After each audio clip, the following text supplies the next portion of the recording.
that we want as a country, as a continent, and for the globe to take entirely. And so we officially again open this morning's session of DASA 2025. And you're welcome to the program this morning. And I'm going to quickly run through the program as it is. And today we'll be joined by a co-MC. Of course, you've seen all the moderators already. So along the line, we'll have either Ben or one of them join us and do the program as it is for us. So yesterday we were entertained. Even though it was not just an entertainment, we learned some things from what the kids told us. They are from Humanity Intellectual Academy. Ladies and gentlemen, please help me welcome our very kids from Humanity Intellectual Academy to come and open the program for us. Please do help me.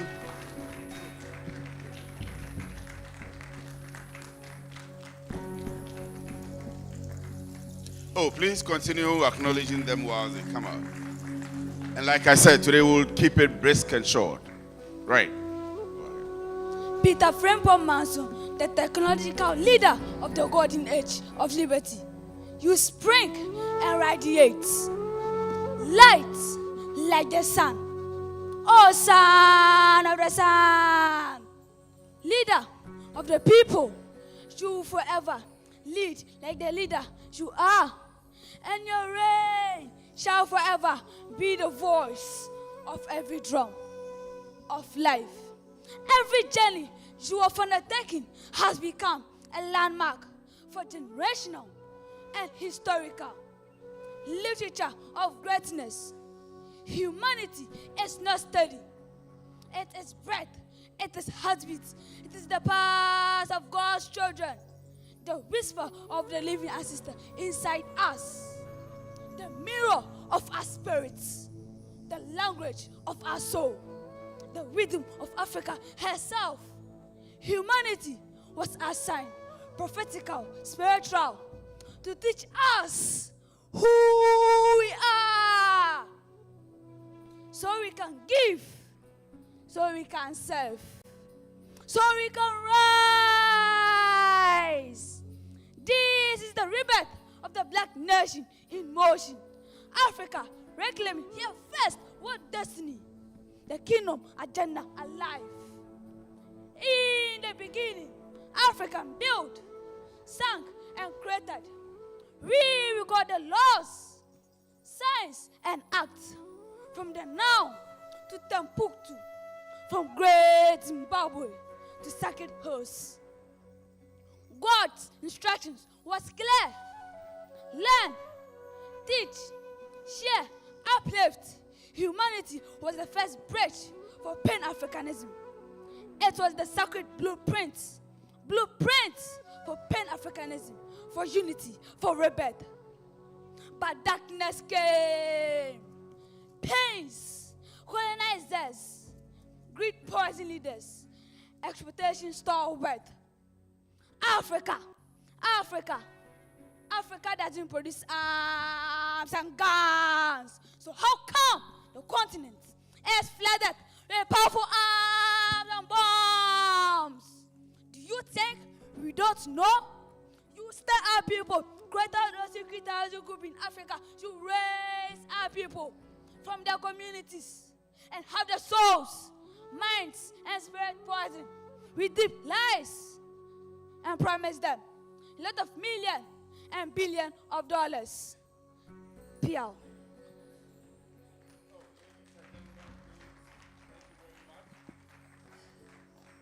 Thank you very much. Thank you very much. We'll have one more and then we can proceed. And I'm sure you all enjoyed her yesterday. Please go ahead. I am Kezia Lolanyo Klinogo. I am a student of Humanity Intellectual Academy and College. DASA, DASA, DASA, DASA. Digital Access Summit Africa, bringing together visionaries shaping the future of technologies and finance. The diverse line-up of industrial leaders, innovators and pioneers who are at the forefront of technological, economical, and financial revolution for their transformation. Advancing Digital Summit in Africa. DASA is dedicated to bringing together the brightest minds, exploring the transformation, power of blockchains, cryptocurrency, AI, and decentralized system. This conference is served as a global platform of enthusiasts, true leaders, and economics. Piao. All right, thank you very much. Oh, please, is that all you can do for her? Thank you very much. And so that initiates us into today's program. And as it is, we hope that it will be exciting. And so, ladies and gentlemen, we proceed. I would now welcome again here the convener, Mr. Peter Frimpong, to open today's session for us. And I've seen the dignitaries arrive, especially my boss, Mr. John Ewua, is here. He was here yesterday, and he's been magnanimous enough to come back today. John, thank you very much for coming in. But Peter, the mic is yours. Thank you very much, Kwesi, for all the support and the amazing work you did yesterday and you are doing today. And I want to also extend a very special welcome to all of you for joining us here this morning. I think we had an amazing time today, and I don't think today is going to be different. So I'm going to be quick. And one thing we intend to make sure we get right is the timing and the presentations so that we can all have a great day.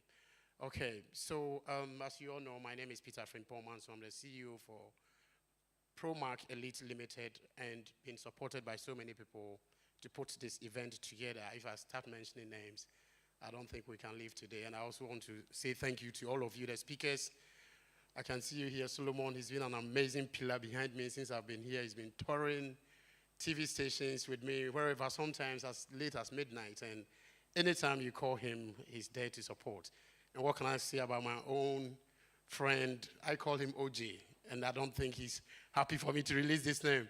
But he's one of the amazing guys. He's been my friend from University of Cape Coast all the way to here. And anytime I've called upon him, he's made himself available to me, and I'm greatly appreciative of that. And what can I say about Mimi? She was brilliant yesterday. This morning, when I came, your picture was displayed there. They took a very nice shot. You should have come to see it. So all protocols observed. Thank you all once again for coming. And good morning once again, distinguished delegates, partners, speakers, and friends. On behalf of the DASA Organizing Committee and ProMark Elite Limited, it is my greatest pleasure to welcome you back to day 2 of the Digital Asset Summit Africa. Yesterday was an extraordinary start. We listened to the thought-provoking presentations and discussions that set the tone for the work ahead of opening work we are going to be doing today. Kwame Opon, Head of FinTech and Innovation, discussed the planned VASP licensing regulations. Professor Samuel Kobna Anim reminded us of the power of the data in shaping financial innovations, and Professor Tonya M. Evans really delivered a very powerful keynote speech which focused on our theme for the conference this year, which is unlocking Africa's digital economy through innovations and regulations. The energy in the room showed clearly that Africa is not waiting. We are moving, building, and innovating, and DASA is a platform where those ambitions meet strategy and actions. Today, we continue the journey, expect deeper dives into issues like cross-border digital payments, the future of AI and blockchain in financial services, and a showcase of Africa's most promising startups. We also look forward to our fireside chats with a panel and then panel debate as well, where bold ideas will be tested and solutions crafted together. As organizers, our motivation remains simple: to ensure that Africa is not a bystander, but a leader in the global digital economy. Promac Elite Limited is honored to host this maiden edition of DASA and to work alongside each of you in shaping what comes next. Let us carry the momentum of day one today. Open minds, bold ideas, and a shared commitment to building Africa's digital financial future. Thank you once again, and let's make day two even more better and impactful than day one. Thank you. All right, thank you very much, Peter. Oh, please, is that all you can do for him? He's the one championing the agenda and making sure we are all here, and of course, for this event to go on. I believe that 2026 is going to be bigger. Who believes with me that next year will be bigger? Let me see your hand. Or let me see your shouting. Oh, I have video cameras here. So can I see your shouting? Well, so can I see your shouting is by one, for those of you who don't live in Ghana, it's by one of our pastors here in Ghana who mixes English with the Chi language all the time. He's very popular in the country called Ubinim. So when he wants to hear you or see your wave or see you respond, he shouts, let me hear or let me see your shouting. So can I see your shouting once more? Let me see your shouting.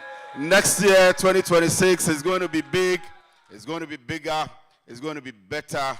DASA 2026. You would hear more about it today. And of course, I believe that even though this is the ICT center, we may not be able to accommodate everybody here. And so we may next year move out of this place, probably at the Accra International Conference Center, where we can gather oh, you didn't clap to that. We can gather everybody in the technology space, and then we'll get much more sponsors. Today I'll be on John. John can give us a lot of money, so I'll be on him today. But forgive me, Chief. Yeah, so yesterday I had one of our guests who said, this is the shortest fireside chats he's ever had in his life. And I'm sure that a lot more people wanted to listen to more of him based on the kind of expertise that he wields and the things he had to share. So today, it is in the interest of all of us, and it is the mindset of the team that we experience him once more because he doesn't live in the country. We don't want him to go back to where he's coming from, all the way from South Africa, without sharing the knowledge that he has. So at least for the next 15 minutes, because I have the mic, I'm going to give the opportunity to Mr. Larry Coke to come and share with us. Oh, please acknowledge him properly for me. Some knowledge that he has in the fintech space. He's a lawyer of Binance. Please acknowledge him once more. Let me give him the mic. Thank you. Good morning, everyone. You're doing an excellent job, by the way, as MC. The way you get the crowd running, the way it's smooth. I don't have a clicker. Or is this the clicker? I'm assuming. There we go. Okay, cool.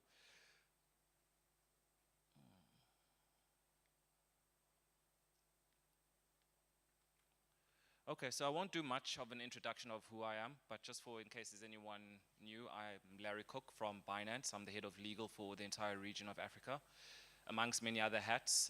Yesterday's chat was more so on AI. I'm also the global POC, which is a point of contact for AI. And amongst of other things that I do as well, I also try and link up key initiatives and partnerships in the different regions that we operate in. Currently, we only have a footprint in South Africa, where there's a license application. We're waiting for Kenya to open up its licensing regime so we can apply. We're waiting for Ghana to open up its licensing regime so we can apply. So the future of Africa looks bright, and Binance is truly invested into it. So that's something to share. But what I want to do, and why I've titled this, what digital assets could, being the operative word, do for Africa, is because I think sometimes there's a lot of opportunity, and because there's a lot of opportunity, we get complacent and sometimes we might just miss that opportunity and it might be a little too late. So I really hope that what I'm about to share with you inspires the tech developers, the institutional users, the retail users to do something more progressively with the space that we find ourselves in. So just as a high level, I'm not going to repeat everything on the slide. Happy that Peter can distribute it to the attendants. But this is Binance in a nutshell. What we're about, who we are, why we exist. And keep in mind, Binance is only 8 years old. So with these type of numbers that I'm going to show you, as big as we are, as massive as we look, we still got a lot of learning to do. One of the learning curves is also being able to tailor make the solutions and our offerings to local markets. Hence why I do a lot of traveling from Ghana, Kenya, Ethiopia, Nigeria, etc., to try and bridge the gap between what the global house of Binance look like and kind of tailor make that with partners, local partners, to what that looks like for the community locally and per region. But high level, we're about the freedom of money. Our mission is about building. We're very user orientated and focused. We have about nearly 300 million registered users. That means we're clearly doing something right. And our values, which is also integral to any company to see where they're going, is what actually makes the matrix of what Binance does internally, not just externally. And as you can see, we're results driven from hardcore. Integrity is why we focused on our actions, collaborative, and freedom. So that's in a nutshell Binance. And I'm trying to stay to the 15 minutes, so that's why I'm a bit rushed on the less focused content. Again, some of the numbers. So Binance in numbers, over, I know it says 400 listed, it's probably 1,000 right now. It says 280, it's around about 300 million right now. We still lead also the countries as well, it's probably about 200 plus right now, and as well as the card transactions are much higher. But as a snapshot, this is where Binance is, and we really just want to be continuing growing with the key focus of Africa being for the next wave, especially going into 2026. So this is a lot of words, and I never took into account the type of screen that we have, which is quite cool. But I kind of just want to get back to the basics and show where we kind of positioned from a digital assets perspective, right? So I spoke previously about the fourth industrial revolution. I spoke also about the fifth industrial revolution called the imagination age and how we kind of already transitioning into that. But just as a recap from the fourth industrial revolution, it's really building on the third industrial revolution and really focusing on the digital revolution of what we saw as the Internet of Things, where speed, scope, and impact of emerging technologies are really pushing forward this industry. From this fourth industrial revolution, we find that distributed ledger technologies was birthed, and this is a system for recording certain transactions where the details themselves has become decentralized. And I gave the notion that we lived in a very centralized world. A lot of structure was based on centralization, and there was pitfalls to this centralized model that existed. One, maybe we never trusted the authorities that were in position. One, we never had full transparency in terms of what was actually taking place. And there's a whole lot of issues that was raised with centralization, and that gave birth to decentralization. Decentralization, where it's more of what you find now, distributed ledger technologies coming in place, where you have a system that's vetted and transparent to everybody that's part of the ledger, so to say. And you find the same phenomena taking place from a lot of other industries, such as AI, where intelligence was probably centralized, and artificial intelligence also gives us decentralized type of model of intelligence. So that's where distributed ledger technologies came, and that was probably the first leapfrog into this space.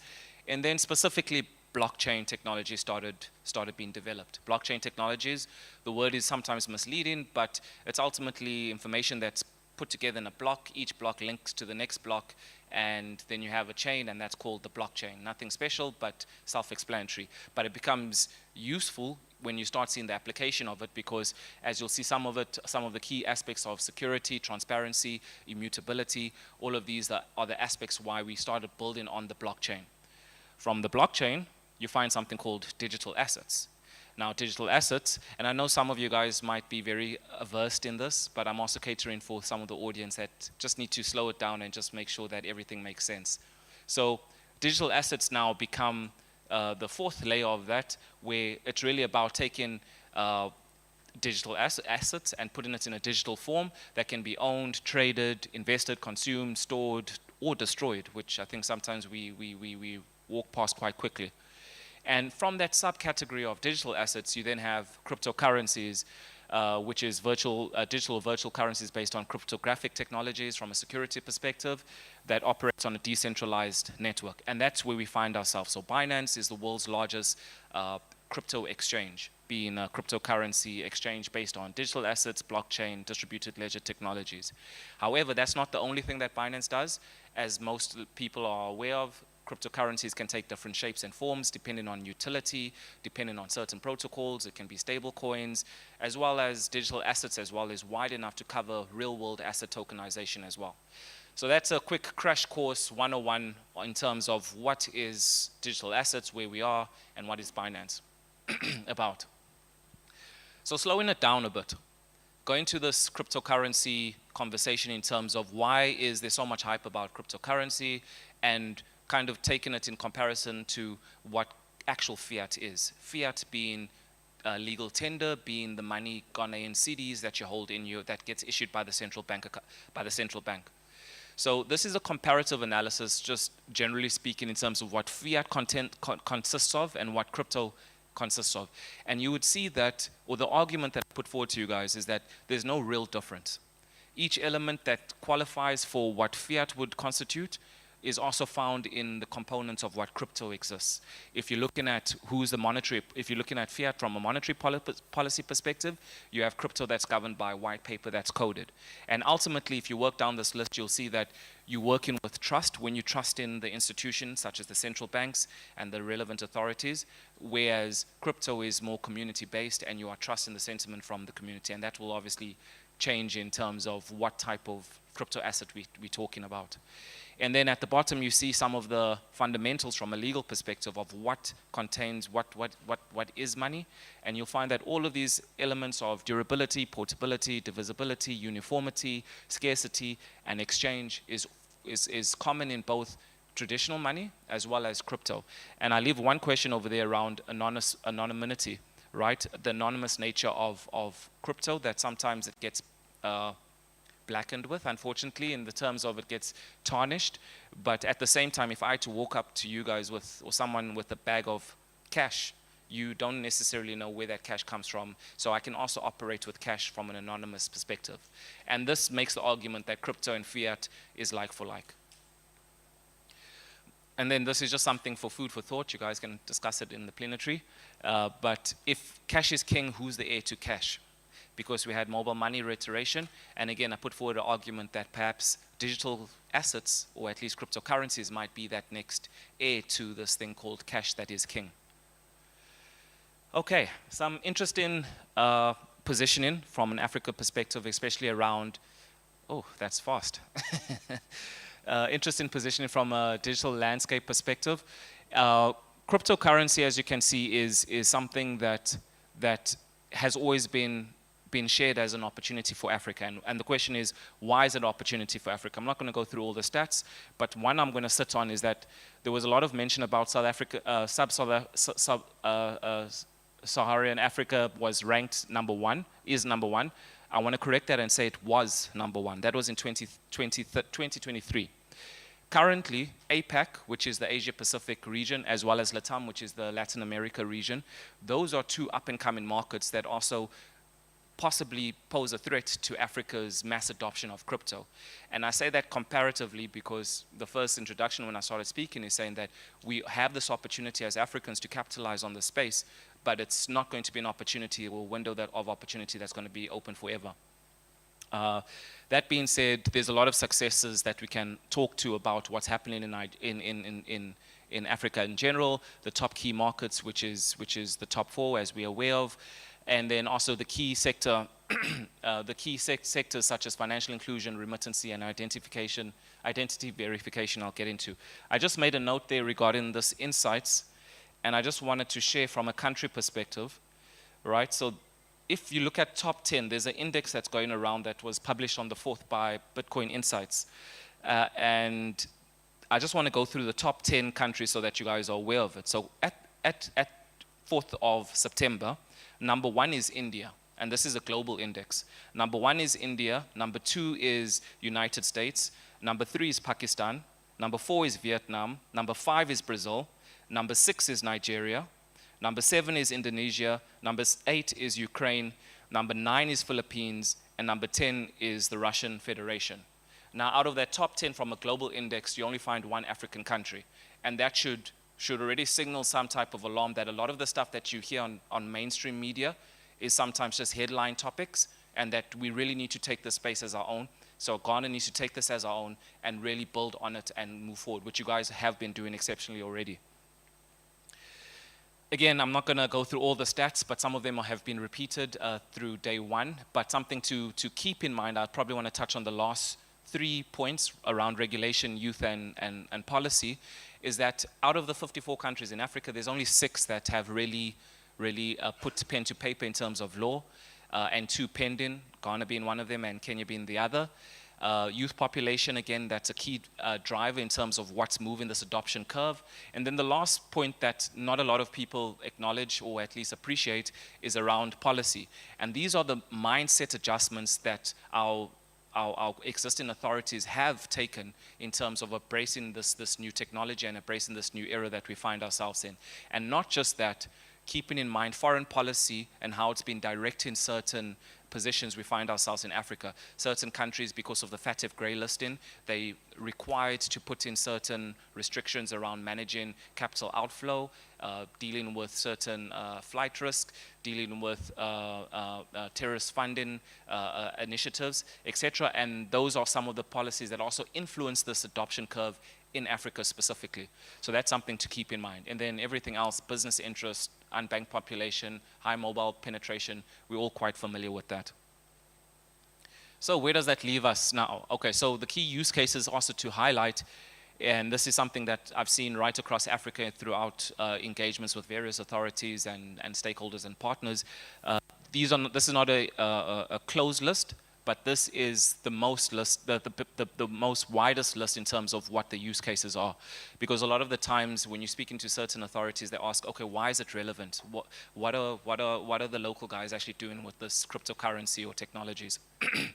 So again, institutional efficiencies, financial inclusion, supply chain transparency, identification and governance, and then of course the creative economy and NFTs, which moves us into the segment of the 5th Industrial Revolution. So some of the challenges, again, not to belabor the point, but just go through them at a high level. Again, there's the infrastructure gaps that obviously exist. We still need to do better in terms, and as an African continent, in terms of internet access, in terms of mobile device access. As much as it's already so fluent, there's still those that don't have. And that's something that needs to be addressed. Education and awareness, that's where we also obviously try and assist in terms of making available programs such as the Binance Academy, doing our labs, Binance Labs, in terms of trying to help and educate, not just institutional level, but also from a builder's level. And then again, security and scamming, that's one of the challenges we need to manage. Also keep in mind future risks such as quantum decoding. That's something that we also need to keep in mind of, as well as AI, which I touched on yesterday. And then the last one is obviously regulatory uncertainty. And that's where, if you look at frameworks like in the European Union, where they have MICA, Africa also has this opportunity to try and streamline certain terminologies and typologies of what digital assets look like for us. Case in point is there's a big dichotomy that's taking place in Nigeria where they classify stable coins as a security, and it falls under the SEC, the Security Exchange Commission, which kind of goes completely opposite to where the rest of the world is going. And that doesn't necessarily bring good investor confidence when you're trying to enter into new markets. So those are the pitfalls that one also needs to be aware of in terms of shaping the space. I'm going to briefly go through the stats and I'll be wrapping up shortly. So these are some of the stuff that was highlighted, but in summary is that there's this era of exponential in terms of how we've been progressing from bank accounts to mobile money wallets to now crypto. And if you look at the type of growth that you find within the digital asset space, it's not going to be a couple years until the numbers start matching the mobile money wallet numbers, and then eventually taking over bank account numbers. And again, keeping in mind the world population and how much Africa actually contributes towards that.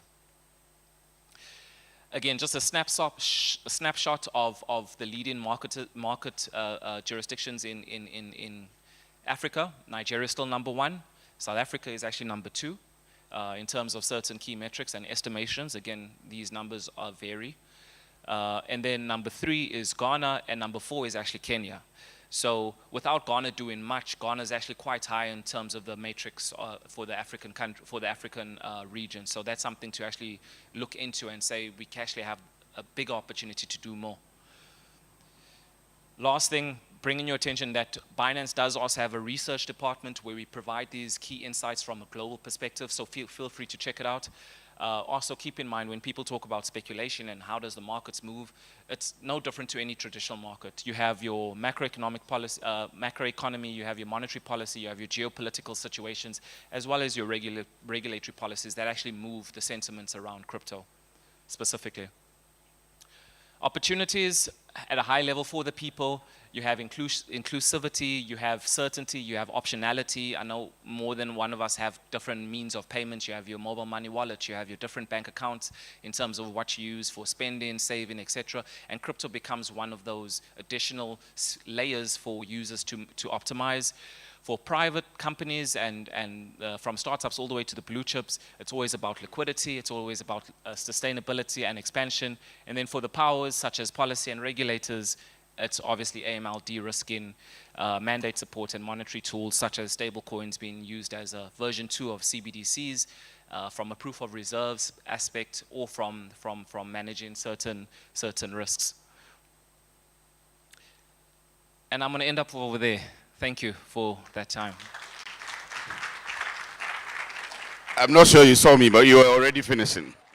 But please acknowledge him properly for me. It was a very insightful one and very detailed one. I'm sure that he would stay around for a while. So those of you who want to engage him, thank you very much. And for everybody else that has joined us online, if you reach out to Peter, you won't be able to reach out to Larry. So Larry will continue to share with us the kind of knowledge he's acquired over the period and what exactly he's been sharing with us. So what I'm going to do is that I would have kind of interlace so that you don't have speeches over and over and over again. So we are going to jump to a fireside chat. Acts 10:38. I love the way he says it. I'm always like, why is it double? But we'll take that one later on. Doug also has a wonderful book that I have a copy here. The 10 Commandments for Sustainable National Cybersecurity Development. So if you don't have one, make sure you get it and get the autograph before he leaves here. Right to our discussion today. I'll go straight in because we don't have much time here yet. So, Dr. Albert Njibo-Esiako. As Ghana's digital economy grows, looking at how far fintech is expanding, e-commerce, and then e-government, all platforms are expanding and increasing. What do you see as the biggest opportunity and the biggest risks when it comes to digital asset? Because we see a lot of assets moving into the digital space.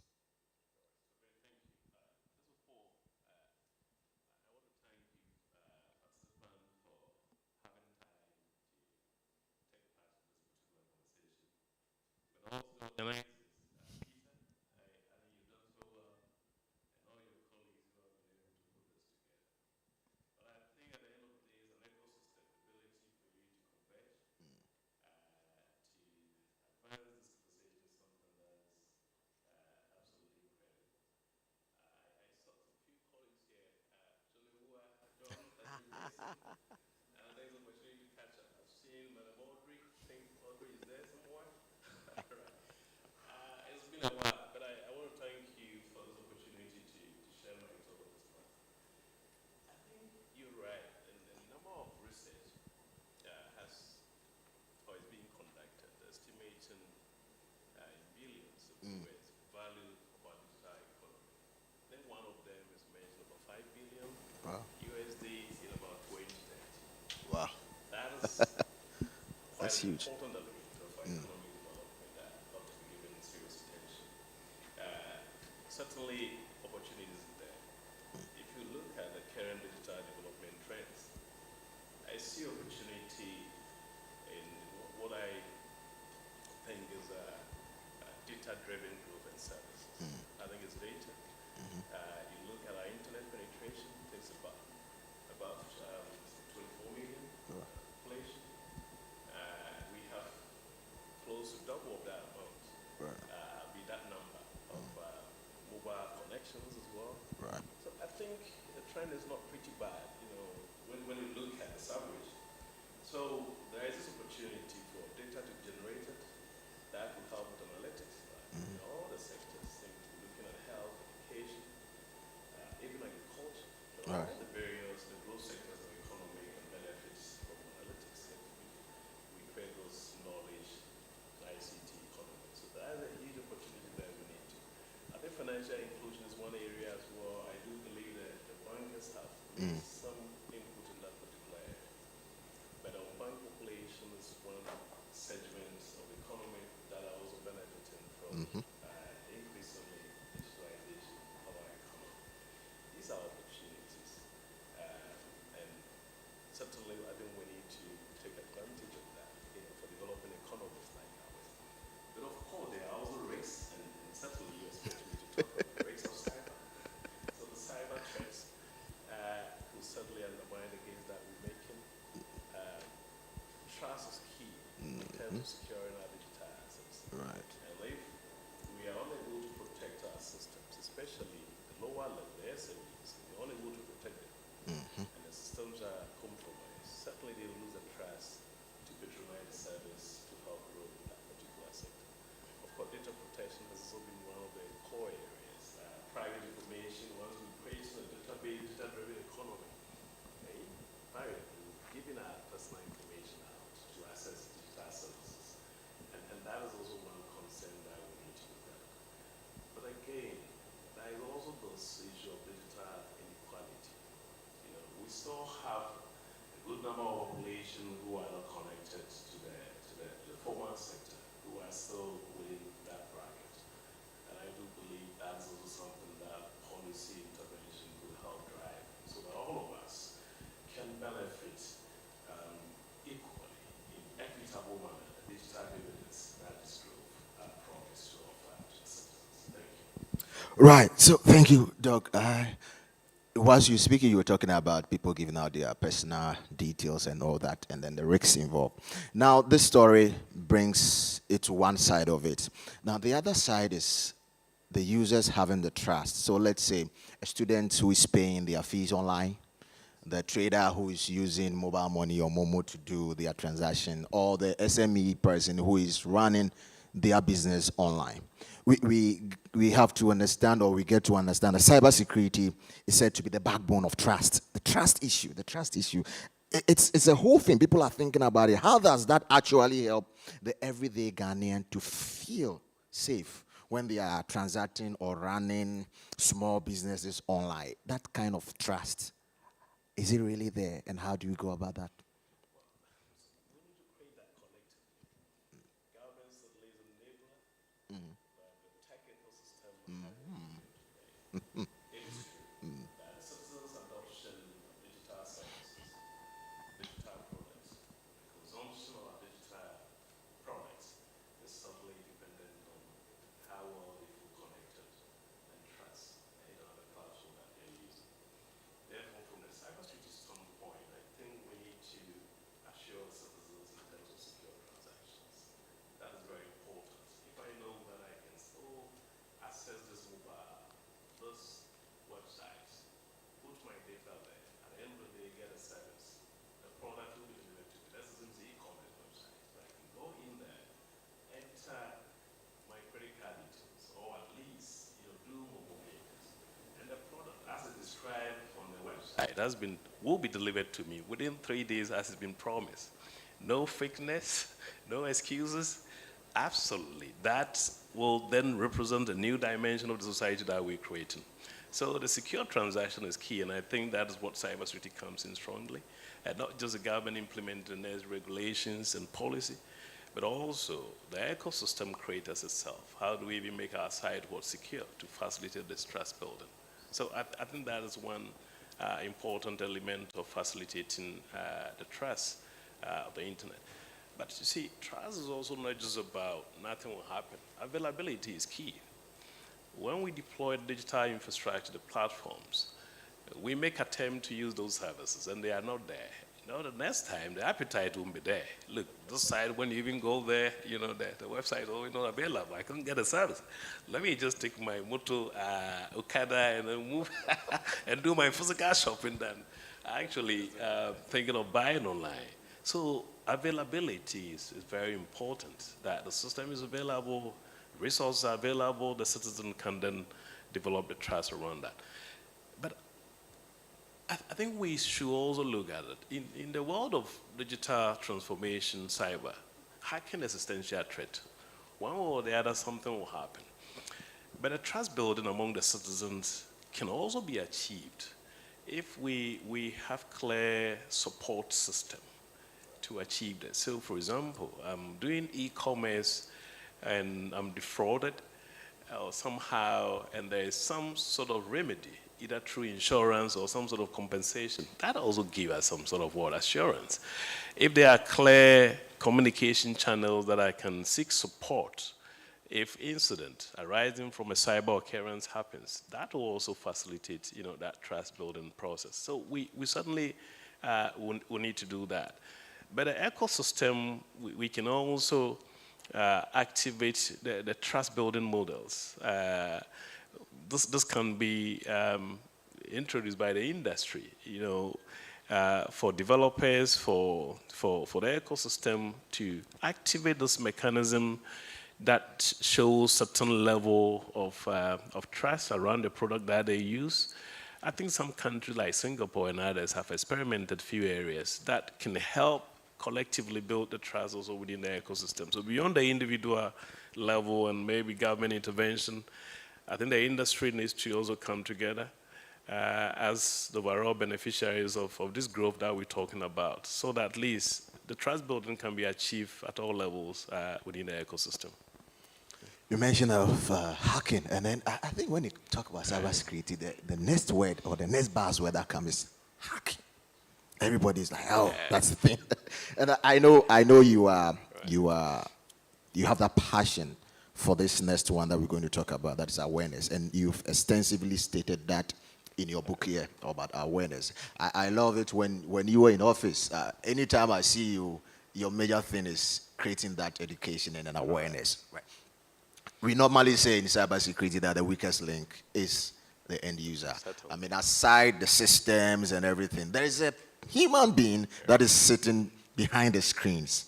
How is cybersecurity helping, or how are we doing the awareness such that people come to that knowledge, such that they see any link, they are not just clicking on it? I mean, sometimes it's funny, you see this kind of messages that is going viral. You've won 30 gigabytes of data, and the funny thing is you've not actually enrolled in any kind of raffle or something of that sort, but you go on that. How are we bringing up to speed the normal human being or the lay person, not dealing with cybersecurity expert, but making sure that everybody on that same platform have that kind of awareness? It's very important. Ben, permits me to look at this beyond what traditionally we've been expecting government to do.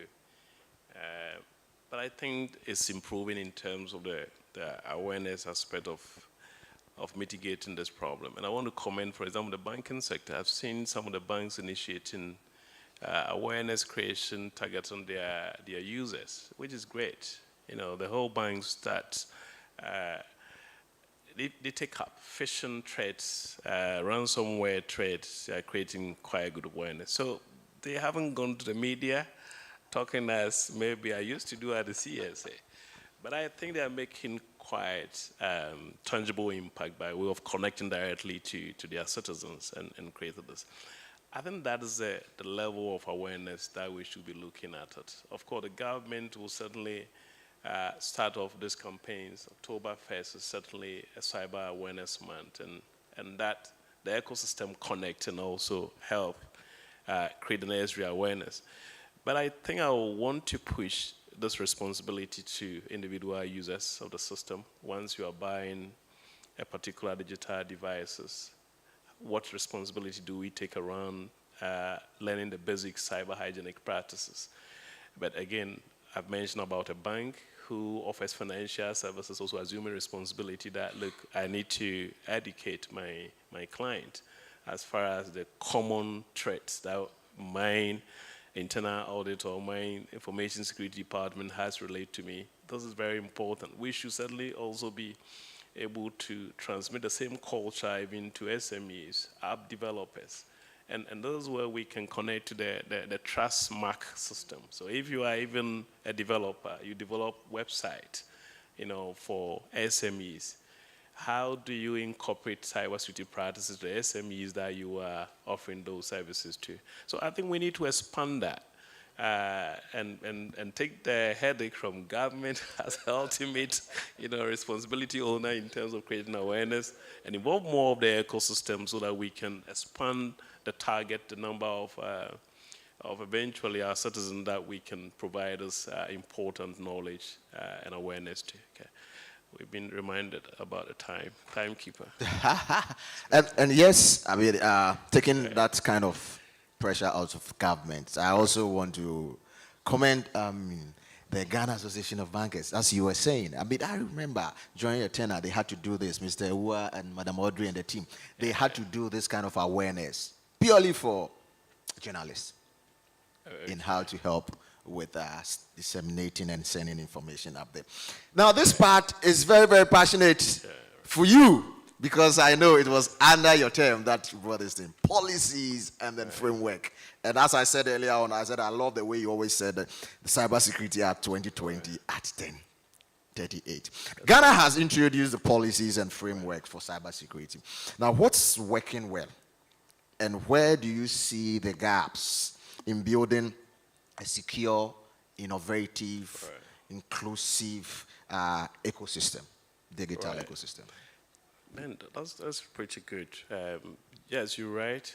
Within the past couple of years, collectively as a country, I think we've made good progress. Not just the previous government, but successive government as well.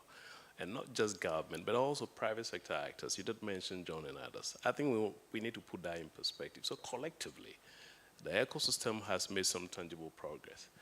And by way of the legislation, policy implementation, convention, and others. But what remains, what we need to give more attention is the compliance enforcement. It's very important. So protection of critical information infrastructure is one huge area.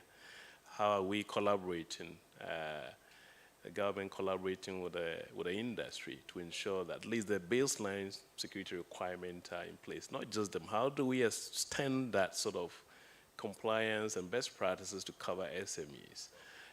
Certainly the banking sector is the most mature sector within the ecosystem, and also they are, I think, the most advanced in terms of cyber investment in that area. How do we ensure that at least when you have ICT budget of 100,000 Ghana cedis, 25,000 of that is going into what? Cybersecurity, at least 25% of that. I think India is introducing even a normative instrument that will put about, is about 30% of that into cybersecurity protection. So I think if you ask me, the baseline, the foundation have been created collectively within the Republic. What remains is industry working with the state and its agencies to ensure that we implement those regulations. It's good for all of us to protect and sustain our growing digital economy.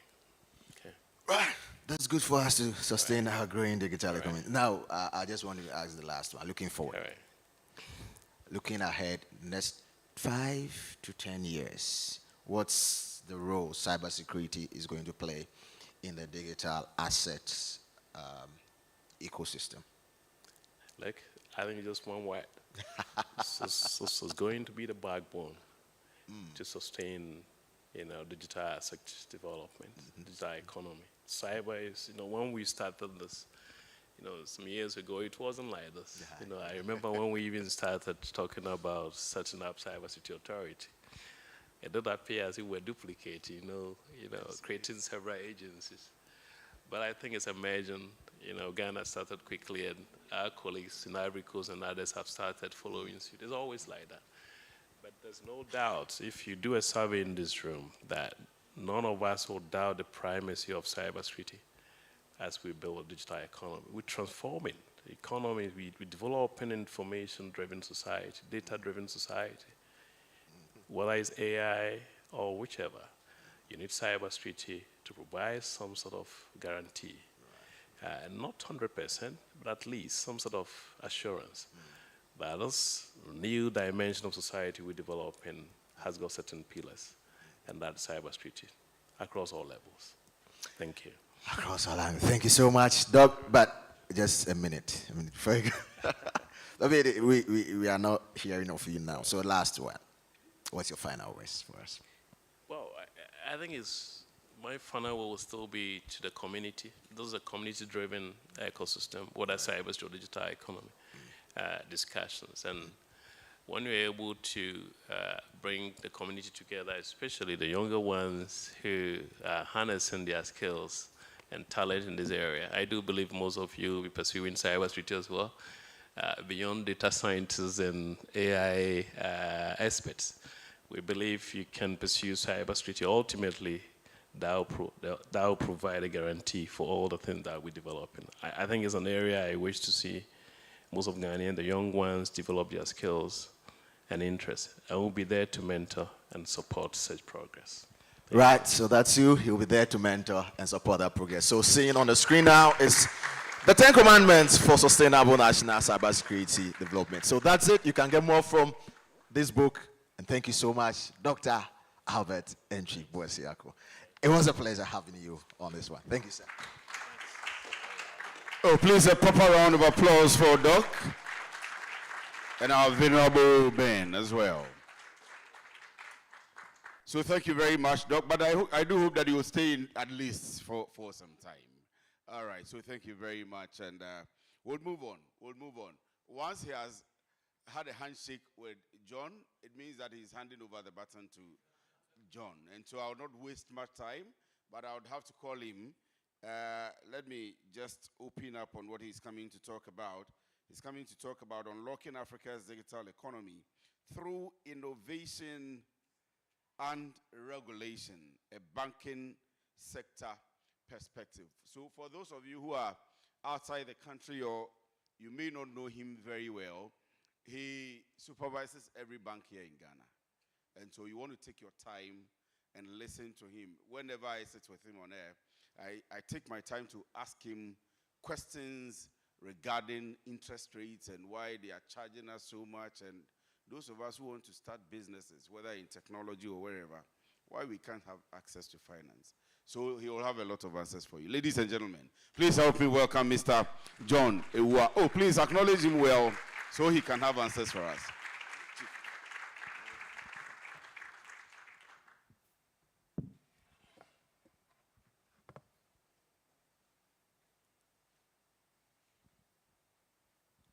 Good morning, everyone. Yeah, I'm happy this morning we are not talking about interest rates. We are talking about something bigger for digital Africa.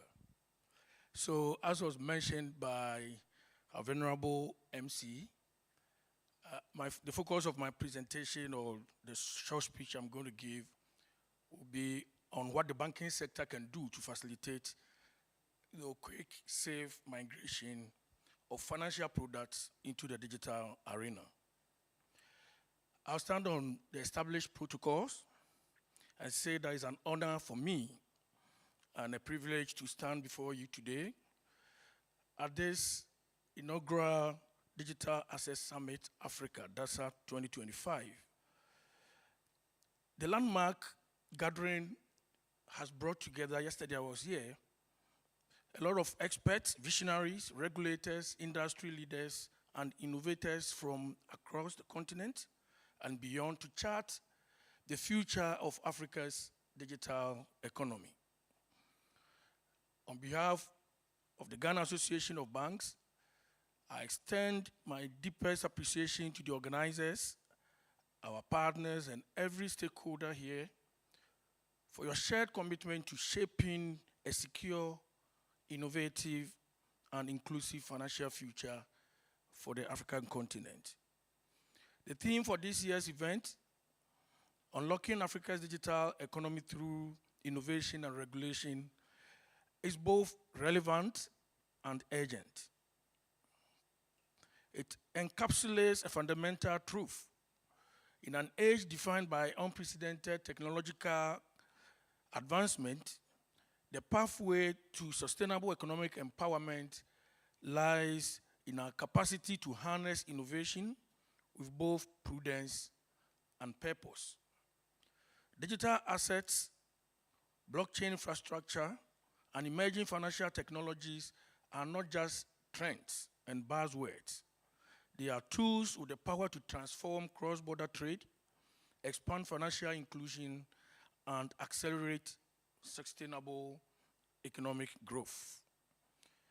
As we meet here today, and yesterday we met as well, not only to explore the potential of these tools, but also to confront the realities they bring, the opportunities, the risks, and the responsibilities that they fall on all of us. The decisions we make now will determine whether Africa stands as a global leader in a digital finance or remain on the sidelines of this transformative era. Across the globe, finance is undergoing a transformation that is both rapid and irreversible. This transformation is not being driven solely by traditional banks, our regulators, government policy, but by the rise of a new category of asset value, the digital asset. Built on the blockchain and related technologies, these assets encompass cryptocurrencies like Bitcoin, stable coins, tokenized representation of real assets, and even central bank digital currencies, what has come to be known as CBDCs. Digital assets have moved from the margins of online experimentation into mainstream financial discussions. They have redefined how value can be stored, transferred, and owned, creating new possibilities for cross-border trade, investments, and inclusion. For Africa, with its young, connected population and untapped economic potential, these tools represent an opportunity to leapfrog stages of financial development that took other regions decades to build. Yet, as with any powerful innovation, they bring some significant challenges and risks. From consumer fraud and money laundering, risks to monetary policy transmission, to systemic threats to financial stability.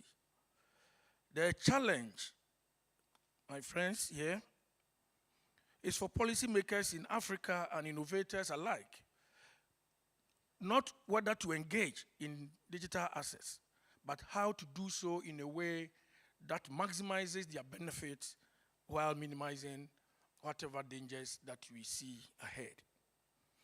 From the perspective of the association where I work, the pathway forward requires a careful blend of regulatory clarity, institutional adoption, technological investments, and last but by no means the least, and which was highlighted by Dr. Nchubu Osiaku here, a massive public education. We can take a cue from the global arena, because any conversation about Africa's digital future should begin with an understanding of what is happening in other regions of the globe. In April of 2023, the European Union took a decisive step with the adoption of the Markets in Crypto Assets Regulation, MiCA. This was the first comprehensive legal framework for digital assets in a major economic bloc, designed to balance innovation with consumer protection and systemic stability. Since its adoption, EU member states such as Germany and France have moved quickly to operationalize these rules. German banks are now offering regulated custody services for cryptocurrencies, while French institutions have issued tokenized bonds within the MICA framework. At the same time, European Central Bank have pushed forward with CBDC projects, example being Sweden's e-krona, which has now piloted and tested for its retail use, while the European Central Bank has also conducted cross-border trials that digital assets are not confined to private sector innovation. They are increasingly a core focus of monetary authorities seeking to modernize payment systems and safeguard monetary sovereignty. Let's come home, or let's come somewhere closer home. Several African countries have moved from hesitation to active engagement. In Nigeria, after banning banks from facilitating cryptocurrencies in 2021, it reversed its stance in 2023 and introduced a licensing regime for virtual asset service providers.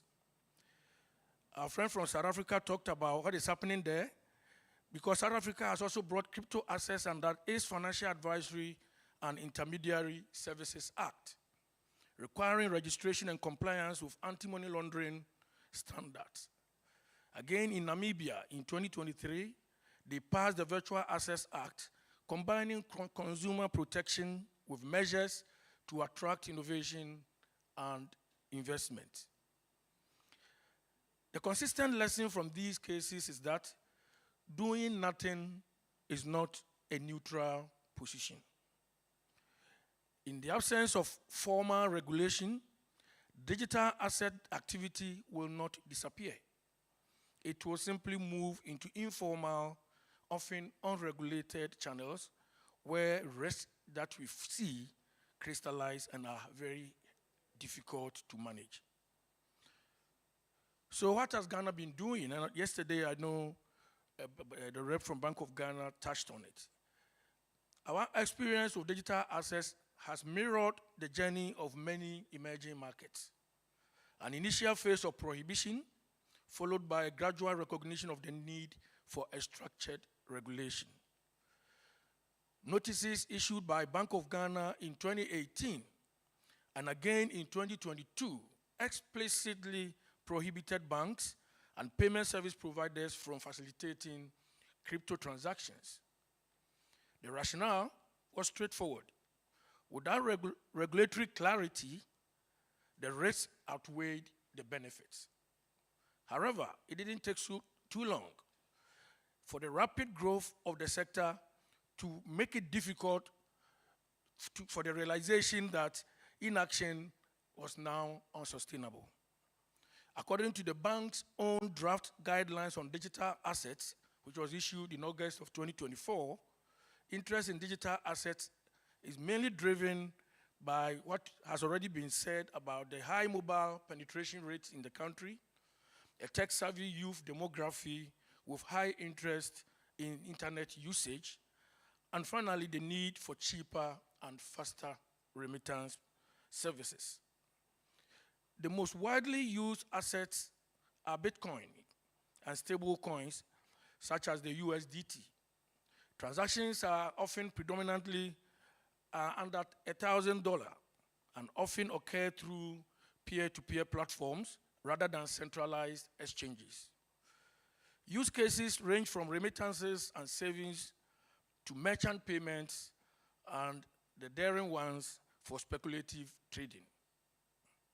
Recognizing these trends, the Bank of Ghana has shifted toward a regulatory approach that aims to foster innovation while protecting the integrity of the financial system. The August 2024 guideline proposes licensing requirements for VASPs, that is virtual asset service providers, including governance, capital requirements, and cybersecurity standards. Strict compliance with KYC and AML measures in line with global standards such as the FATF's Recommendation 15. Regulatory sandboxes for testing innovative digital asset products. Limited engagements by banks, allowing banks to provide services to registered VAPs, but not to operate directly in digital asset businesses. And finally, mandatory consumer education and risk disclosures. This transition from outright prohibition to a balanced regulatory framework reflects an understanding that digital assets, if properly managed, can be integrated into Ghana's broader financial architecture. While retail adoption has been the driving force behind Ghana's digital asset activity so far, long-term impact will depend on institutional adoption. This means banks, investment firms, and other formal institutions incorporating digital assets solutions into their offerings under regulated conditions. The global experiences is instructive. In the United States, the approval of a spot Bitcoin exchange-traded funds, the ETFs, in 2024 unlocked more than 53 billion in investments within months. The key factor was not a sudden interest in Bitcoin. That interest already existed, but the availability of a regulated, institution-friendly vehicle for investors facilitated the migration. For Ghana and Africa broadly, institutional adoption could take forms tailored to our economic realities. Examples can be tokenized cocoa futures, which will allow farmers to access global markets directly, improving price transparency and income stability. We can also have fractionalized real estate investments, which could open up property markets to ordinary citizens, people who otherwise would not have the capacity to own their own homes. And finally, diaspora bonds that can be issued on blockchain can make it easier and cheaper for our brothers and sisters abroad to invest in national development projects. By shifting the focus from speculative trading to real economy applications, institutional adoption can make digital assets a tool for inclusive growth rather than a playground for high-risk speculators. We cannot leave the elephant in the room, that is addressing the risks, that is fraud, crime, and market manipulation. The opportunities are significant, but so are the risks. Data from the 2024 Crypto Crime Report shows that 44% of illicit crypto transaction volumes globally is linked to sanctioned entities. Common scams in sub-Saharan Africa include address poisoning, that is where attackers manipulate wallet addresses to divert funds. We have pig butchering schemes in which victims are drawn into long-term fraudulent investment relationships. And finally, fake initial coin offerings, what we call the ICOs, promising outsized, oversized returns. And we've seen real life of that in Ghana here. So we are quite familiar with fake initial offerings. Global events have reinforced the seriousness of these risks. The collapse of FTX in 2022 and the Terra Luna crash wiped out billions in value and severely damaged trust in the sector. Mitigating these risks will include and require a real-time transaction monitoring system using AI and machine learning tools, strong KYC AML procedures across all digital asset platforms, regulatory cooperation across borders to tackle crimes that do not respect national boundaries. Having talked about AI and machine learning, let me just spend a few time here, a minute or two. Technology can be used to address the very risk that we are seeing. AI and machine learning offer powerful tools for monitoring and securing digital asset transactions. Blockchain analytics platforms such as chain analysis can map complex transaction flows, identify high-risk wallets, and link activity to known criminal entities. Machine learning algorithms can help us detect patterns in transaction data that signal emerging frauds, enabling faster intervention. Automated risk scoring can prioritize suspicious activity for review, making compliance teams more effective and building trust, as we talked about earlier.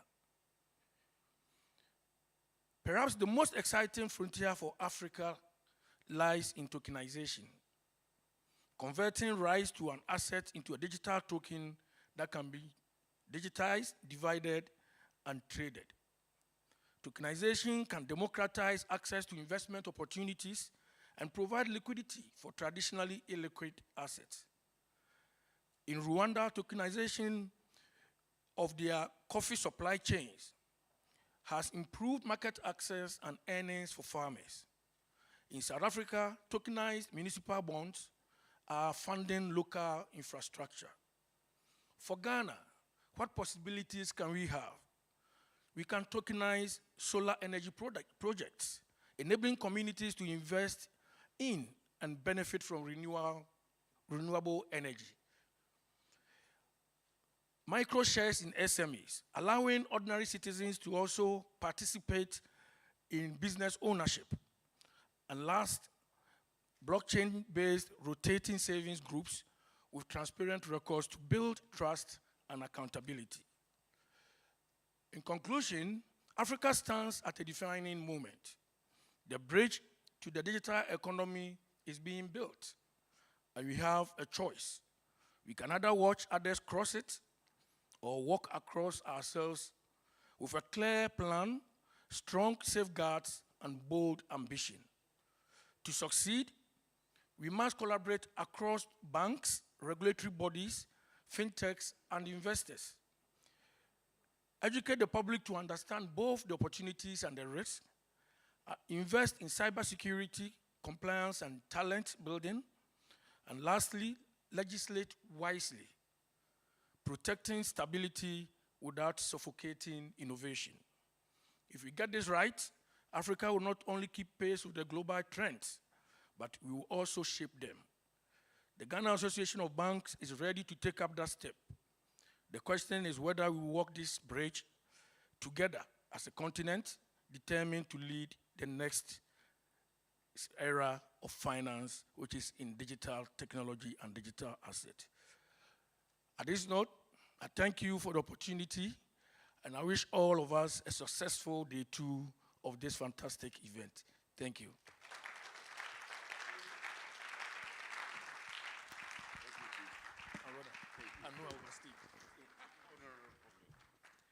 Oh, please, another round of applause. I told you you are going to get some answers from John. So thank you very much, Chief, and he will still be with us for some time. Yesterday, he spent quite a number of hours with us, going through the entire period, and he's been magnanimous enough to be with us today. Our next topic will be powering digital finance, the role of data centers in Africa's digital asset economy. And this is another all-important topic that we need to pay rapt attention and listen to. The presenter is the country manager, PAIX Ghana. Ladies and gentlemen, please help me welcome Mr. Sadiq Abubakari. Please acknowledge him very well yesterday. We had a piece of you yesterday. Yeah. So it will be better today. Thank you. All right, thank you. Good morning, everyone. So I'm here to present on the role of data centers in driving digital asset economy. I'm sure most of us know what data center is all about, but usually we are used to the virtual machines, that is the cloud services. And I would like to see by how many people have seen a real data center before in country or outside the country.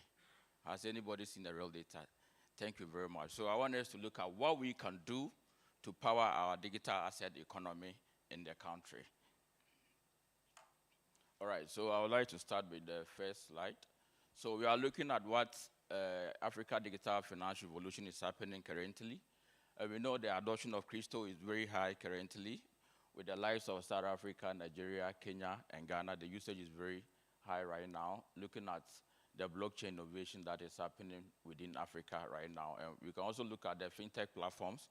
Most of the fintech platforms are now driving digital asset and digital finance right now with the penetration of mobile money in the country. Recently, I'm sure you can see what the BOG did by sanctioning some of the fintech, especially the PSP players, because they haven't sanctioned them to what? To roll out within that space. I can see my good friend, Ebenezer Gani here, who is also playing very well within that space. In all this, without the infrastructure backbone, none of this digital innovation that we are talking about or that of the digital asset can function, because most of these things ride on the backbone of digital infrastructure, that is the data centers that will power this whole revolution that is happening within Africa. So we are looking at why data centers are critical in this whole industry, because without data center, nothing is going to happen. You can have your on-prem service, but without the proper infrastructure that will drive the high volumes of transactions that we are doing, we aren't going to see a lot of improvement with it. So we are looking at what data centers can do, especially in terms of scale processing, especially the store and process of massive volumes of transactions. We know crypto, Madakwenkwen is here, the high volumes that you are driving within Africa, without proper data center that can help you drive this and internet access in real time, it will become very difficult for you to drive this. And also we are looking at security and compliance. We know the AML, the KYC, and that's what the CFT. That is also helping us, because in as much as they are taking our data, we must also be compliant with the data that we are giving out, as well as what we are trying to do. And also looking at the hosting regulation and compliance nodes, especially APIs within the securely platforms that we already have in the existing data centers. And you know, when you have your data being hosted within a proper data center, which is well equipped with the state-of-art facility, like currently in the country, we have about 4 data centers, and these are all tier 3 data centers that are well recognized and well equipped to provide you these services. And the best data center can give you is the low latency. Currently, you know, what happened last year with the internet disruption in the country, that was March 4th last year. Most of us were confused. We don't know what was happening. And most of our data go transit before coming back to the country. Anybody, any data site or any internet that you want to access, it goes outside the country before it can hit back to the country for you to access. So when we have the cable cut in country, it affected most of us. It's like we had a total blackout. But currently, there is a solution in country that we don't need to go outside the country, but you can access data in country called the Internet Exchange, and we know Accra Internet Exchange have it. When you connect to it, you're able to access low latency of data and also internet on it. And reliability too, you know where the data center is. At any point in time, you can walk in, they give you access, because once your data or your infrastructure is being mounted at a data center, you have the opportunity of, at any point in time, having access to your data and your infrastructure, and you can even have visibility of what is happening with the temperature and cooling and everything.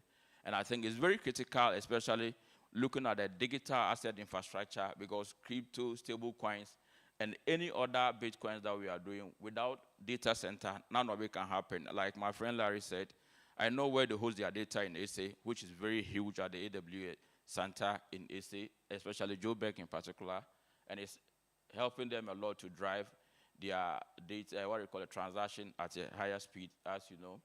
So we are looking at currently digital assets booming across Africa, especially with P2P, which is very huge in Africa, especially Nigeria is leading within Africa, followed by South Africa, Kenya. Ghana, we are also picking up, and we are doing very well with it. I think my good friend Enchi Bosi Aku mentioned about the 5 billion plus remittances that is currently happening within Africa, and also 2 regulatory entities, that is BOG and that of the CBN, that is Nigeria. They've done the pilot. I'm sure most of you were at the 3i Africa Summit last year.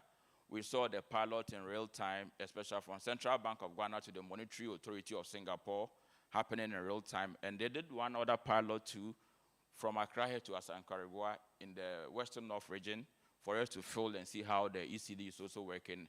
And I think they're also helping to drive the digital asset because they know without them, we can't drive it, even though they don't understand, but they've seen that there's the need for us to also be abreast of what is happening. So that's why the regulators are also coming up with CBDC pilots so that we can understand it. So infrastructure, we are looking at infrastructure caps limiting the growth of data centers within Africa, especially to within Ghana. Let me limit it here. So currently, we have a low data center density in Africa, but likely we have the likes of South Africa, Nigeria, and Kenya who are taking lead in data center business. The whole country here, we don't have any tier 4 data center in Ghana, none. The only tier 3 data center, there are only 3 in the country. So that means when we talk about tier 3 data center, that means that they have 3 layers of everything. Power is in 3 sections. So if this one goes down, the national grid goes down, they should be able to plug into the solar. If solar goes down, they have to plug into the gensets. So basically, this is how they are classified: tier 3, tier 4. But currently here, we have only tier 3 data centers, and there are only 3 driving data center businesses in the country. So that's why you can see the power and cooling. These are challenges that we face, but likely, starting from February this year, we haven't had power fluctuation issues on that side. So most of our stability in terms of power is okay. So mostly, most of our Ghanaian business depend on offshore dependencies, especially for hosting of our information, our data too. Currently, most of our tech brothers here all host their data on cloud. When we have access to data centers that you can just co-locate with your business and also in your infrastructure to make the cost very cheaper. At the same time, to drive low latency when you host your data in country on that side. And limited internet connectivity, because there is internet penetration is very low here, and we don't have reliability of internet connectivity, it makes it very high for us to have that internet connectivity we want. So that's why Accra Internet Exchange has introduced the Accra IX, basically mean that anybody here who connects to the Accra Internet Exchange, your internet is within country. It doesn't go out and come back.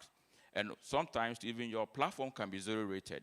So assuming that maybe you have the mobile money app, you don't need internet connectivity before you can access the app.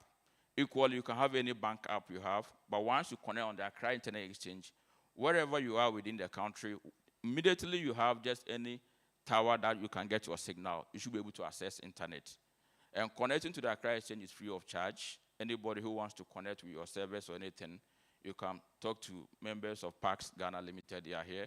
They can connect your service or any access for you to have free connectivity of the internet in country. So we are looking at data centers as a growth catalyst. You know, without data centers, we can't drive our digital economy. Most of us, we know we host our data on cloud, but the cloud sits somewhere in a data center. I was shocked recently to see Ghanaian data in Singapore. And fortunately, in fact, I challenged the data to see what it was. They showed this was our medical records, because most of our medical records are being hosted on cloud. And the cloud has a data somewhere that it sits. So I challenged the guy that I don't believe what he's telling me. So he pulled me to a room.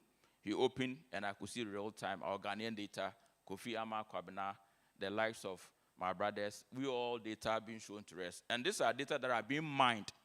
And they come out with new products, and they come back to sell to us.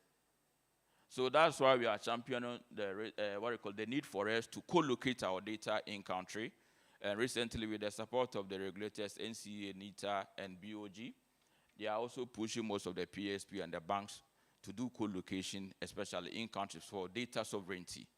Because we don't want to see our data outside when we can already host our data in country on that side. And also, blockchain nodes and validators as well as RegTech companies also bring our tokenized access platform. Basically, why we are saying you should host your data in country just to bring you faster transaction process, a reduced network latency, because you don't need to go outside the country and come in terms of internet connectivity, and also it improves regulatory compliance with the likes of DPC, that's Data Protection Commission. They can all help champion all this. So the next thing, we are looking at a success story across Africa, and one is Pax Data Centers. They operate within Ghana and Kenya. That is where I work with. I work with Pax Data Centers. Currently, we are the most connected data center in the whole of Ghana. All the ISPs in over 40 plus are connected with us, and any of the backbone infrastructure you can see is also connected with it, and all the MNOs. So what we are trying to do is that we are offering to you most of the industry players free of charge.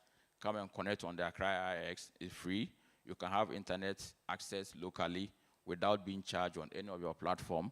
Terraco is in EA, that is East Africa, as well as ADM in Nigeria, which they are also doing very well on that. So what we are trying to say is that regulatory and data sovereignty is basically means that let's help localize our data so that we can host our data locally. It also helps in AML and CFT compliance as well as data protection, because when we have our data locally being hosted, it's very easy for us to manage and also prevent cybersecurity and cyber attacks with that, as well as CBDC support from the regulatory authority like BOG on that side. So we are looking at sustainable digital infrastructure. What can help to power this digital infrastructure with the like of solar power. We can also do the green cooling as well on carbon offsite and also climate goals that can help drive and align infrastructure with African sustainability goals. So the way forward is very straightforward. We need about 5 billion investment needed to power data centers within Africa. And we also need strategic partners. So if you are an investor here who is willing to partner, because currently we have footprints in 6 African countries, and we are looking at partnership to expand to other African countries. As I'm talking to you now, Pax Data, we control 3 countries within Africa from our old building, from Busy Internet. That's where we operate from. We control Burkina Faso, the Gambia, and that of Mali. So today, if Pax go off, these 3 countries are going to go off, and part of Portugal, because we power through the cable to Portugal. So if today Pax go off, most of these countries will go off. So you can see how critical we are. We have a SLA of 99.98% that we assist you with. So anybody who is willing to support or want to invest in data center business, we are more than happy to assist you and to bring you on board, because we are looking at expanding to African countries. And this is African owned. So we are owned by AU, and that is African 50-day investment arm of AU. So what we want to do is that AU said, look, let's not allow the America to host our data anymore. Let's have our own data centers in country. Because currently, anything can happen, especially when you look at what Trump is doing currently in America. There can be one day, you know what, let's shut Africa down. The moment they turn out the knob of AWS, that is all, we are out. So that's why our African Union thought, well, you know what, let's have our own data center business across the country. And that's why they've taken the time to invest in Pax Data, which is Pan-African Internet Exchange. That's the meaning of Pax, so that they can invest in us across African countries. And currently, we are almost nearing to 18 African countries as we are building across these African countries, so that we can localize data and have data sovereignty within Africa. So on that end, I would like to end by advising most of our participants that our doors are open. If you want to do a tour of our DC, our data center, it's not far from here. That is all Busy Internet. We have the state-of-the-art facility there. You can tour and to see what we can do together. Thank you.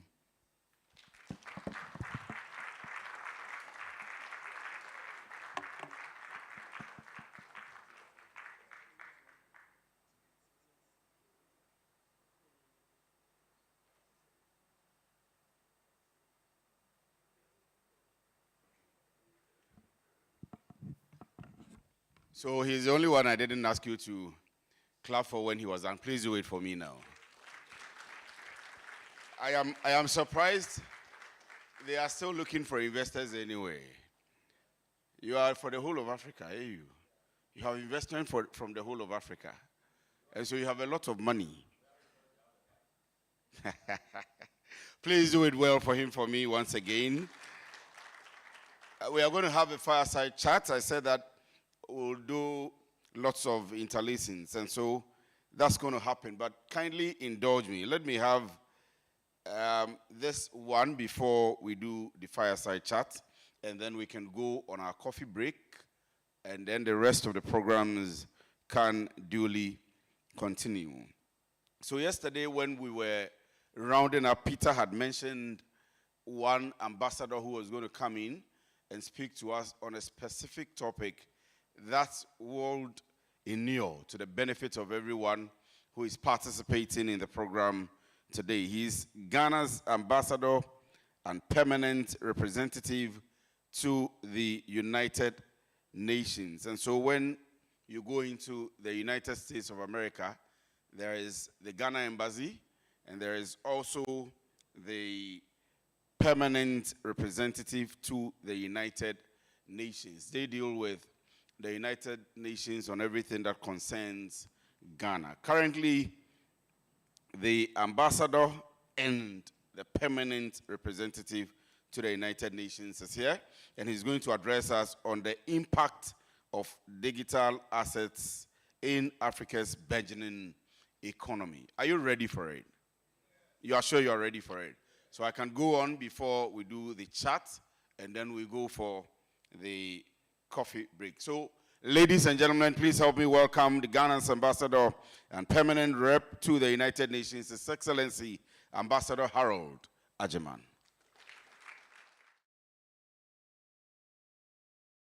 Moderator, let me begin by thanking you for the wonderful job you are doing moderating this session. Distinguished participants, ladies and gentlemen, it is a pleasure for me to join you virtually on the second day of the Digital Assets Summit Africa, DASA 2025. And I would want to begin by commending Peter Frimpong Manso and his team for putting together this timely summit. Well done, Peter. I'm also happy to hear that many leaders participating in this summit from yesterday have included those from finance, technology, and the regulatory spaces. The presence of so many of you in the room yesterday and today, I believe, is a reflection of the interest on the subject, but also of the inherent capacity of Africa to organize itself, to be at the cutting edge of global innovation, to define solutions to the continent's problems, and deliver results that meet the aspirations and needs of our people. I was happy to hear the previous speaker talk about the Data Exchange Center put up by the African Union. And as a continent, Africa has a blueprint, Agenda 2063, a blueprint for delivering outcomes for an integrated, prosperous, and peaceful continent driven by its own citizens. It is in this context that I salute this summit as an important contribution towards the achievements of Africa's aspirations. To be clear, nobody but Africans can develop our continent. Many would come and say they want to help, but their help would only extend to the point where it serves their interests. It is only Africans whose efforts and endeavors would converge with the interests of the continent. Let this summit therefore instigate our resolve for common actions, a resolve that as Africans, we would develop our own solutions for our own problems. And here I speak of global Africa, not only those on the continent. Distinguished participants, I believe that point has been made that while the continent of Africa accounts for only a small percentage of the global digital assets transaction volume, the adoption of digital assets is high in comparison to other continents, and the prospects for growth are encouraging. Annual growth rate of 6.37% is anticipated for 2025-2026, and the user penetration rate is projected at 5.5% for 2025 and 5.9% for 2026. By some projections, the digital assets market in Africa would reach 5.6 billion by the end of the year, with nearly 76 million users by 2026. However, place aside total market capitalization of 2.7 trillion in 2024 globally, and a digital assets custody of around 708 billion United States dollars by the end of this year, there is much room for growth. The scope for growth for the digital assets market on the continent of Africa is one that we all must work towards, especially given that thus far the market has been concentrated in key regional hubs such as Nigeria, South Africa, Kenya, Ethiopia, and Ghana. Even as institutional interest grows, fueled by better infrastructure and evolving regulations, we continue to see a dominance of stablecoins in the African digital assets market, particularly those pegged to the US dollar, which accounts for nearly half of all digital transactions. The trend of growth of Africa's digital assets markets will be driven by several factors. The first is demographics. Africa has close to 70% of its population being under 30 years, and this youthful population is growing. is tech-savvy and open to innovation. As the president of Ghana said a few days ago at the United Nations, the future is African. This is because by 2050, Africa's projected population of 2.5 billion will constitute 25% of the world's population, and 1/3 of all young people aged between 15 and 24 years would be residing on the African continent, according to estimates by the United Nations. The youth bulge would be the greatest driver for digital assets growth on the African continent. Next is the economic circumstances. The volatility in the foreign exchange market and rising inflation have given a strong boost to digital assets, as many have sought to overcome difficulties associated with access to the United States dollar and hedging against national currencies and inflationary pressures. Digital assets have also served as a faster and cheaper alternative for traditional remittance services, as the fees for remittances to parts of Africa remain high. Next is the emerging blockchain hubs across the continent and increasing government and regulatory support, which have given confidence to adopt the use of digital access. And lastly is the growing financial inclusion. Africa has some 500 million mobile users, and the robust digital money services pioneered by the likes of M-Pesa provide a basis for the transition to crypto wallets and exchanges. For many, especially the unbanked, the widespread availability of mobile technology provides an avenue to fill their financial inclusion needs, left unattended to by traditional banking.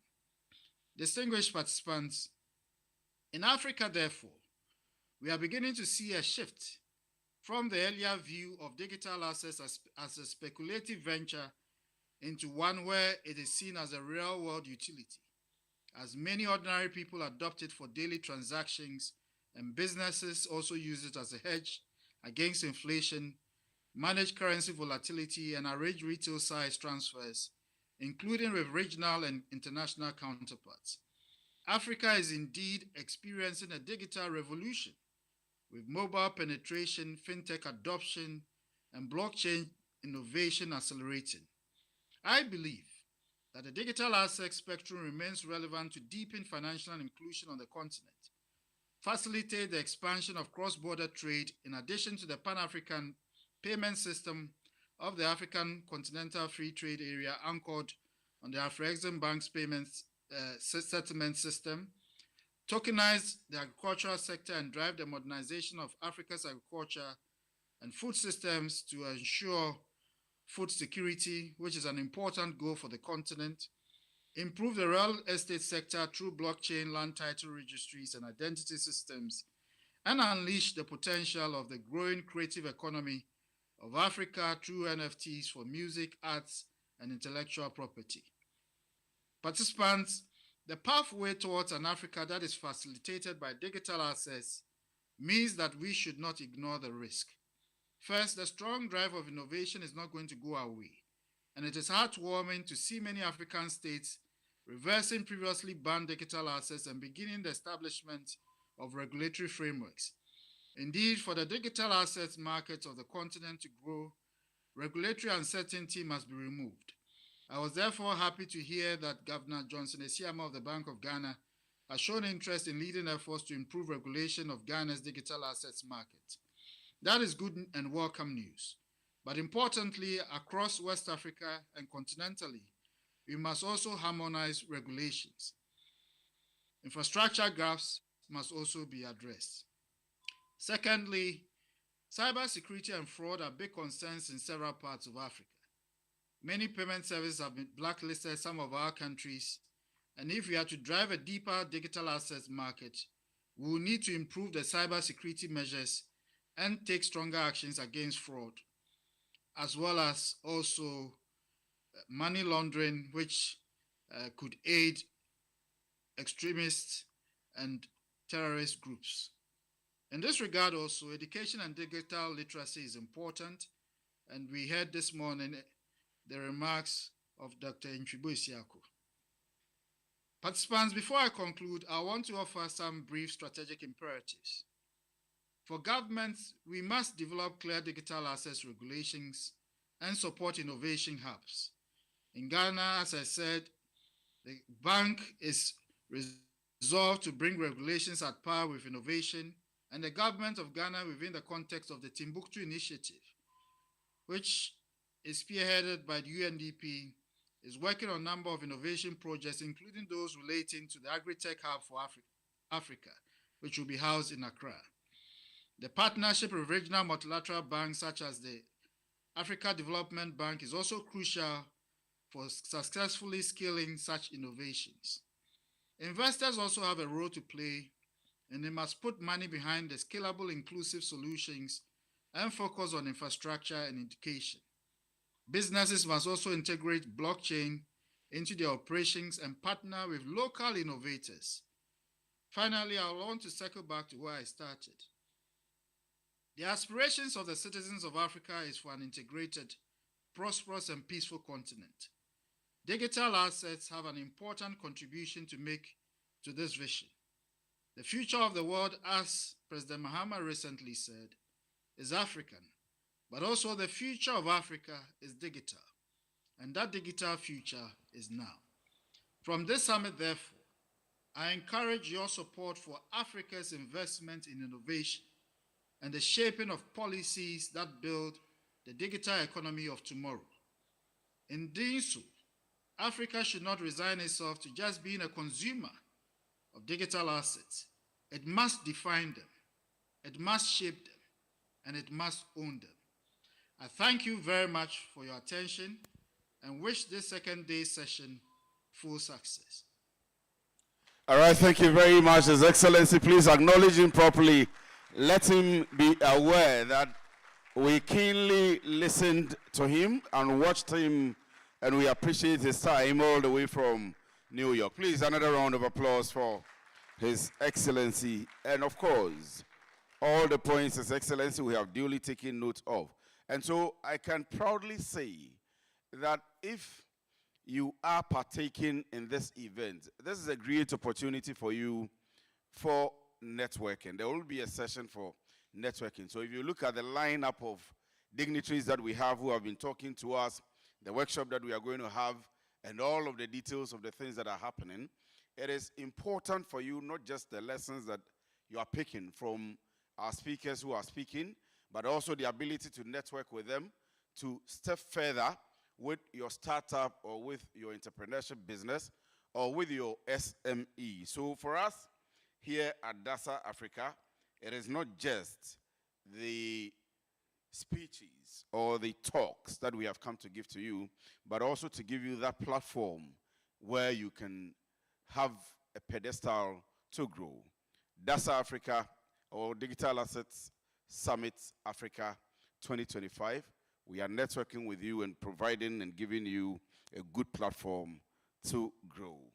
I'll now have the panel discussion, after which I can now relax and get you to have your coffee break so we can stretch our legs. Ladies and gentlemen, I'm going to have up here again my dear colleague, Mr. Moderator Benjamin Owusu Ansa. And this time around, he will be with Nana Adjoa Adobia Kate. I hope I got the name right.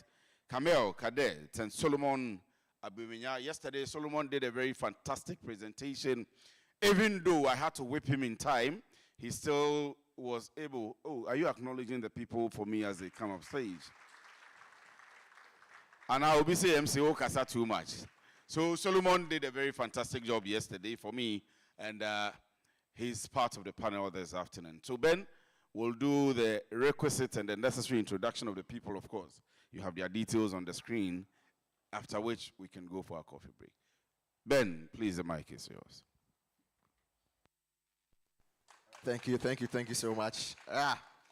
We work again. So I'll just start straight away from Cadet.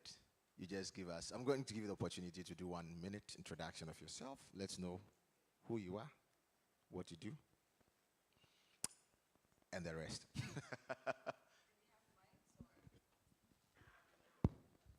Can we get some mics? Okay, so I'll start. My name is Carmel Cadet. I'm the founder and CEO of MTech. MTech is a technology company building modern central banking infrastructure. On the one side, we help central banks deploy modern regulatory tools, supervisory tools, and on the other side, we help them build their own digital asset and tokenization infrastructure. So we see the opportunity in modernizing central banking as an enabler for what we see as the future of finance, not only fintech, but Web3. We are proud partners of Bank of Ghana, as well as Central Bank of Nigeria, Liberia, Guinea, Sierra Leone, and Gambia. And when we look at the opportunity around digital assets, is very much what quite a few speakers have said so far. Not only access to inclusion, but also what are the opportunities beyond that when it comes to tokenizing assets. And I think Africa has a unique opportunity that is different from anywhere around the world, and I'm glad to be part of this ecosystem. All right, Solo. Thank you, Benjamin. My name is Solomon Sedinama Bemenya. I'm the CEO for Pod Solutions. At Pod, we are a financial services technology company. We have built the go-to platform that allows traditional microfinance institutions to bring on board their balance sheets and their customers to be able to do lending. We've built a machine learning credit scoring model that allows, again, these institutions to be able to compete within this competitive space so they don't get wiped out. We also do device financing and then bill payments on credit. Beyond Pod, I'm also a startup advisor. Through the ALX Ghana platform, I speak to startups, direct them to be able to scale up from where they are. And I also have a particular interest when it comes to fintech conversations, design think, and also be able to optimize processes. That's what I do beyond Pod Solutions. Thank you. My name is Nanajwa Adubiakate. I'm a lawyer with 10 years under my belt.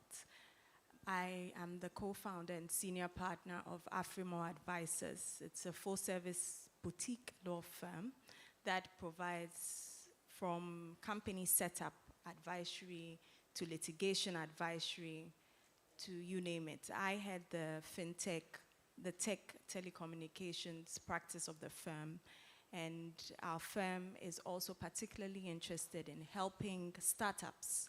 So we usually run free webinars for startups and also these speaking engagements appear at such speaking engagements to give you free legal advice, which we know that usually startups are a bit hesitant to engage lawyers because there's the view that we're too expensive, but we are not too expensive anyways. That's a joke, by the way. I will just settle on the joke and take advantage of the joke. So you are not expensive. So we'll keep coming since you're not expensive. Well, when we talk about digital assets, there is this excitement that comes up, which is innovation. But with innovation comes with risks, regulation, and policies. I've seen that most of you, that you are the founders or you are the senior most members in the organization. Now, so I would throw this question to all of you. What are the most overlooked risks in Africa's digital assets ecosystem, and how should firms proactively address them? I've been looking at it from this angle, starting from the ground level all the way to the most pressing risks that faces digital asset firms, since you are all in that space. Yeah, so anyone can go. We are very, very affordable, as the lawyer said. Since I'm the only gentleman here, I'll take that one ticket going first. Yes, I think a couple of the overlooked risks when it comes to this ecosystem typically will be cyber security vulnerabilities. I don't think that we have pressed home that point enough. I think that I've come from a background where organizations always only show up for cybersecurity when they have an audit or when they have to address a certain regulatory need.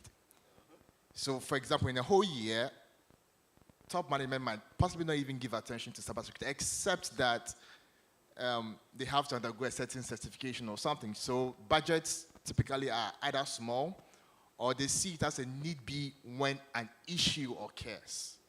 That's one. Another that I would want to mention is user education. Like they've always said, the weakest link is the user. So sometimes we deploy systems, spend a lot of resources in trying to get protected, get risk issues addressed, but those who are meant to be the implementers do sometimes not understand the need and reasons why we have to. So you invest a lot in building systems, but those who are meant to be the gatekeepers of the systems do nothing about it and possibly makes your investment possibly a wasteful one. So these two is what I'll settle on to allow the rest of us to speak to. Thank you. So for the digital asset space specifically, I think consumer protection is a big deal. Because the plumbing of finance in this case is very different from what we're used to. When you think about public blockchains, especially in finance, today you have banks that have their own private ledgers and they provide the ins and outs and they control how transactions are processed, and whether good or bad, they have their own infrastructure that they manage and they control. Now you really have to trust a number of parties that you might never meet, right? And don't know where they are. That provides that stability, that security, that data is being processed accurately, and that when you think that you have X amount of tokens in your account, in your wallet, that it is really yours, that you can go and exchange it. I think the consumer protection aspect is whether it's fraud, whether it's operational standards, and maintaining the integrity of the systems, that for me is, I think, the primary risk. And it permeates across different areas. When you think about custody of assets, so you hear a lot about custodial wallets. This is a fundamental piece of what makes digital asset possible, whether it's when you issue the token or when you move the token across different ledgers, it needs to sit in a wallet. And there are operational standards around that I think over time we will continue to develop, but that's a major risk that I would like to highlight. So the legal risks are quite high and it's all encompassing. So when it comes to what we're doing as startups, so as consumers, and then as the companies actually engaged in the business, the issue is we are not diligent enough. There's the need for due diligence in every transaction that you are undertaking. So you are asking who is the one issuing this digital asset that I'm trying to buy? Who is responsible? Who is even collecting the data that I'm putting out there? And we don't ask these questions. So I keep on going to MiCA and the white paper, and the need for white paper disclosures. I think as industry players, even though we're not bound by MiCA, being guided by the white paper, the mandatory disclosures that are to be made in that is a way of ensuring that you do your own due diligence. And also data sovereignty. Who owns the data, or who is receiving the data that we're getting? I was at NCA when the internet crisis happened. And that's when the internet exchange point, which we had been insisting that, stakeholders, you need to ensure that you are hooked onto the internet exchange point, because when your information goes out and comes in, as Sadiq duly said.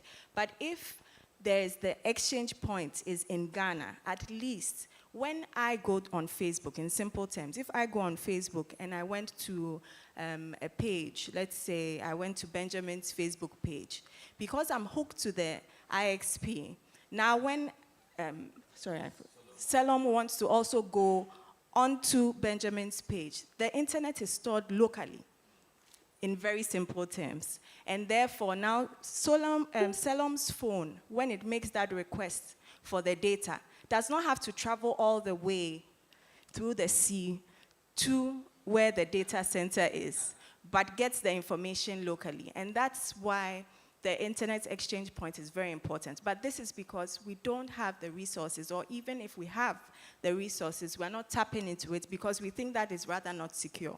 But it's important that you have a hybrid solution where you're storing your data in the cloud, but you also have a local server which your data is saved on. And this is because data is king. We all know that. Now data is the new gold. And where are you storing your gold?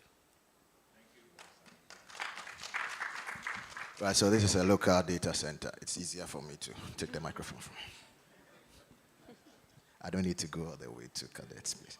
All right, so risks naturally comes to the forefront of compliance, because then we want to find out how compliant are these or how compliant are that. All right. I have 5 minutes. Why? When did you come here? That's a risk. So I need to get a compliance here. So you coming from the legal background. Yeah, so this one is directly back to you. I need to bring it back to you again. How can African firms, how can they build compliance strategies that aligns with global standards? Or if in a better way, we can see that most regulators are now coming up with, or they are developing frameworks. So how can organizations like yours and the others kind of co-coordinate or co-create these policies that can align to global standards? All right, so I put together an acronym that compliance is built on crypto. And C is for custody and cybersecurity, which Selom has spoken about with regards to cybersecurity. And I think even my colleague also spoke about custody. So I won't talk much about that, but we need to safeguard that. When you are a business, how am I ensuring that when it comes to the custodial chain, and when it comes to cybersecurity, I'm secured? We also need to ensure that you should have reserves and then redemptions. How are you ensuring that when it comes to stable coins, now we have the one-to-one reserves. How are you also ensuring that, yes, there's something backing your crypto assets or your digital assets to ensure that in the event of anything going wrong, there is also the need for the ability to redeem certain tokens. And this is put in place very, very well. You have policies in place for redemptions, in place for reserves that you are going to comply with. Then we have Y, which is your customer. Then we come to KYC and AML. Know your customer is very important. The very simple example of know your customer that is localized is when you remember when you used to open a bank account and they'll give you the sheet of paper, draw the directions to your home. That was KYC. So when you're in Ghana, you don't use the KYC that is used in the US because the systems are different. How do you ensure that your KYC is localized and is adapted to the local market? Then then we come to P, protection of the customer, which is key and has been spoken about in depth. How are you ensuring that your privacy policies are protecting your customer? How are you ensuring that there are redress mechanisms? When something goes wrong, what is the mechanism that is put in place? You should have all that in place before something goes wrong. That's the best way to go about it. So you don't need to go to court or be sued by someone for something that was preventable. Then transparency and token disclosures. Using the MiCA style white papers. What information are you disclosing? What is in your terms and conditions? What are you ensuring that upfront, your customer, when they are hooked, when they are engaging your services, they know what exactly they're going in for, particularly when it comes to the risk. Because some people don't understand how Bitcoins and digital assets work. And it's good to ensure that all of that is put on the table when you're engaging them. And lastly, O, which is oversight and operations. Sometimes when we are startups, we think that, okay, let me just go to the office of the registrar of companies and register the company, that's it. Most of us here, I'm sure, have companies, we don't have boards, but you need a board. Your board is going to ensure that you are doing the right thing. If you get someone, I'm on a board, for instance, that I'm paid 100 cedis for every appearance. I was on the board of PMMC. That's not what I was getting. But it is because I want to give back to society. So even with the 100 Ghana cedis, I tell them they should use it for lunch. I don't take it. So there are people who are willing to help you. You get a board. Now we have virtual meetings. So you can have all your board meetings once a quarter. But you know that the board is supervising you well, and based on their expertise, they're able to guide your startup or your SME to do the right thing. And then with operations, to ensure that you don't do insider trading. So you yourself shouldn't do insider trading, and then you shouldn't let your staff also do insider trading. So these are some of the things that we need to do. So once again, crypto stands for custody and cybersecurity. R stands for reserves and redemptions. Y for your customer. P for protection of consumers. T for transparency and token disclosures. And O for oversight and operations. All right, thank you for that acronym given to us, crypto. But don't worry, next time give me that 100. I will take it for something else. You spoke about transparency, building transparency and trust. So I want to go to Solo. Solo, this one is for you. I mean, how does transparency play in both institutions and retailers, such that we want to see how can there be partnership between fintechs, banks, and then other regulators? How can we see the synergy with the partnerships? Okay, so one of the core principles within the financial services space is trust. And trust can only be built on transparency. So as a business, to want to deal with the customer, you need to be able to be transparent all through activities, one being pricing and fees.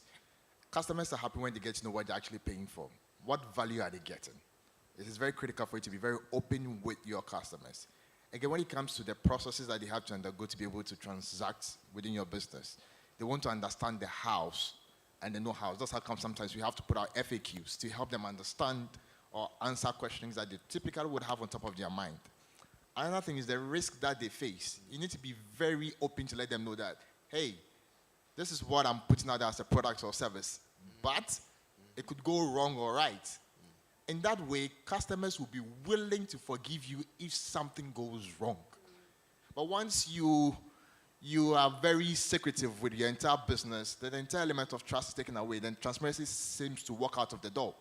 On the regulatory side, I think that businesses, especially when we want to drive conversation around digital assets, need to see the regulator as a partner rather than be very confrontational with the regulator. You know why? This is our field. We understand some of the things that the regulator does not understand. So for us to be able to carry the regulator along, we need to extend that hand of friendship by being very open and share our insights within the field that we operate. And that helps the regulator to be able to understand our ways and help us get the policies that we want to drive our business. Because again, like I said yesterday, without policy, it will be chaos within this space where we innovate. And then again, within ourselves as players, we need to be willing to share data, to take away that silo operations, because when we are united, when we are synergized in our thinking forward, we build a giant that will be difficult to take down. So it's very critical for us to be able to be transparent across processes, systems, and policies that would together unify what we have to do and build, and together serve the needs of our customers. Oh, that's powerful. Thank you so much. I really appreciate that. So at this moment, we here are the innovators, and the one giving me the time is the regulator. We need to have a good kind of rapport. So please, let's have a rapport now. Now to you, Cadet, this is for you. Wherever we have innovators and regulators, you get to have that kind of thin line. Yes. If you are not careful, you stifle innovation or growth. And if on the other side, you are also not careful, you go overboard. So how can both come together and play? Bringing innovation at the same time, balancing Yes. governance and then compliance. Yes, and thank you for that question, because this is at the heart of how we got started as a company. The concept of a regulatory sandbox was very abstract. And fast forward to now, I think yesterday Bank of Ghana was referencing that as far as how it's becoming a regulatory tool. And when I think about sandboxes, we talk about them, this is a supervisory tool for innovation. That's where that marriage comes together, because it inherently says, we don't know how to regulate this, and if you're a regulator, you'll know this. You can't regulate what you don't understand at the end of the day. You don't understand the risk, you don't understand the exposures, therefore you can't put the rules around it. Sandbox solves the dilemma of not knowing how to regulate and then saying no while innovation is moving faster. You can't control innovation, so how do you craft that collaboration, that partnership, that really resolve at the end of the day around risk, right? So I'll take the opportunity to talk about that, because from a regulator's perspective, look, especially fast forward to today, you know, I know central bankers who test crypto, who, you know, have friends and kids and families that are in crypto. So, and they experience ChatGPT in their own personal life. You know, we forget that there are people too, right? That understand kind of normal day. But the job, however, is to mitigate risk, right? And if you, compliance, I say, is you understand why compliance is needed once you understand and agree that there are risks in whatever we're doing. And especially in financial market, we're talking about our money, right? Has anybody lost money before? Have you ever lost your cash before? Has anybody ever lost crypto before? It's okay to say that now, right? So I have too. I have lost crypto, I've made payments, and it disappeared. There's no call support, there's nobody to call. It's gone. Right? Binance can't help you, Coinbase can't help you, you're on your own. So you look at, this is the new way versus the banking system where you were walking into a building and somebody's going to figure out where your money went. It might take a long time, but somebody's gonna come back to you and figure out where your money went. So you look at, there are new risks now that require new rules. And regulators are starting to understand that. The first start was, this is bad, we don't understand it, it's all going to, you know, mess up our systems. And then now you're saying, okay, there are opportunities, so let's focus on what are the risks exactly that we need to solve for. And that's where regulation comes in. That's where partnership also comes in, because compliance is a two-way street. The regulator puts the rules in place after understanding the risks, and the ecosystem themselves have to comply. And compliance is really demonstrating that you are managing risk. That's really what compliance is. If you look at the data that you have to send to a regulator, okay, are you a real company? Are you a real person? Is there somebody going to be there when something goes wrong, right? And also, do you have cybersecurity? Do you have enough capital? Do you have enough reserve if you're going to issue a token? Those are all about managing risk. So the last thing I'll say on that is that there's also, that partnership also means compliance, understanding why the rules are being put in place, and for the regulator to understand that innovation is going to grow and how to find that balance. Right, thank you so much. Now I want to find out this balance here. I want to balance it so well, such that my moderator will not come and chase me out of here. So finally, your final words. Let's balance compliance and regulator. So your final words on this whole system, how we're building trust and how we're moving forward, plus future trends. Okay, so I'll start and then I'll pass it on to you. I'm really excited the fact that we can have this conversation. I mean, I've been in this ecosystem for a good 7 years now, and I've seen the trajectory as far as when I started talking about blockchain, it was, you know, just not particularly known, and us to be able to have this conversation is amazing. What I would say is that as regulators are trying to come to the table, I think there's a big 180 degrees that have been done now. I think Africa specifically has had a different trajectory to financial inclusion. Mobile money did not have compliance in it, right?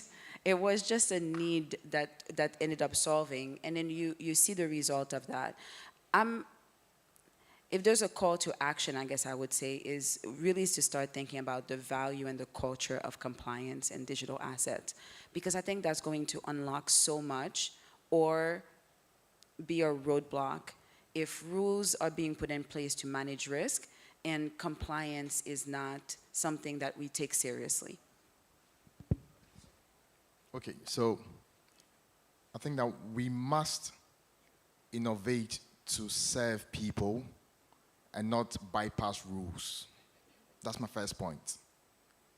2, in the event that the regulator is silent, we need to default to global and best standards. Now, my third point will be, in the process of innovation, we must do it responsibly and making sure that we are compliant from the very first day. Thank you. Amen. Yeah, so one that has been said already, self-regulation. So it's not about what exists, but looking at best practice to ensure that you're doing the right thing. And when it's with AI, that's the same thing that happened. The OpenAI started regulating itself before the committee on AI started putting in place the measures to ensure that they do the right thing. The existence of laws is not an albatross on your neck. You should look to how you can work within the law to innovate, but more importantly, your innovation should be scalable. I think that's what us as young entrepreneurs forget, that business is not only about a good idea, but how scalable is my idea? Because the investor is not looking at how funny or how innovative your idea is only, but how it will make the person money. And the person is looking for billions, not looking for just the thousands of dollars. So how are you to ensure that your projects or whatever innovation you have is scalable in order to make the right impact? Thank you. All right, thank you all very much for building trust, risk management, and compliance for digital assets. Thank you very much. Oh, is that all you can do for them? Please. You are clapping like you're exhausted. It's still early morning yet. In fact, I've been checking my time, and this time around I didn't bother them because I think we are within or just on time. Maybe, please kindly stay for me. Don't go yet. Please stay. Let me get Mimi and the rest of the dignitaries to join them again for today's picture session. Okay. We have the opportunity to go around and at least ease up a bit after this one. Then we can come back into... We're very, very compliant, so you have exactly, more time. you were. So now I have a lot of time for you.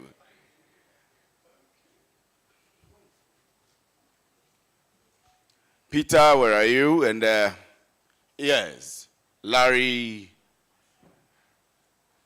and the rest of the speakers. But if you have not spoken yet, please, you are still allowed to join. I think you should still move towards here a bit. You get it.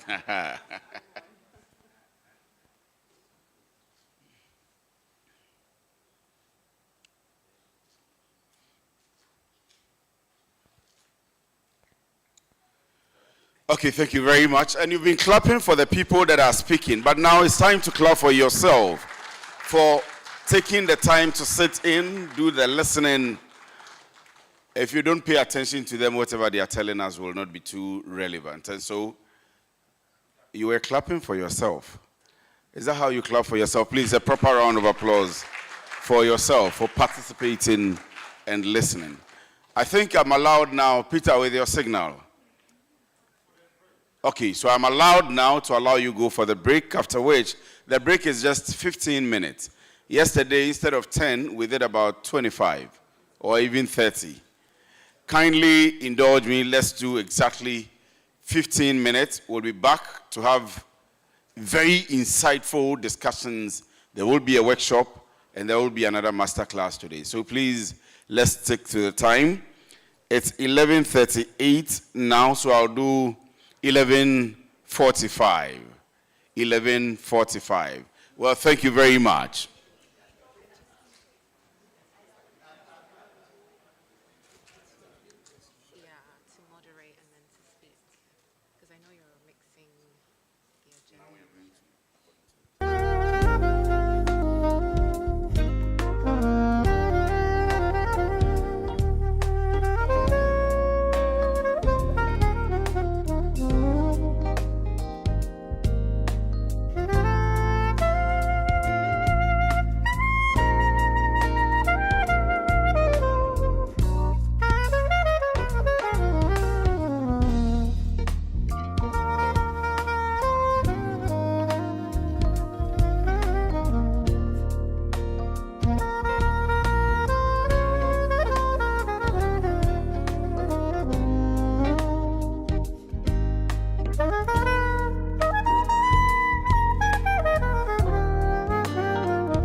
Right, hello. Good afternoon to you, ladies and gentlemen. Oh, I'm really surprised from the depth of my heart. I said, good afternoon to you, ladies and gentlemen. You're not feeling it now. So once again, we say welcome to day 2 of our DASA conference, and then welcome back from your coffee break. For those joining us online, welcome back from your coffee break as well, because we had a good time having coffee and networking together. Earlier on, my colleague had said that there wasn't going to be any networking, but please, there is a huge networking cocktail after today's section. So don't be in a hurry to rush home. Forget about the traffic. Let the cocktail take care of your traffic situation back home. So right after the section today, there is a cocktail networking section for you. So all the people that you were not able to meet during the day and during their presentation, they will be there. So we'll make time and take advantage of that, right? My name is Benjamin Ozuanza. I'll be taking over from here till the cocktail is over. Now, next to come on stage, it's a group of people that you can't miss when you're talking about this industry without mentioning them. I always describe them as policy, practical, advocacy, awareness, training. Cup them all together or encrypt them, and you see what they can do here. Having us go through the evolution of banking and digital asset relationship. Ladies and gentlemen, help me welcome on stage this 3, do I say musketeers? These 3 wonderful people that you want to listen to over and over again. One is Madam Audrey. Audrey has been in the space for decades, helping with policies, helping with structures. She was previously at the Cybersecurity Authority, and they were part of the team that were able to bring forth the Cybersecurity Act. Together with this young man, we normally call him the hack man. The hack man. Bring anything relating to cybersecurity or security that deals with hacking, deals with vulnerabilities. If you don't mention his name, you are not part here. And then, the powerful house. She's always hiding. She's always behind, but she does all the work. Ladies and gentlemen, if your hands are not beating, help me put them together as I might welcome the team that is going to take us through the evolution of banking and digital assets relationship. Audrey, Eric, and Sylvia. Hey, and Adjoa is also joining. Adjoa didn't tell me. All right, so since Adjoa is joining me, I think... no. Right. All right, so I present to you your team. So your time starts now. Give us an extra one. Do you have a mic?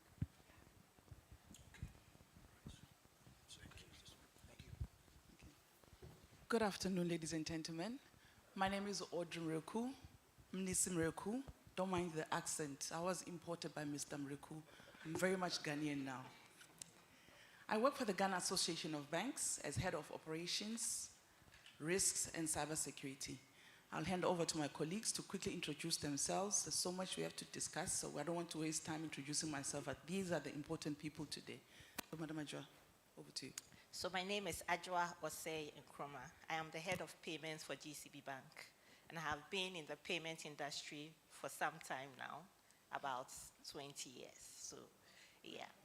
So I bring to bear a lot of experience, and I have seen how payments have evolved in the economy now. So I'm very happy to be part of this discussion, and I have enjoyed what I've listened to so far. I hope you'd also enjoy the little insights I'll bring to bear. Thank you.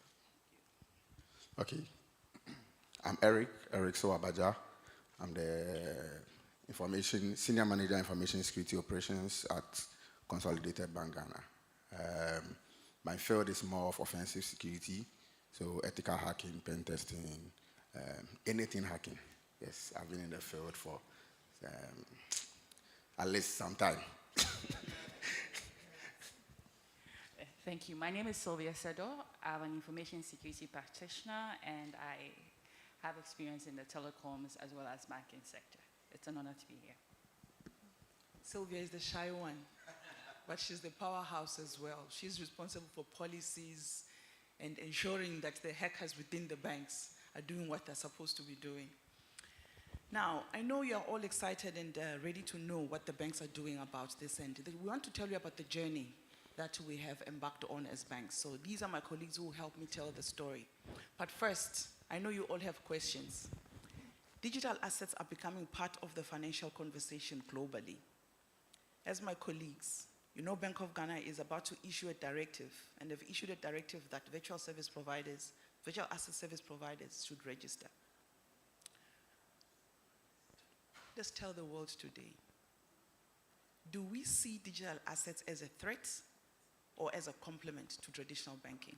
I'll start with you, Ajwa. Just a yes or no answer. I actually see them as a complement. Thank you. So Eric.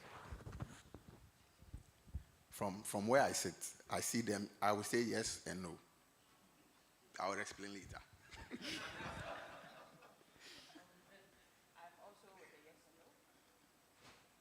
I'm also with the yes and no stance, because yes is an opportunity, but with every opportunity, there are threats. So I believe a balanced approach is needed. At least there's a yes. 2 years ago, I'm sure we would have all said no. You guys are a threat, but no. Today, at least there's a yes. I can firmly say it's a yes from my side. I'll start off with Ajwa. She's the head of e-banking and cards. You all know that with virtual assets, you cannot walk over the counter and say, I'm buying my virtual assets, so make a payment here and there. We all use our cards. So that's why we made sure that we bring you an expert to understand how cards work. Ajwa, tell us about the expectations of customers when it comes to digital payments and in accessing digital assets. What can you tell us? Just tell us a story. Okay, so we are all customers of banks, or even the telcos. And we know that for now we are not asking the question, why can't I pay digitally? Because these services are being provided digitally. The question we are asking now is, why can't I pay instantly? Why can't it be cheaper? And why can't it be safer than it is now? So customers are very intolerant when they want to access these digital services and it's not available. And this is seen when we go on social media. You see a lot of customer complaints when they are unable to access these services. So yes, customers want these services to be instant. And when you look at the data from GIPS, GIP transactions have increased significantly. In 2024, we had about 71 million transactions. In 2025, we are doing about 94 million transactions. So this tells the story. We want our payments to be instant. But there's also a growing curiosity when it comes to digital assets. Most people, especially the youth, are interested in how it works. They want to understand it more, And from yesterday's discussion and even what we've done this morning, we've seen that there's a growing interest in these. So they want to use these digital assets for international transactions, international transfers, cross-border transactions, and they also want to use it as a hedge, okay, for the CD. So this is also another trend that is coming up. Customers also want flexibility when it comes to limits. So when they see any inflexibility or opaque charges, they are worried and they are looking for other avenues where they feel they have some flexibility when it comes to the limits, and also the charges are clearer. So this tells me the story that customers' expectation is that they expect payments to be flexible, they expect payments to be instant, and they expect payments to be cheaper than it is now. And they would exploit every avenue that is available. For banks, it gives us both an opportunity and a threat. If we do not take advantage of these expectations by our customers, we are going to lose the market. And that is where we need to be very careful. That's why my answer initially was, it's a compliment, because we need to look at it from the positives and see how best we can support. Thank you, Ajwa. The next question will definitely be based on the response you gave us. Basically, our customers are now demanding for a service. Our traditional way of banking needs to change. Our customers are demanding for a service, and we are ready to provide that service. Now, with stable coins and tokenized payments and the anticipated digital CD, how do you see the traditional card and mobile money ecosystem evolving? For the short term, I don't see cards leaving the ecosystem at all in the short term. The fact is that is the only bridge we have for international e-commerce. If you want to pay for anything online, you need your card to do that. So in the short term, I don't see cards going anywhere. Mobile money is what we currently use for our domestic day-to-day transactions. But we know that the trends are changing. So it's important we also evolve with it. What I foresee is, what we at GCB Bank currently is doing is that we want to partner fintechs. So we have a solution we call Card as a Service, where if you are a fintech, we want to embed card services into what you are currently doing. So we give you virtual cards, and on top of it, you put your rails on it. So we give you the base for you to do that. And I'm also seeing that mobile wallets would also go the same way, where it won't just be holding funds or your mobile money, but it would also have various, it will be a multi-asset wallet where you can keep your CD. If you have an e-CD, it can also be in there. If you have a tokenized deposit, it can also be in there. So this is how it is changing. And we want to grow with the market. So we would also evolve and make sure that we are providing the rails on which the VASPs can also innovate on top of. Okay. You spoke of a partnership that your bank, Ghana Commercial Bank, is ready to partner with fintechs. Can you tell us more on that one? Okay. How can the people in the room take advantage of that? So for instance, there are two services that can benefit all of us in this room. One is the card as a service, and two, banking as a service. Most fintechs do not have a store of value. Okay, so you are providing these assets, but nobody can actually store value. So I know there's Koba in this room. You don't have a wallet, but you are providing services and you want people to actually use the service. They need to be able to store that value somewhere. And that's the service that GCB wants to give you. So we give you a store of value, and you can then give that store of value to your customers. So they can have like your fintech wallet, okay? And that wallet would be, the infrastructure beneath it would be provided by the bank, which is GCB Bank. So that's one thing we are doing. Another thing we are doing is card as a service. Most fintechs, most innovative people innovating would want to provide a means of payment for their customers, but they don't have it. What we do is we can give you a virtual card that you can embed in your mobile app for your customers, where they can go in for your fintech app, they get a card that will be provided by you, which is a virtual card, and they can use it for any purchases or payments that they want to do. These are services that we want to give our customers. And just 2 weeks ago, we had a fintech tonic where we invited all fintechs to the bank to tell you that we are here to partner you, innovate, we are here, we would innovate with you, support you, and make sure that you are meeting Bank of Ghana's regulations when it comes to KYC, AML, transaction monitoring. We do that for you, and we give you the free hand to innovate. Thank you very much, Ajwa. One thing that we all forget is that banks don't have money. The money you see sitting with the banks is customer deposits. So when you are coming for money within the banks and say banks don't give out loans, it's very difficult. It is because we are assessing you and we see that if we give this person the money, when the customer comes back for their money, will the money be available?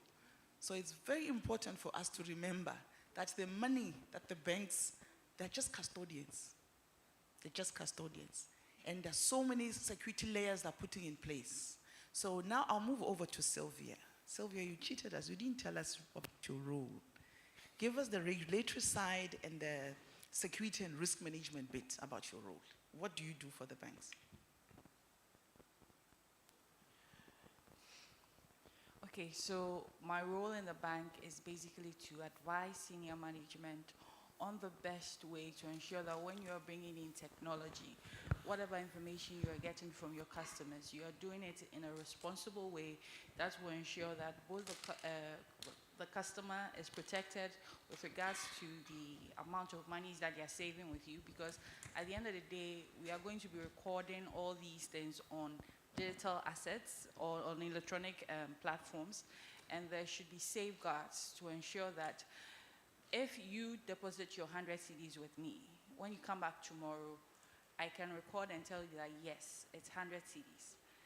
And whenever there's a change, both I and you should agree that yes, it was done in a way that can be audited, and it was done with the consent of both parties. I'll hand over to my MC later on. I'm posing this question to him. I want him to tell you about CIA. CIA. He's a cybersecurity specialist as well, and we use him a lot when we're doing our capacity building. To build on what Sylvia has told us today, he works mostly with young children, so he can granularize it for even a 10 or an 8-year-old for you to appreciate CIA. So Ben, this one is for you. When the next time you get on stage, please explain CIA for us. Now, Sylvia, you did mention that there are guidelines in place. We know Bank of Ghana has come up with one that emphasizes on anti-money laundering, consumer protection, and cyber risk. What are the biggest risks that banks are dealing with when it comes to, or are afraid of when it comes to digital assets under this framework? Okay. So with digital assets, when we look at it from an anti-money laundering perspective, the whole idea of due diligence. Who are you? Do we know you as a service provider? And then if a virtual asset provider is coming to give the service, do they really have the required technology as well as the requisite manpower to ensure that they are following regulatory guidelines? Because at the end of the day, we are only in business because the regulator is allowing us to do so. As if you were here yesterday, he said he's both policing and cheerleading the VSP. So from a compliance perspective, we have to ensure that they are indeed meeting those requirements and they do have the requisite technology, or more or less, they are what they say they are. They have the manpower to back it, and they have a responsible senior management. I believe in the previous session, one of the panelists pointed out the fact that boards are needed so that their experience will be disseminated to ensure that best practices are being done within the organization. Also, because of the decentralized nature of virtual assets, there needs to be a little bit of a customized way to ensure that we are tracking where the money is coming from, so that we are ensuring that it's not money laundering, because most of these money laundering activities, they are from criminal proceeds, so we cannot be seen to be aiding that as well. Okay.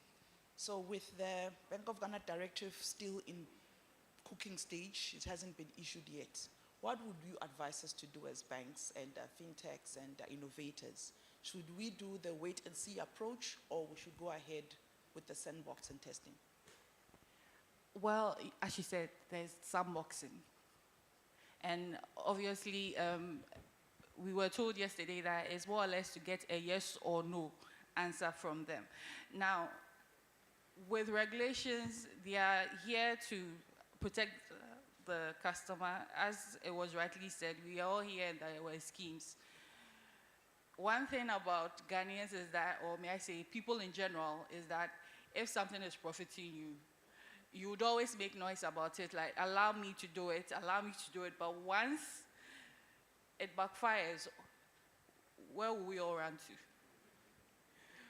We will all pack our things and go and say that, oh, government, to do something, you were here, we were doing this, and you didn't say anything. So definitely a wait and see approach is not going to work. So yes, the guidelines, the exposure drives that they've given out are indeed setting this, the space for us to play the game. So as we are seeing the directive, obviously it is telling us their tone and the direction that they want us to go. So we as banks, we know our roles. We are not supposed to actively participate, but we should help with the typical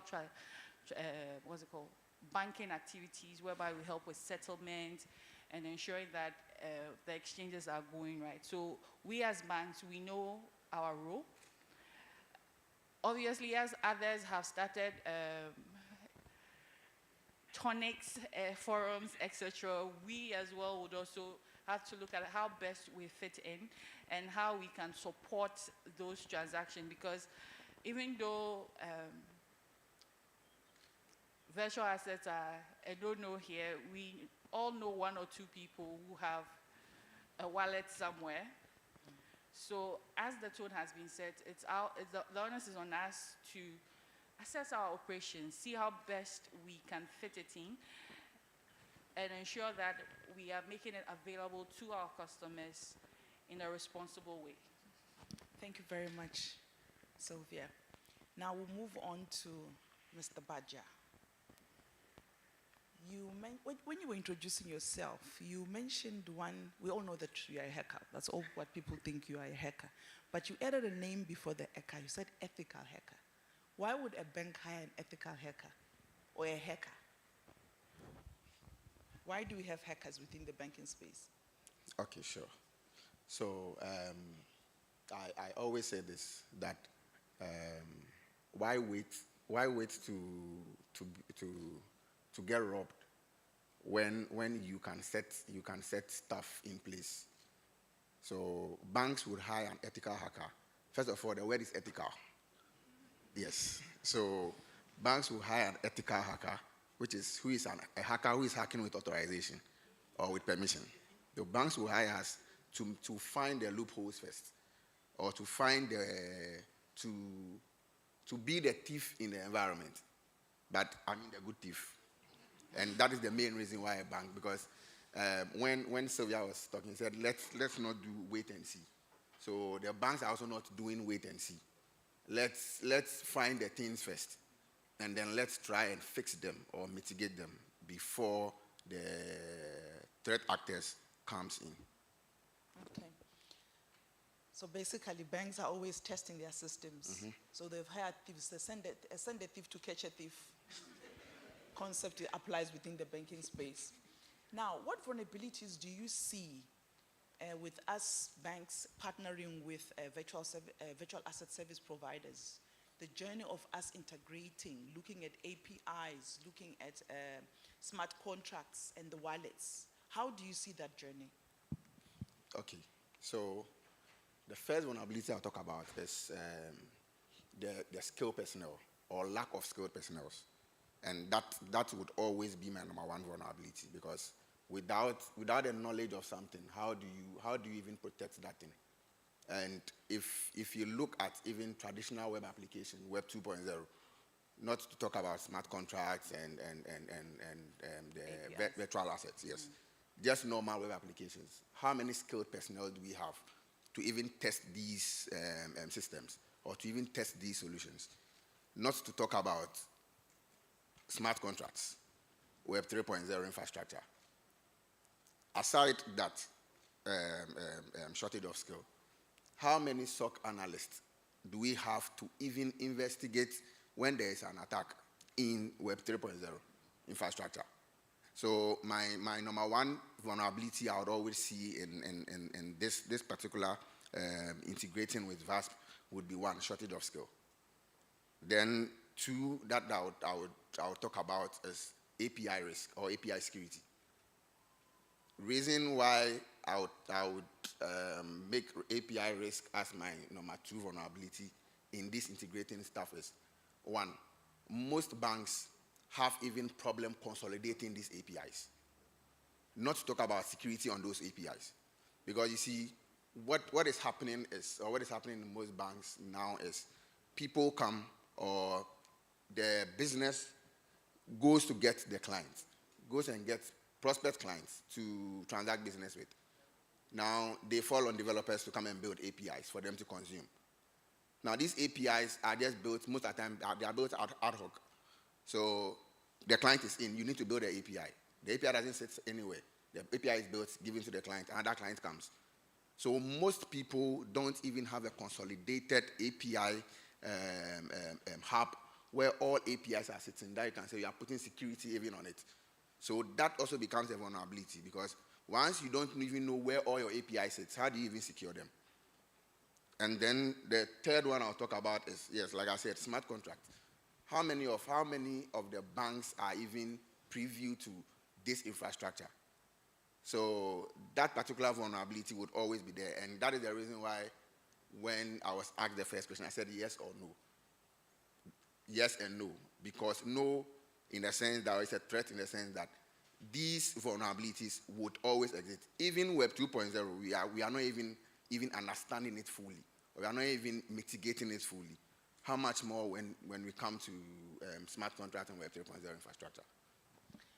One thing technical people do, I've moved away from the technical side. Now I'm looking at business. I left the technical world. They like using big words.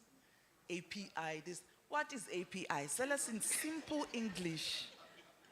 What is this API? Give us a use case.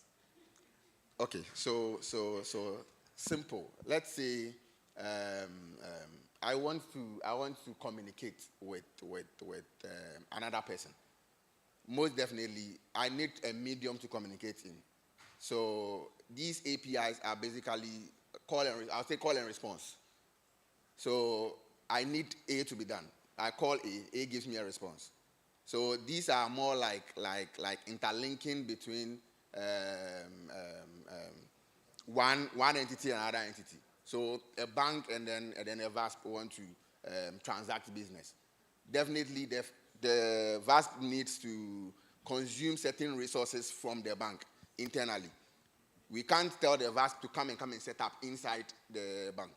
So the VASP has its own stuff. The bank also has its own stuff. So the API is what links them together, or what makes transaction goes on between them. I hope I did. I wasn't technical. That clapping means you tried. You tried. I see three of people clapping their heads, means you tried. Now, one of the biggest challenges we are also seeing as banks is standardization. Banks are quite mature in terms of frameworks that they use to secure the data. But there are new fintechs and innovators coming up, which might not even be able to match what the banks have acquired in terms of experience over the years.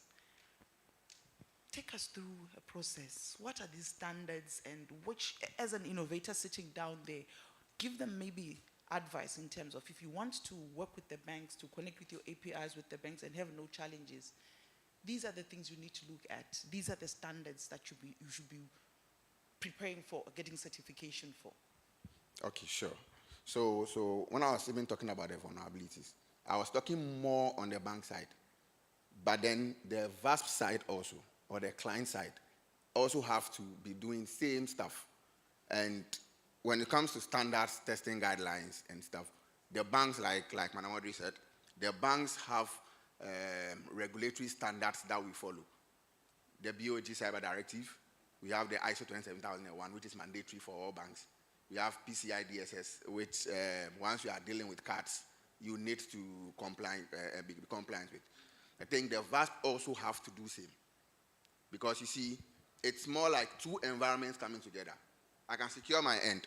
If you have not secured your end, it means you end up introducing vulnerability, or you end up introducing issues to me. So I think some of the guidelines that needs, or security standards that needs to be put in place should be that the VASP providers or the client side needs to also regulate themselves when it comes to ISO 27001. At least basic ISO 27001 they should have.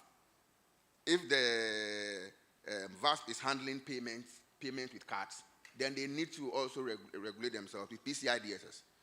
These are simple standards that at least it sets you at a tone.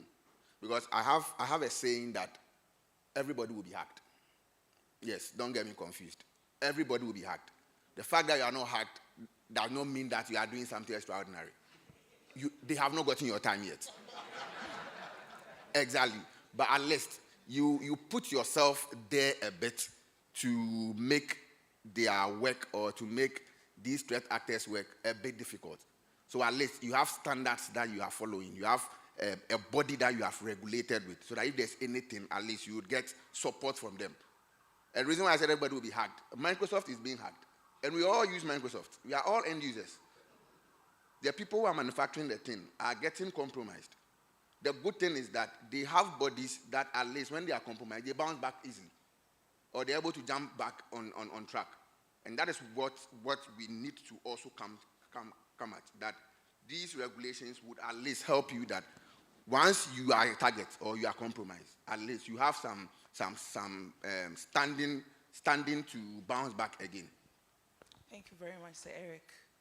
I'm sure you are all happy now, and you can see that the banks are ready to partner with virtual asset service providers.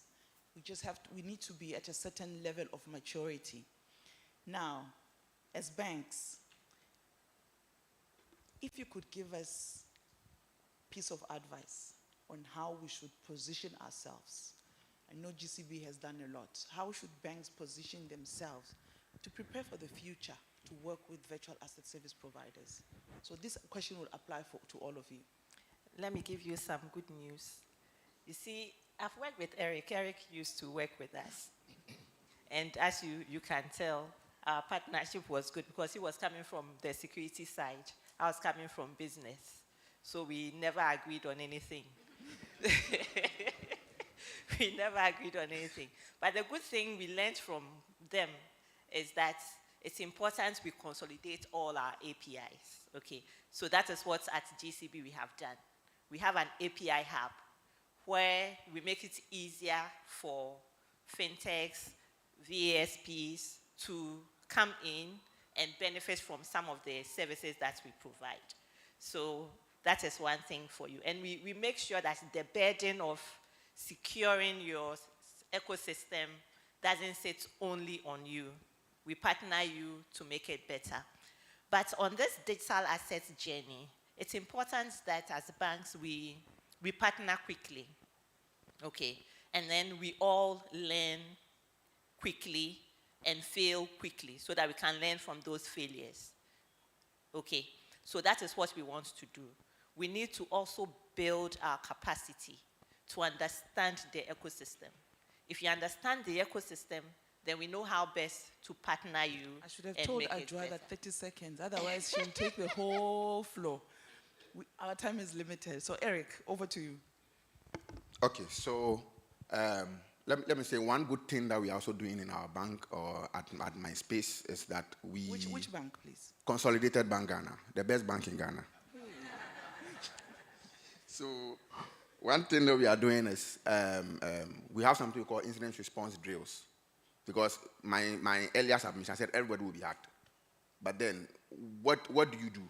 So at least let's prep ourselves for the inevitable. Let's prep ourselves in the case that we are hacked. Even though we have not been hacked, let's have drills. And then let's bring all stakeholders together that in case there is a cyber attack, what do we do? What do the corporate comms do? What would legal do? What would customer service do? What would business do? What would staffs do? What would our customers even do?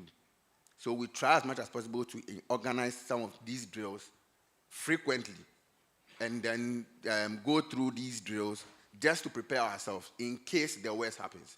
So this is something that I think we are doing, and yes, it's helping from my side.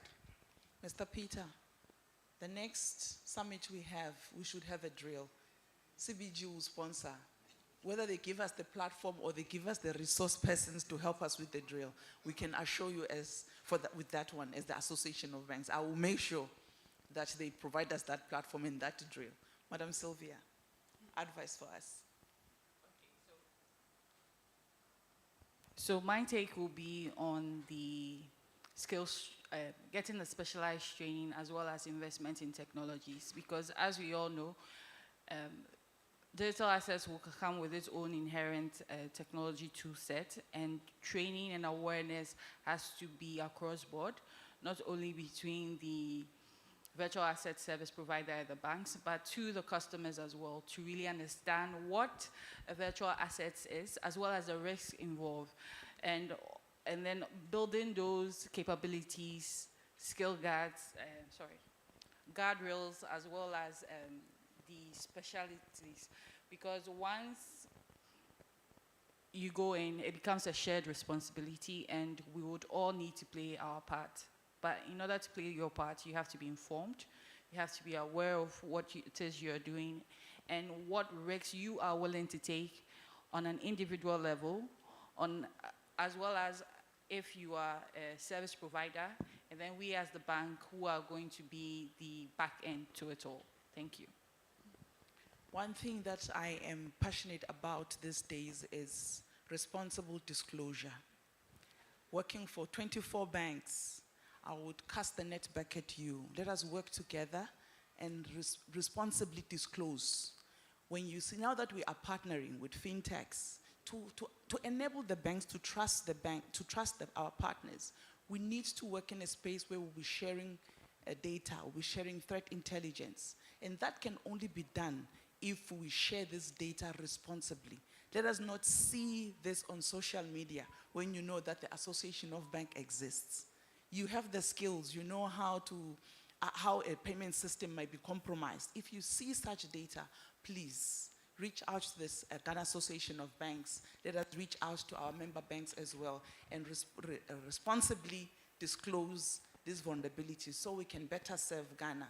There's an Akan proverb that I like that says, if you see your neighbor's beard on fire, fetch water for yourself. I want to tune it up a bit. If you see your neighbor's beard on fire, fetch water and go and help your neighbor put out that fire. Because what we are talking about, what we are dealing with here, it transcends borders. Today it might be sitting with a VASP, tomorrow it is a bank. It transcends borders. Sitting here, it could be Larry in South Africa experiencing something. If you see that data, Larry, that something is happening in Ghana, reach out to us, alert us. Let us responsibly disclose this data so we can protect Mother Ghana. Thank you very much, ladies and gentlemen.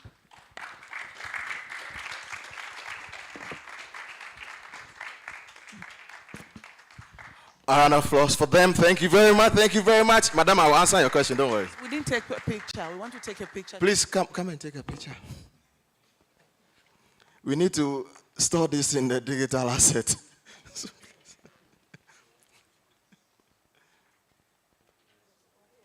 Okay. Whilst they're taking the picture, Madam, give me an assignment. So I'll go ahead and do the assignment while she's taking the picture. So, Madam Audrey, I thank Mr. so much. Now you are giving me proverbs in tree. It's not easy. It's giving me proverbs. Wow. Thank you so much. So, first one, you mentioned about CIA. So let's take it CIA. So it's confidentiality, integrity, and then accessibility. So let's take it this way. Confidentiality, with most of us working or using WhatsApp. When you send in the message, WhatsApp always tell you that it is an end-to-end encryption. So when you send in the message from yourself to your other person and you're chatting, It is confidential because there isn't any stranger seeing whatever you're communicating. There is a but don't worry. For now, just keep the confidentiality. Then integrity. Imagine sending 1,000 Ghana cedis to someone through Momo. And then you call the person and the person tells you that I received 800. Integrity has been tampered with. It should be the same amount you send from your end to whoever is receiving that amount of money. Then the last one, accessibility. So they were speaking about banks. Most of us use bank apps. When you are in need, critical need, you need money from your bank account. And then you log in on, and it's not going through. And the person standing next by you is ready to receive their money. You are not getting access to it. The system needs to be accessible anytime.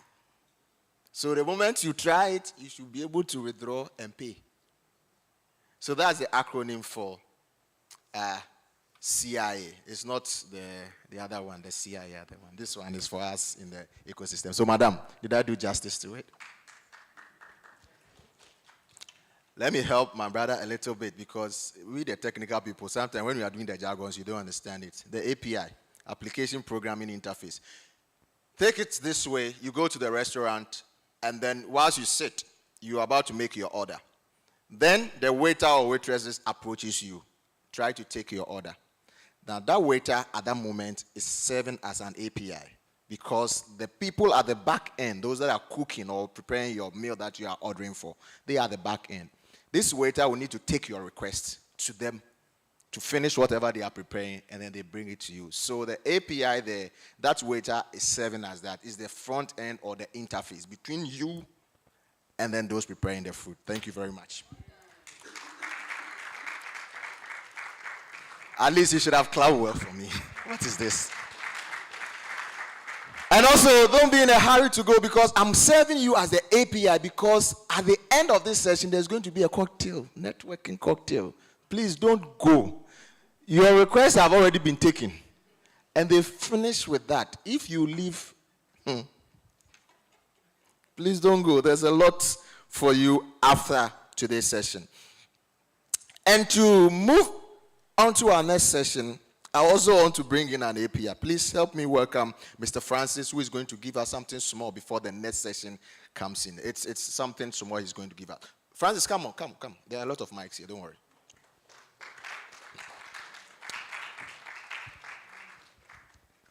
Let me see if it's on.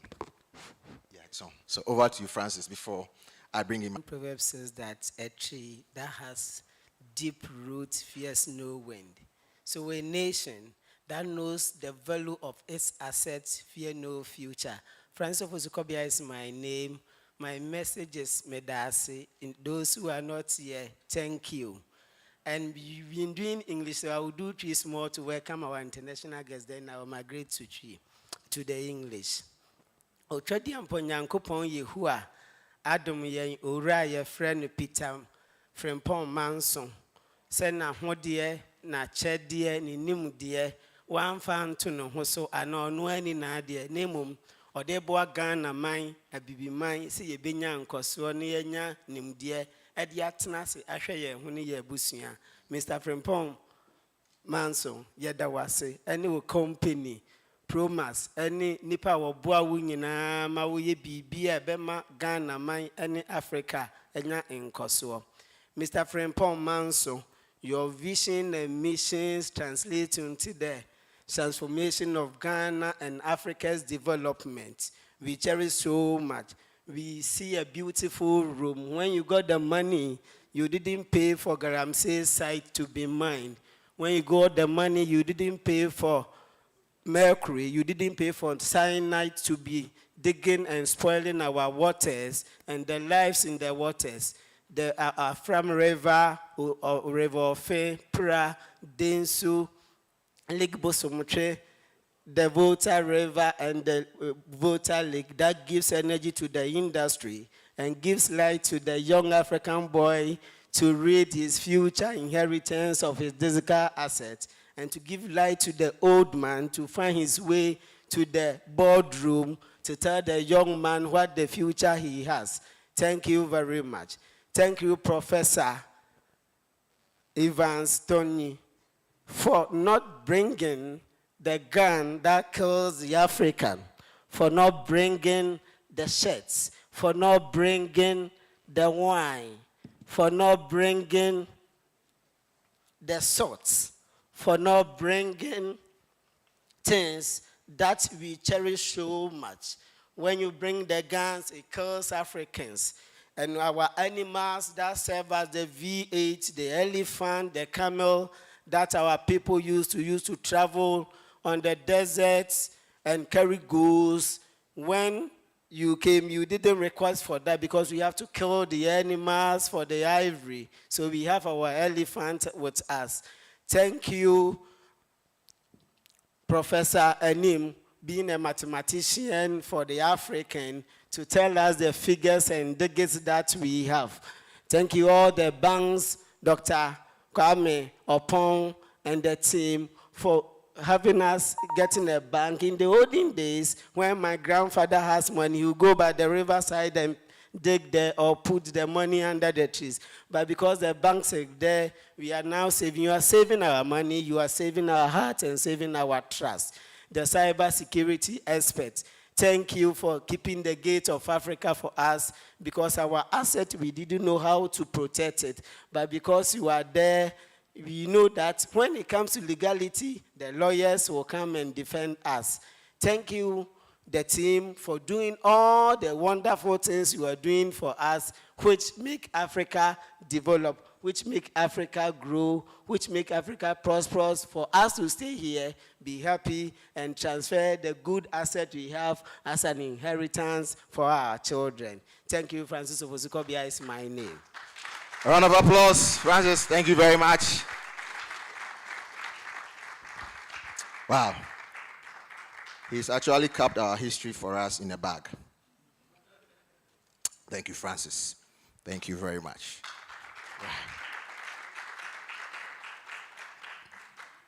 Next to mount the stage, I don't think you want to blink, you want to just watch your phone or you want to be distracted, because I'm bringing on stage two powerful software platforms that you're going to love to interact with and then hear from. And next on stage is going to be a fireside chat that is going to deal with empowering women in digital asset. And they are going to help us pave the way to innovation and leadership. Their track record speaks well about it. Yesterday, you saw one. This morning, you've seen another one. Ladies and gentlemen, help me bring on stage Professor Tonya and then Kamel to do us the honors by giving us an all-lady affair and then a conversation that will take us to the next level. Innovation and leadership. Thank you very much. Do you have a microphone there? I think there's another microphone there too. Thank you. Test, test.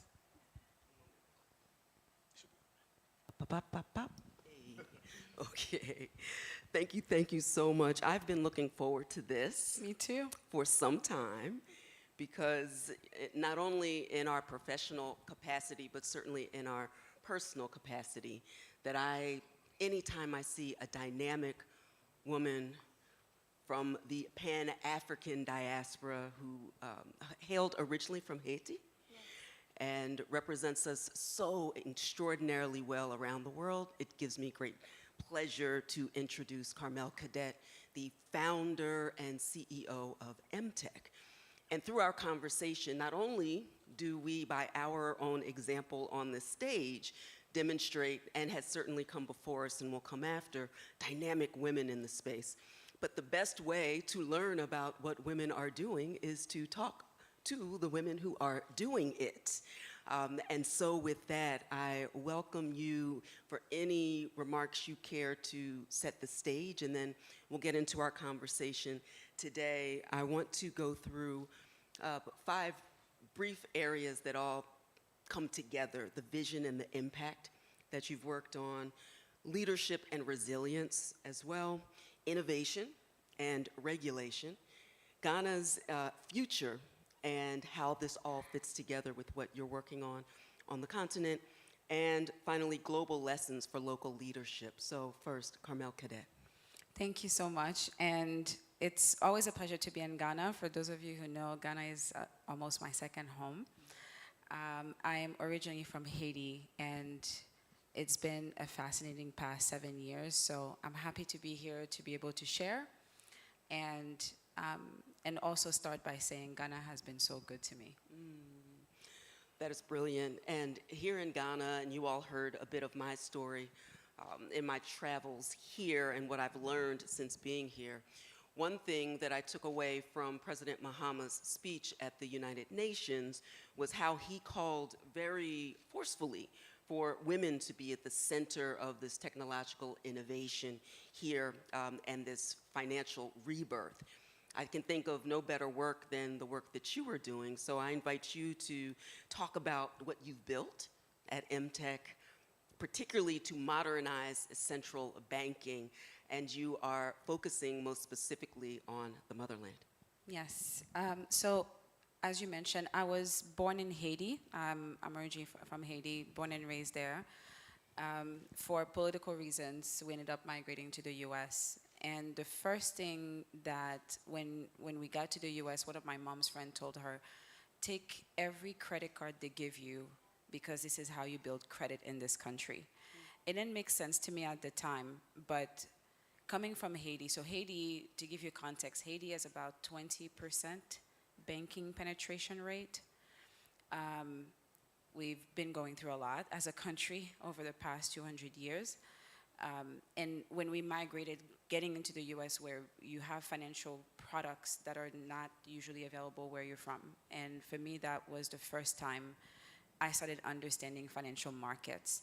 And in the US, unlike in Africa or in Haiti, people use credit a lot, right? To finance, whether it's home, whether it's cars, whether it's education.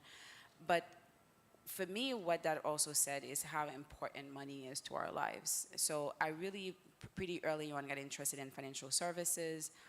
I ended up getting a job as a teller as a bank, and that was my first retail banking.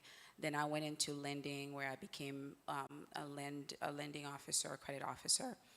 But so the funny story is, I worked at a credit union for a company, IBM, right? So they have credit unions for their employees. And I started seeing kind of how people who are working in that company kind of were able to get loans, were able to get credit. So I started asking, like, what does this company do? And I realized that it was a technology company. And I ended up getting an internship at IBM.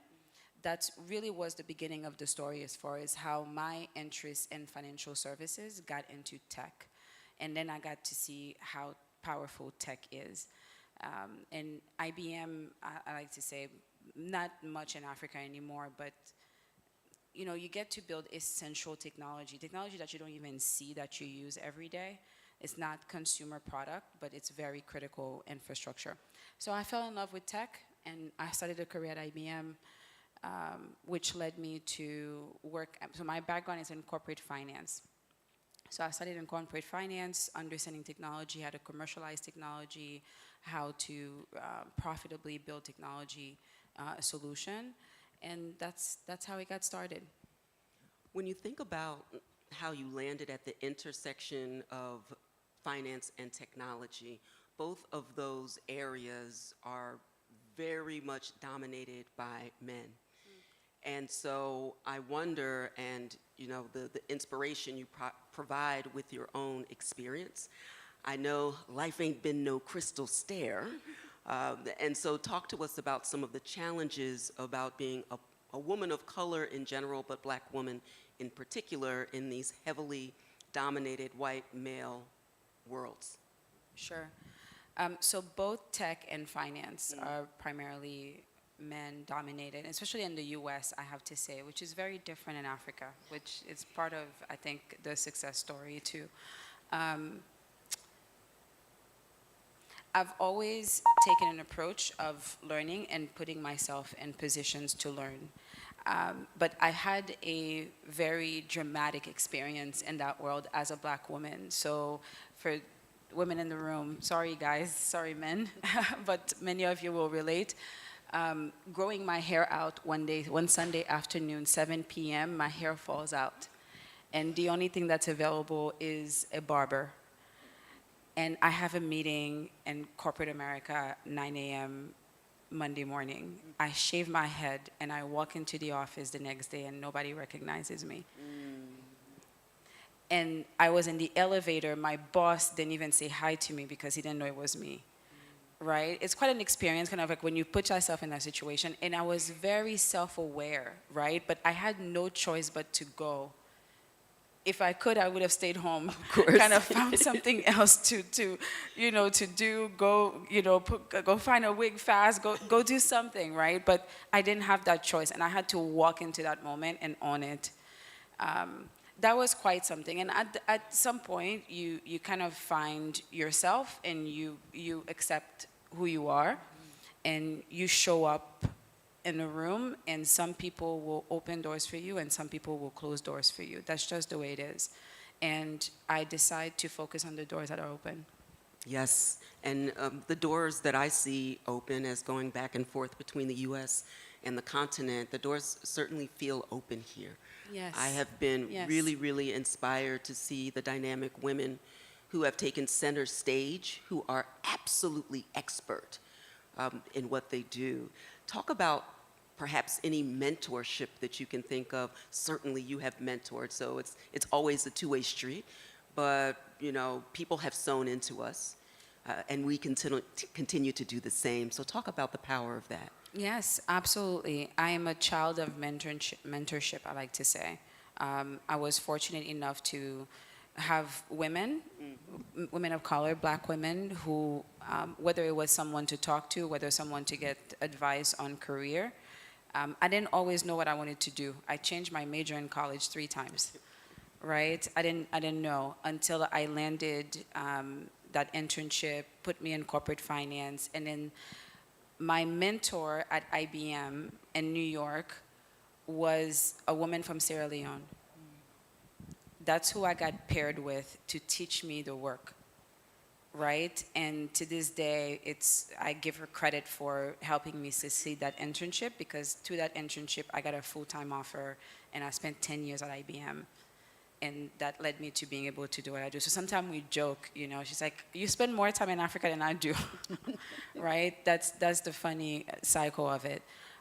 But I've been very fortunate to have women around me to either hold my hand or guide me or be an ear to that. And that's part of the story.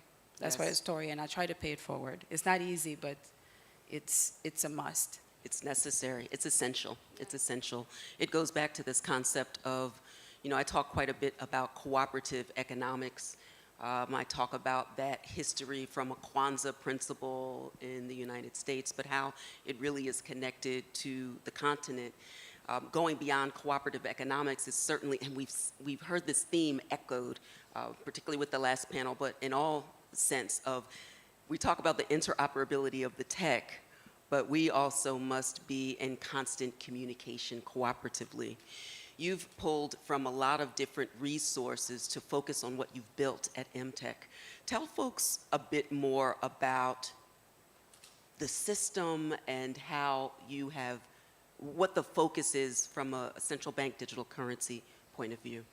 So before I say that, I'll actually, for the record, say the first time I heard Afrobeat was from a Ghanaian, and it was R2B's, and never looked back. Never looked back, and he's now one of the investors in our local company. So you build community that way, so the story on how I ended up building MTech, it is 2016. 2017, I hear this thing about blockchain. I learned about blockchain before I learned about Bitcoin. Weird story, but I learned about the technology before I heard about Bitcoin. So for me, it became clear. So imagine at that point, this is 15 years being in the US. I'm interested in financial market. I haven't been able to find the solutions that would help Haiti. And then blockchain came to my radar, and for me it was an answer to a problem. Kind of how do you rebuild, how do you use technology to bypass some of the difficulties to access finance, right? So for me, I became very passionate about how do you bring good financial products, safe financial products to more people? So how do people access financial markets? Heard about blockchain, and around that time, IBM launched an IBM blockchain division. I was leaving for maternity leave, so I didn't know what to do, and as I came back, I was on maternity leave, I opened my first Bitcoin wallet, and trying to learn about this space, and got really interested. I was really proud because it was hard back then. Yes, You didn't have an very. exchange to go open a wallet on. You literally had to figure out the code and command lines. But as I got into blockchain, start realizing how the technology can be used in different industries, and decided to put my passion around financial services, right? Around that time, IBM, we decided to start building a platform that would allow banks to tokenize their deposits and then settle cross-border transactions without SWIFT. That was 2017. So the idea of using tokenization to represent an asset in the financial market and to solve a problem when it comes to cross-border payment, that's kind of where we started. We went to the regulators, and the regulators said, what the heck is a stable coin? What are you guys doing over there? IBM got scared, and IBM said, shut it down, shut it down. But what came as an opportunity was what would turn out to be, and what is now, the first central bank digital currency that got launched. So that was in Bahamas. And my team and I decided to kind of put our hats in the ring, and we won. Was not expecting it, but we won. So Yes. Thank you. But and of course, being from the Caribbean, this is it, right? I mean, why not? Kind of turn everything. This is what we're doing. Didn't work out for IBM, and IBM decided to kind of focus on cloud computing instead of blockchain. It was 2018, so early, no one really understood what this was. And I had the opportunity to leave and start my own firm and become a business partner to IBM to go try it outside, right?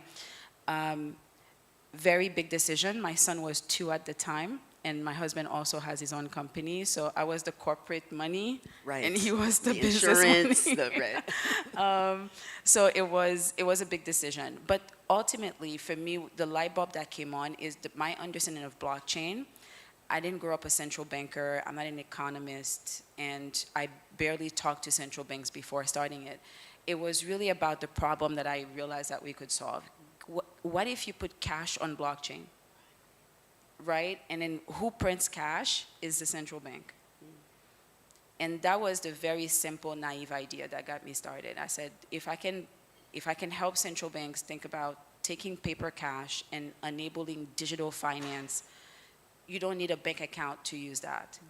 You don't need even KYC. I understand now for compliance and regulation, it's like you need for travel rule and everything else. But back then it was, the technology can handle it. The technology can give my aunt in Haiti access to money right now, right? Without going through Western Union at a fraction of the cost. That was the problem I was solving for, and it still is, by the way.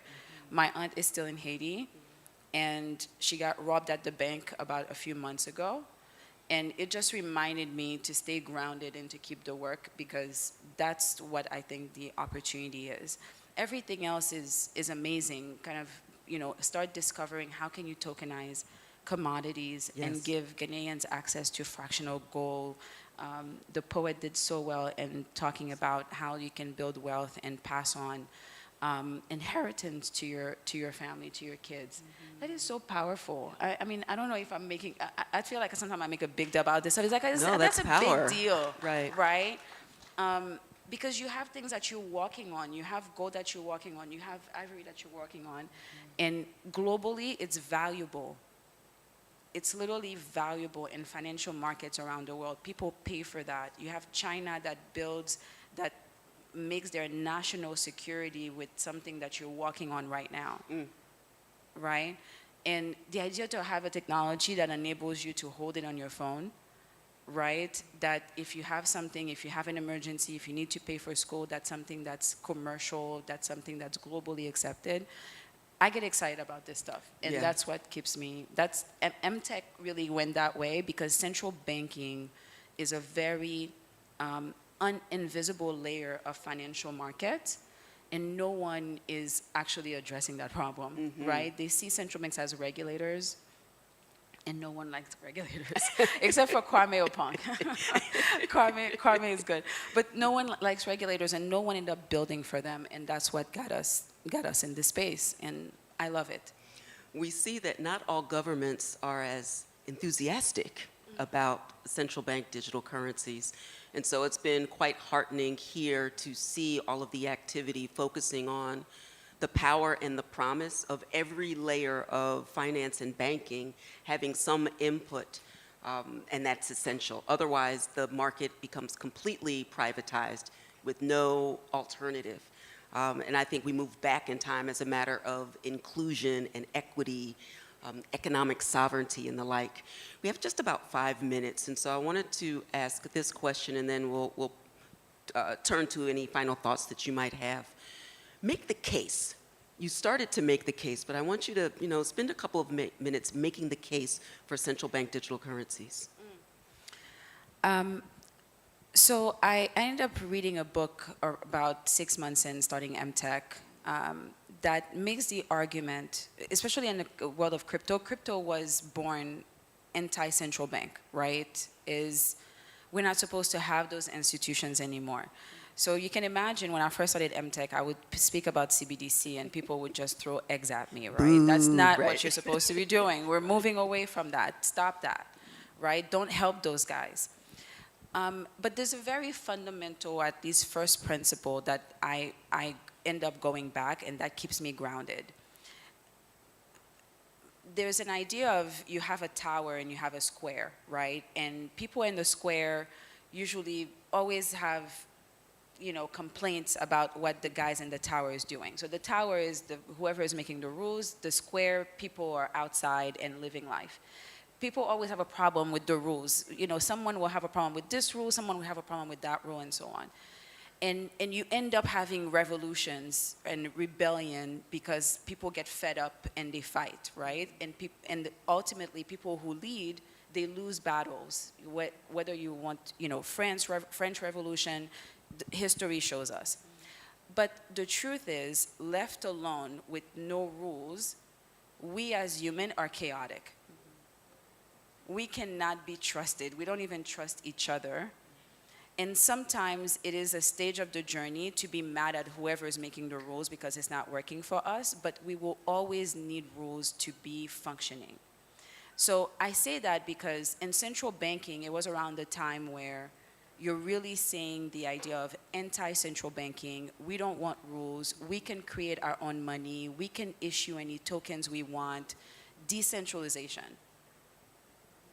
And the bet was that ultimately that was not going to be the long-term sustainable approach where everybody in the room today can just issue their own currency. Which currency are we using? Who's backing it?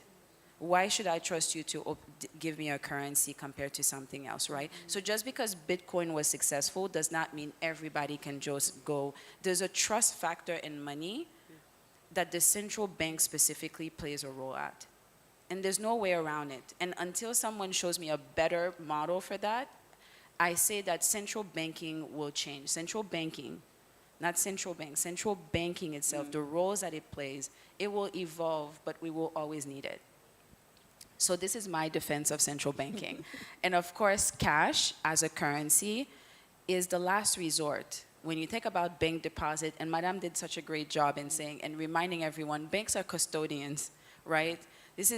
You have private money, and something can happen to the bank. They can have a cyber attack, they can disappear, they can make wrong financial decisions, and your deposits disappear. But central bank money plays a different role and provide that trust in the system that we all need. When something is happening in the economy, everybody lines up at the ATM to go get cash. That central bank money, right? That's the one we trust the most. So the vision here is to, as we evolve into new plumbing, new rails, and new technologies, how do we maintain that sense of trust in the system? Perfection. And in our final moments, please, some advice for women coming behind you who see, understand, and want to participate in the vision. Hold your breath and walk in the room. Amen. Just walk in, and you'll be surprised sometimes what's on the other side. That I've had people, I say that Africa has adopted me, and I always say thank you.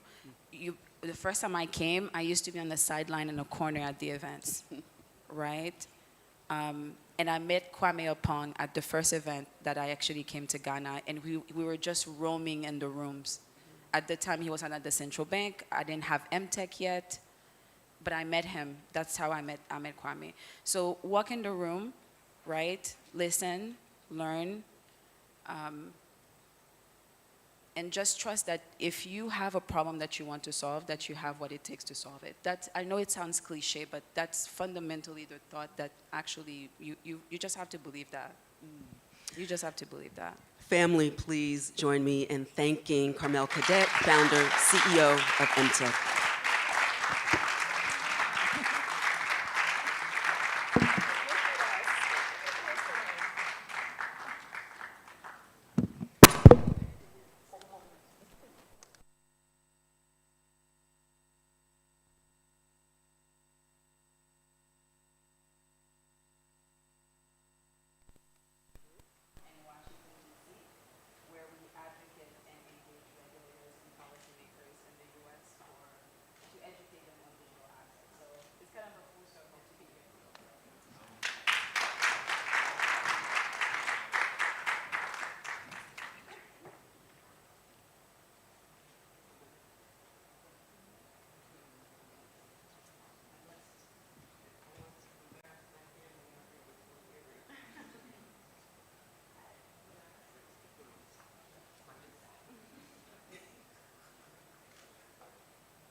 Right, so quick one. If you're here and then you applied for the pitch, kindly see Peter right outside now, because your session will be coming on soon. So if you did apply for the pitching competition, please see Peter right outside, and your session will start anytime soon. Thank you so much, Prof. And then Kamel. That was insightful. I think maybe the next time we'll have to have a master class as well. So we'll bring things into perspective and shape. We're going to have a speaker joining us online. And the speaker is going to present on transforming custody, trading, and compliance with blockchain whilst addressing technological and regulatory challenges. Now, this person happens to be the CEO, founder of Heritage Lab. Ladies and gentlemen, if you are ready, because I'm ready, let's make welcome Darren DASA to do us that honors by giving.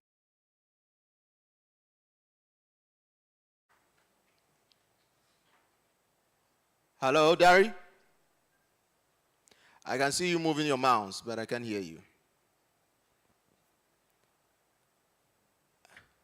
Hello, Darry. You can hear me. Now I can hear you. I wasn't hearing earlier on. Yes, so welcome, Darry. Over to you. Take us home with your presentation. Right.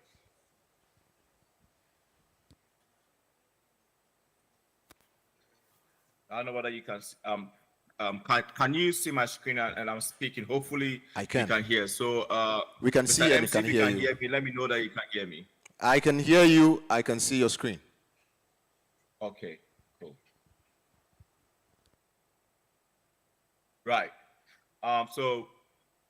Good morning to all of us. Okay, so it's afternoon in Ghana, but it's morning where I am. I'm currently out of town, and I'm happy to join this great conference this morning. I think it's the first of its kind in our part of the world, and it couldn't have happened at a better time.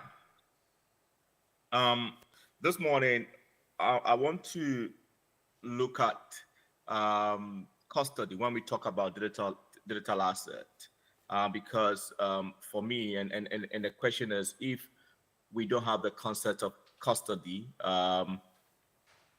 do we think that the whole idea of digital assets can even manifest? Can we even drive transactions when it comes to digital asset?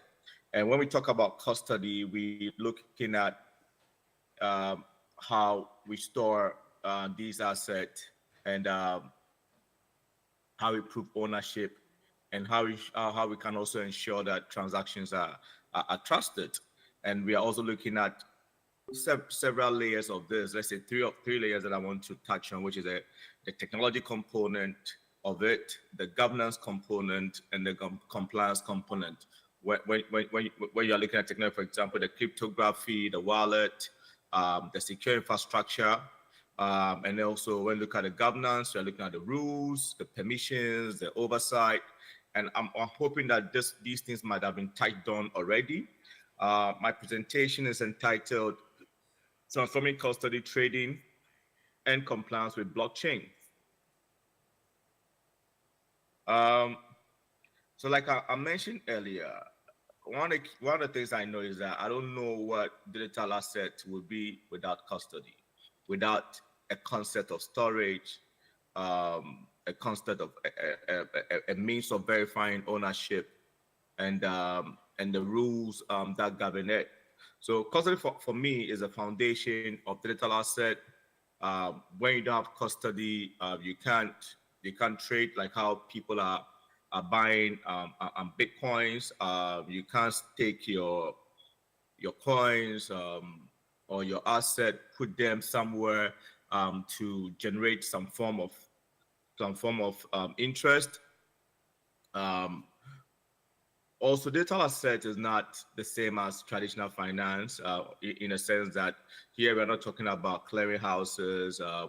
When bad things happen, for example, there's no recourse. You can't reverse transactions like we do in traditional finance. And I see custody as the battlefield of trust, innovation, and sovereignty. Notwithstanding, there are risks. There are technological risks, and it happens in different. Whenever there's digital technology, then you're looking at security risk and all kinds of risks like hacks. And the data says that over the past, from 2011 to date, we've lost more than 9.8 billion when it comes to digital assets. Hello, Dari, hold on, please. Dari, you're moving the slides, but they are not showing. Oh, they are not showing? Yeah.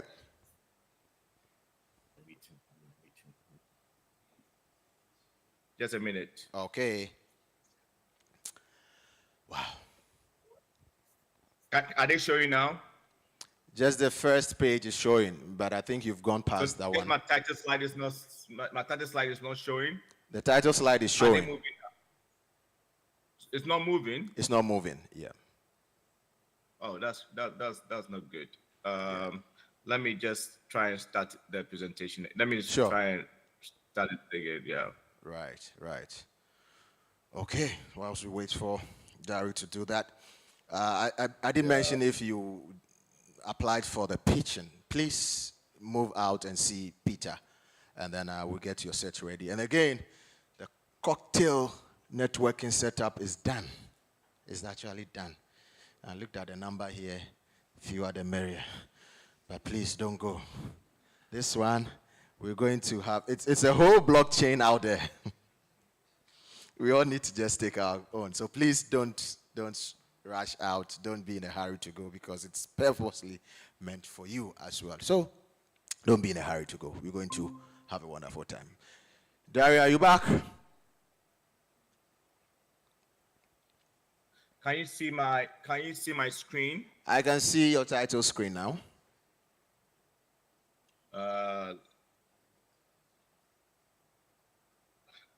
Can you see,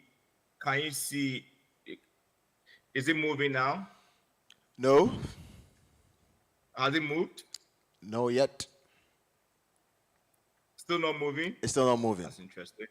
Yeah. I might have to change the way I'm sharing the screen. That's interesting. It's not moving. Oh, it's not moving? Yeah. Okay. That's like an example someone gave yesterday. They subscribed to a crypto platform, and after some few days, it was gone. Is it moving now? Like, what are you seeing the risk and fault lines slide? Yeah, they are. Yeah, we are seeing that one. We are exactly at that side. Okay, yes, good. Yeah. So, So I was saying that in spite of when it comes to digital asset, when it comes to anything digitalization or digital technology, there are inherent risks. And like I mentioned, we've lost over 9.8 billion, and I'm sure more, due to all kinds of different cybersecurity or digital risk activities like hacks, malware, phishing. Last in 2022 alone, it is estimated we lost over 3 billion, and there are different dynamics. Sometimes the whole asset base is lost due to human errors as well. Sometimes you lose your private keys, and it's happened to me where I have assets where I don't know where I put my key because maybe I bought that, I interacted with that digital asset several years ago, and now I can't even access it because I can't find my private key, or I've forgotten my address. I've made mistakes. I've transferred money to the wrong person, to the wrong address, and then there are also collision issues. We have regulatory risk, KYC, travel rule obligations that is driven by the Financial Action Task Force. We have institutional risks, weak custody standards, lack of capacity, insurance gaps, fragile operational resilience. So these are some of the risks that come with having digital asset. Now, what the other dimension I see is also that tug of war between innovation versus regulation. So you realize that innovators always are quick to move. They want decentralization. We are thinking about speed. Like innovators typically don't want any hurdles. They don't want any boundaries. They want that freedom to be able to be creative and create product, create services, take technology to the next frontier. Then we have the regulators who are safeguarding realities and context. They're safeguarding customers. They want more control. So we have the KYC requirement, anti-money laundering requirement. They want to surveil all transactions in the name of ensuring that there's integrity and sanity in any ecosystem.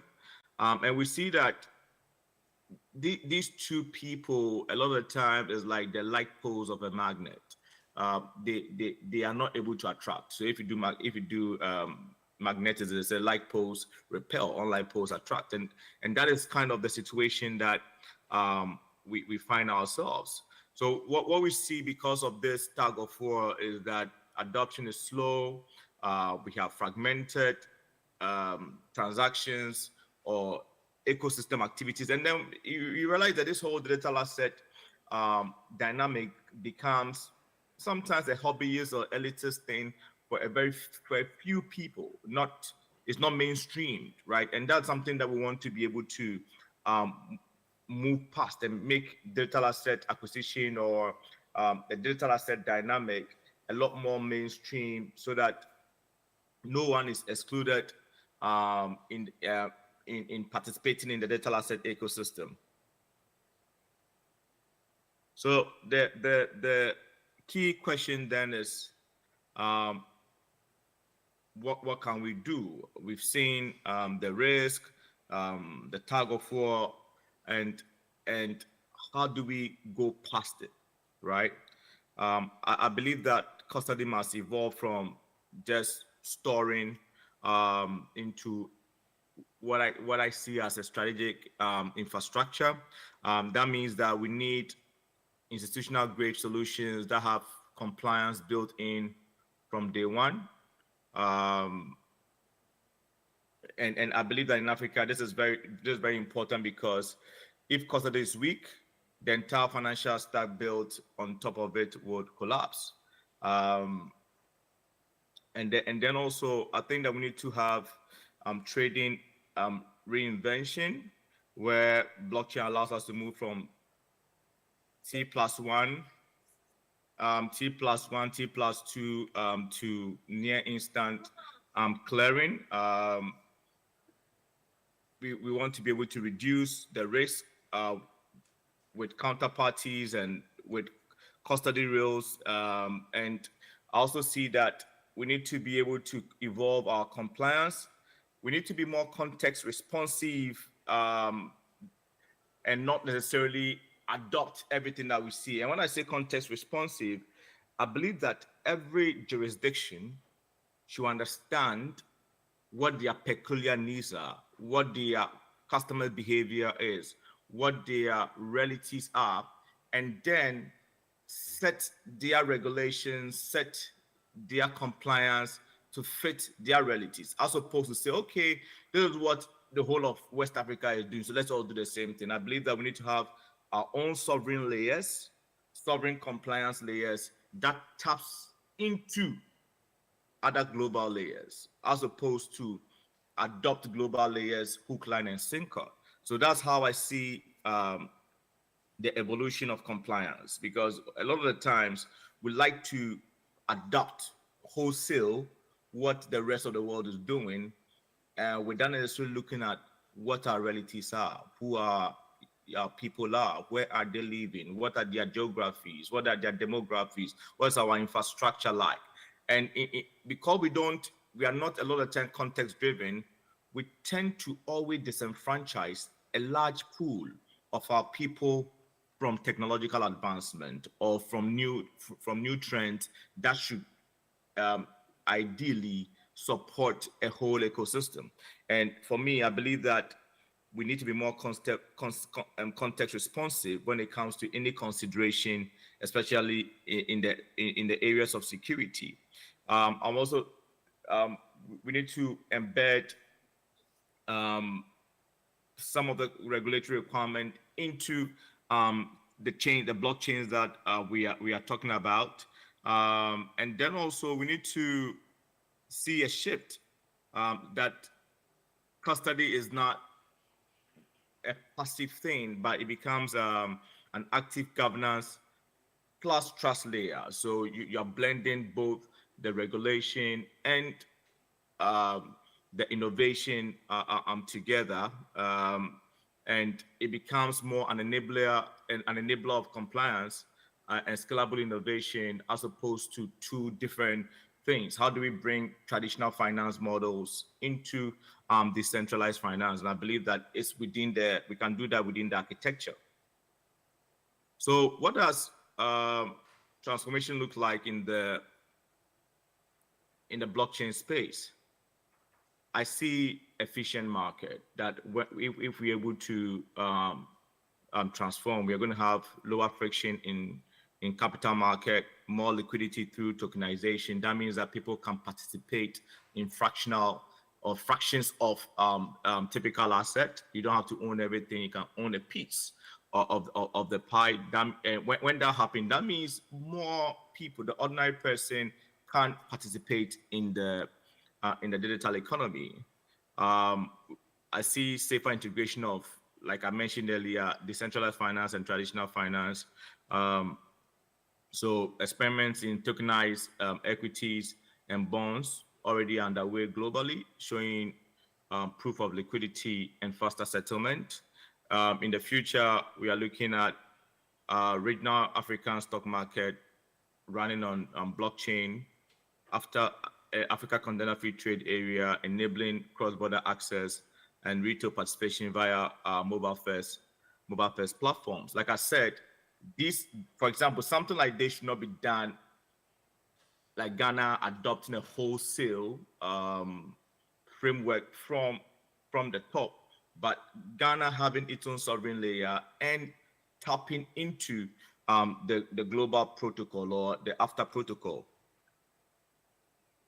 What I also see is that when we transform our blockchain ecosystem, we are looking. We'll also see more trusted compliance, and the more people trust an ecosystem, the more they participate, the more you see adoption. So we are looking at automated reporting, so regulatory friction is reduced.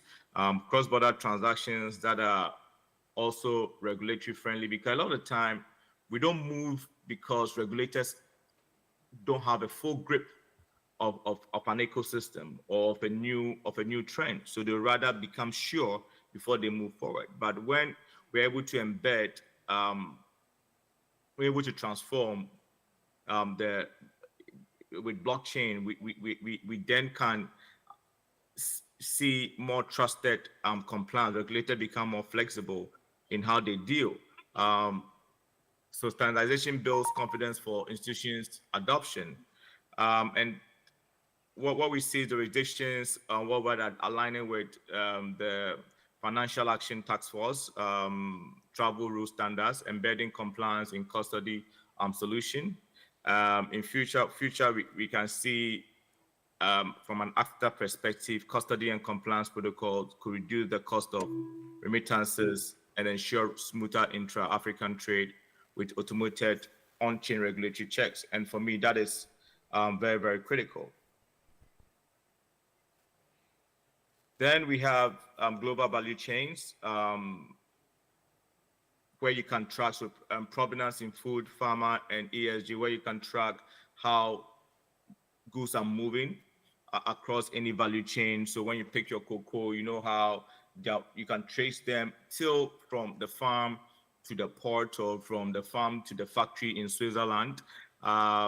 It helps deal with issues around child labor. And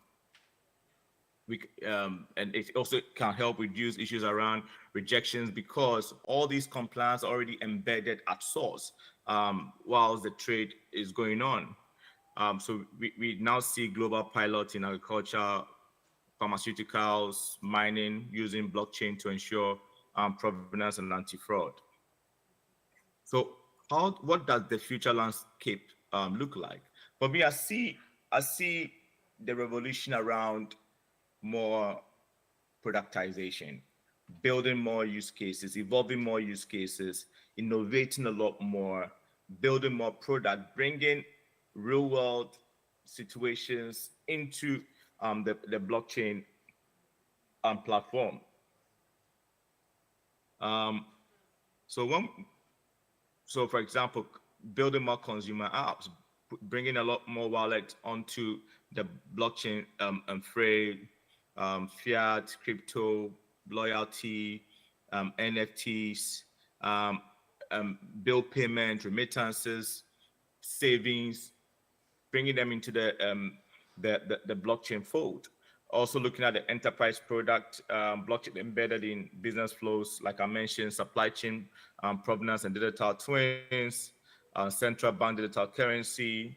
Now a lot of us we are talking about decarbonization, so carbon market linked to blockchains.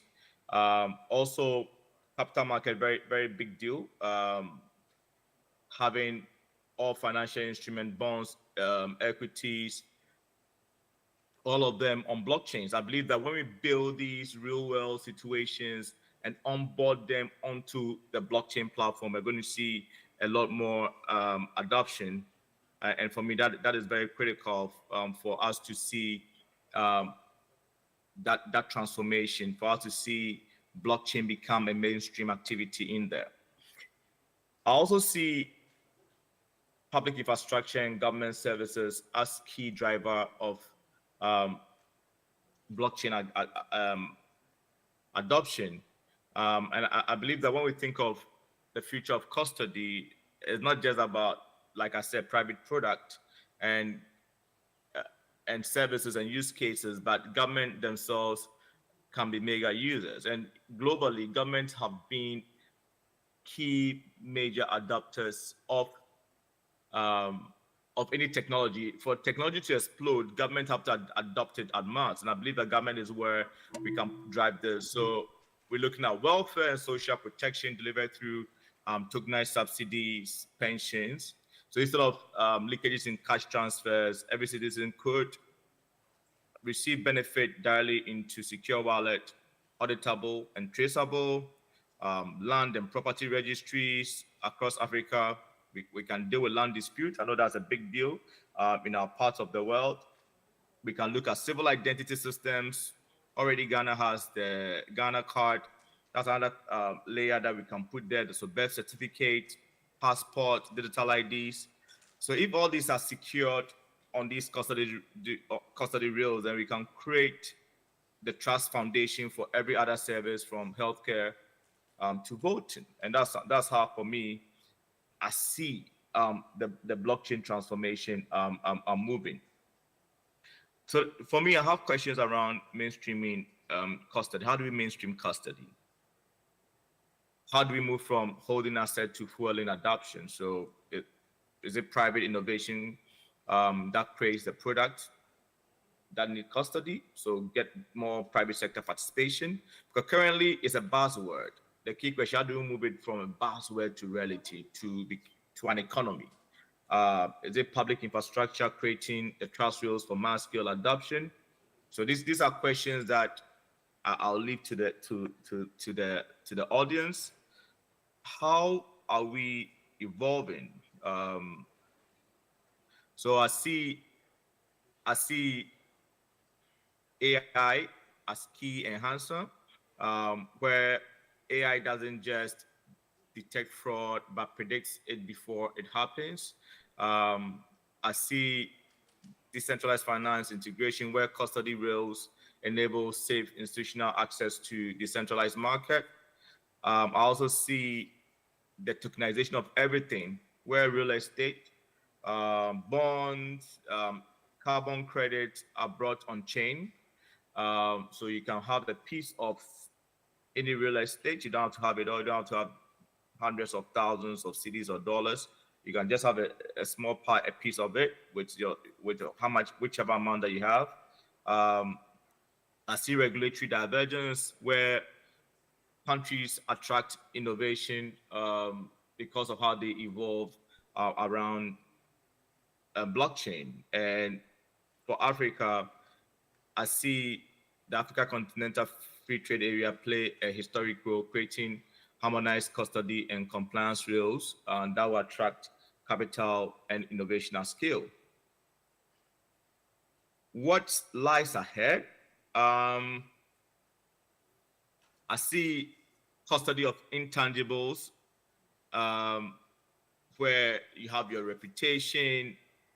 So it goes beyond money. You're talking about your reputation, your credentials, having your AI twin, being able to do things for you. But of course, you need to make sure that you can prove that it is actually you. So I see custody becoming more autonomous, governed by artificial intelligence protocols that enforce trust without humans. As now we are going to space, we have a lot of SpaceX, different private companies going to space, and I see custody becoming more interplanetary. So we are talking about mining in space. How do we secure these assets? So the right satellite bandwidth, off-world commerce, so commerce that is not on Earth, that's beyond the Earth. I see that as well happening. And at a geopolitical level, I see custody will become a new weapon of sovereignty where nations control digital flows the way they once controlled oceans. And I believe that that is where we must prepare. Because custody is not just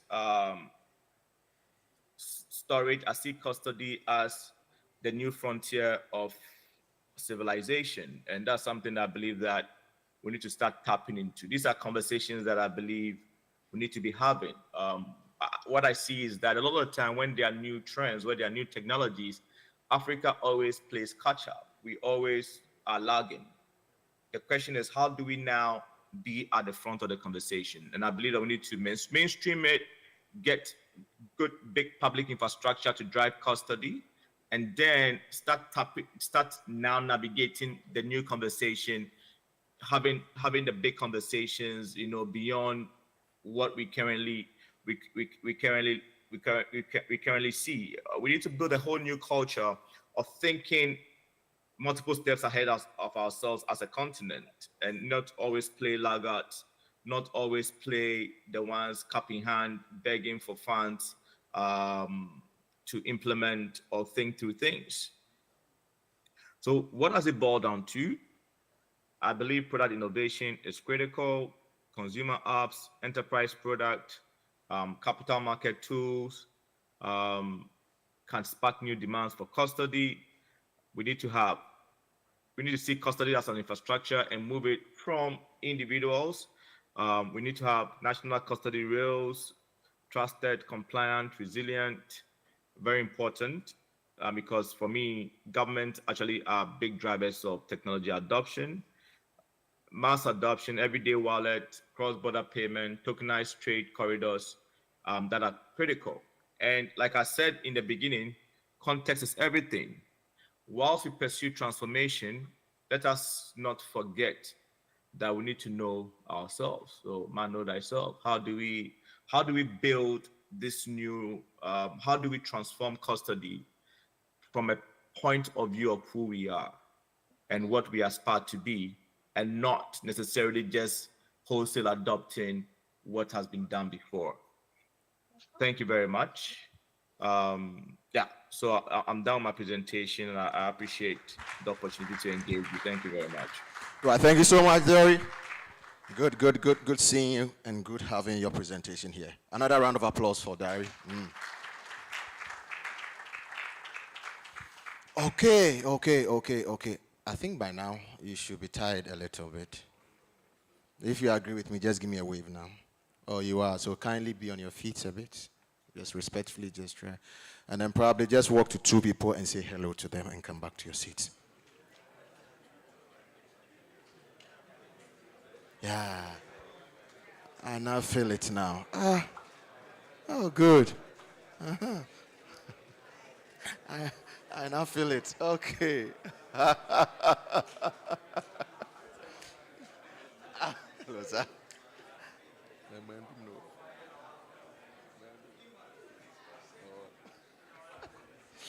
All right. Okay, give it to me.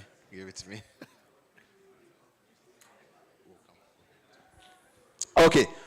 Respectfully, kindly take your seats. That's good. Aish.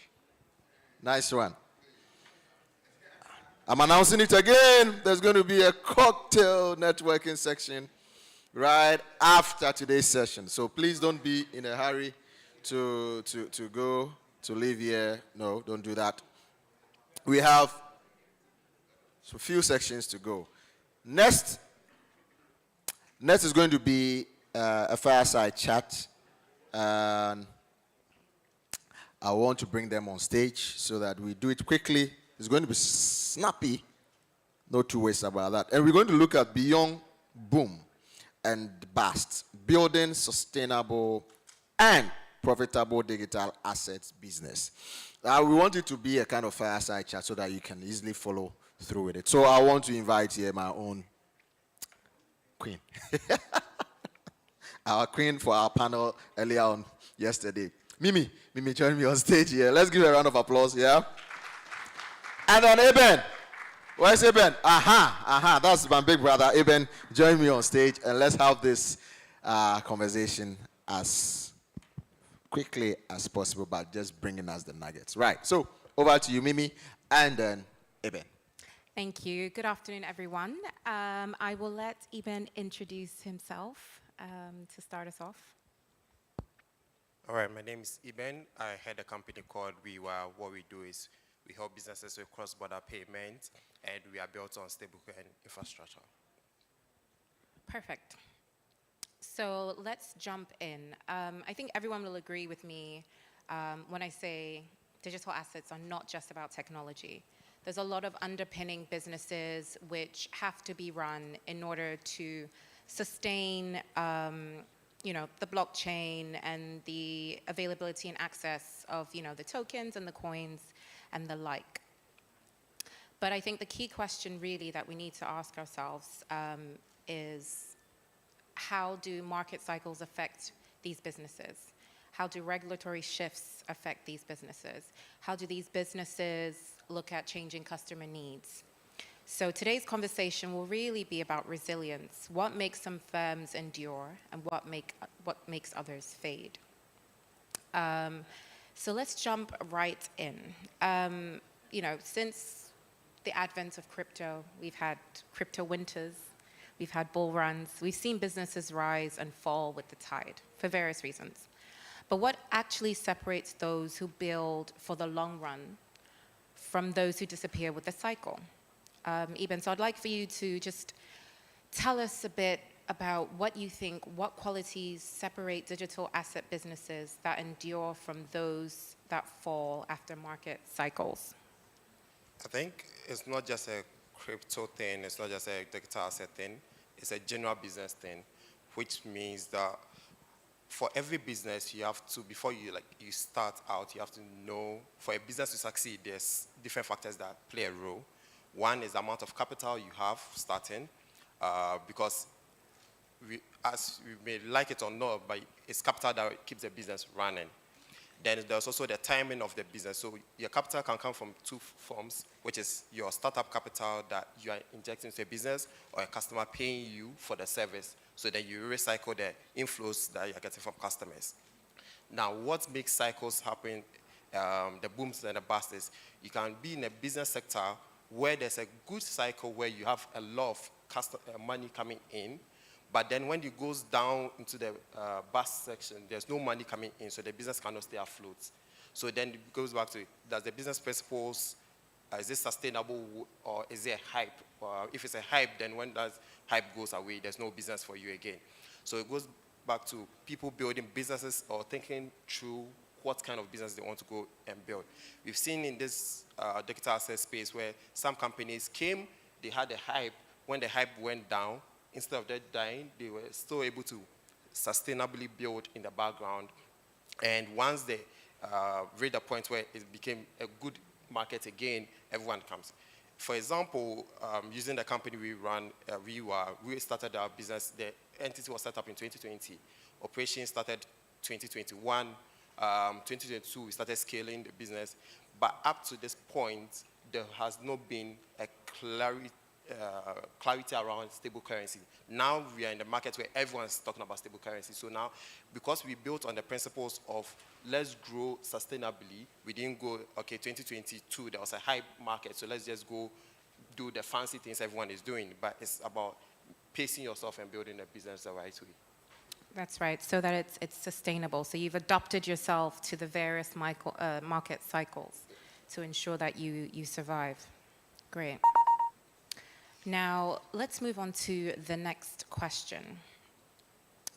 How can digital asset businesses in Africa leverage local cultural and economic context to create unique value propositions that differentiate them in global markets? As we know, crypto is global, but of course, I think as a continent, we've got to think of how we can sort of tailor that to suit our needs. So, I think in terms of digital asset, for me, what I tend to do things is model the playbook that works.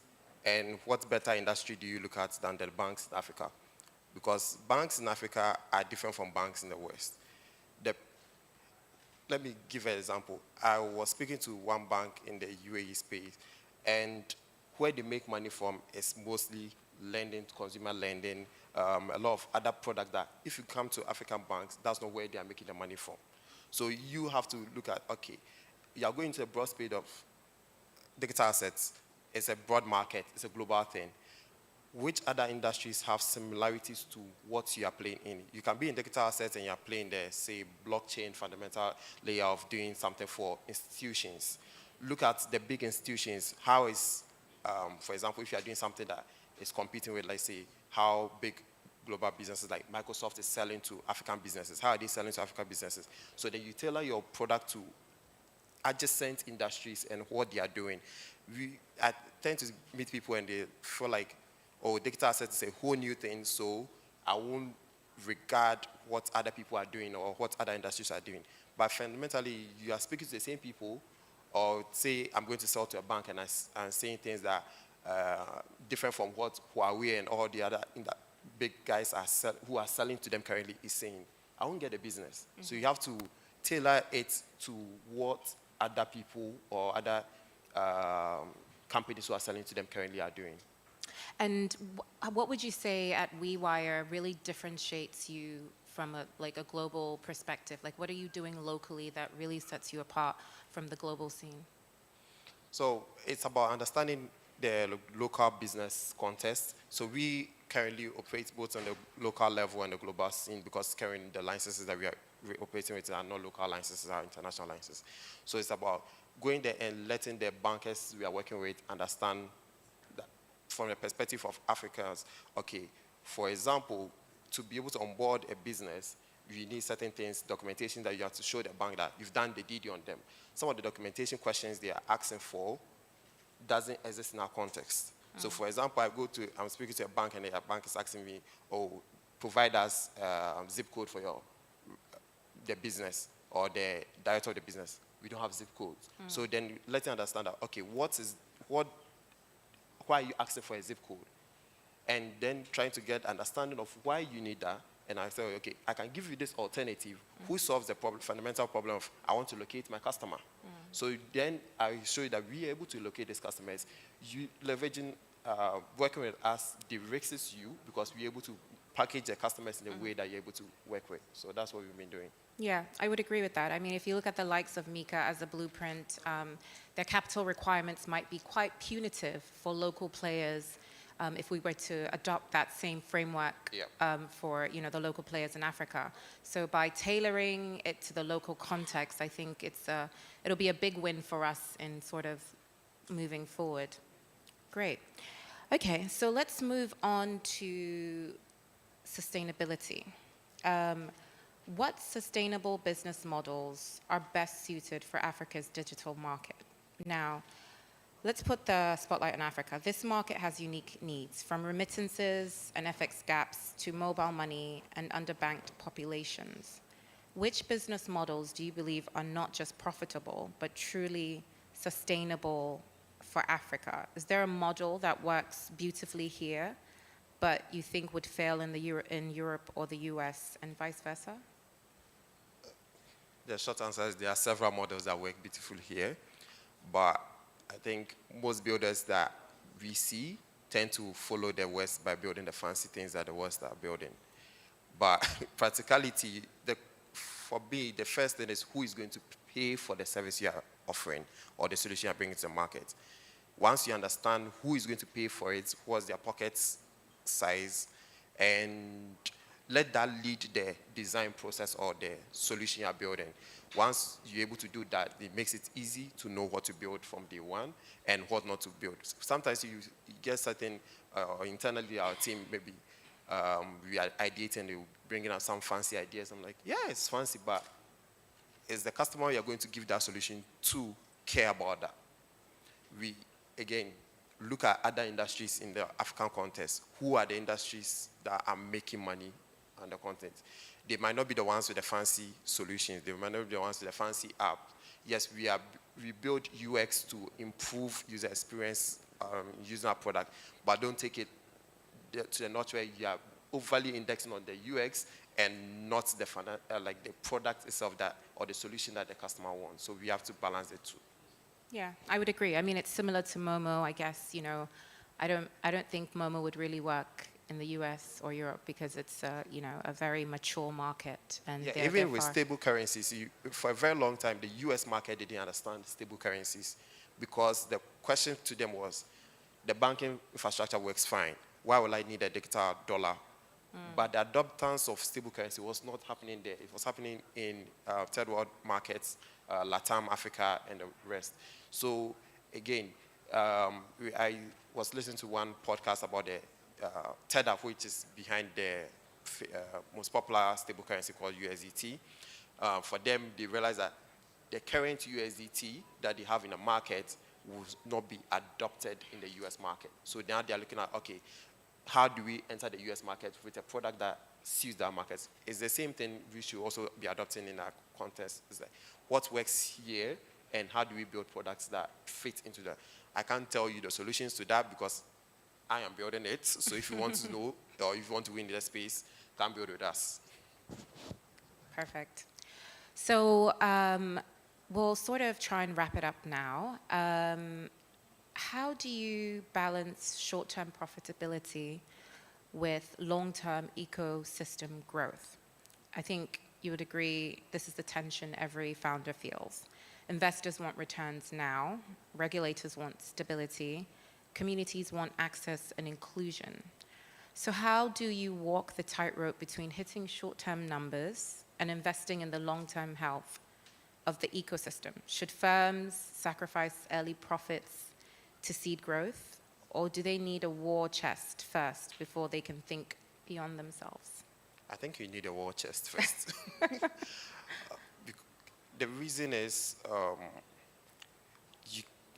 it's just like you telling someone that, oh, come to work, but I won't pay you, but you just come to work and work with, like, you don't have anything in your pocket. Just come to be. Actually, some startups do. Yeah, but at some point, the person will stop giving their best because a hungry stomach cannot think well. Yeah. So it's the same thing for businesses. If you realize the businesses that have even weathered the booms and the busts, most of them built a large war chest during the booms.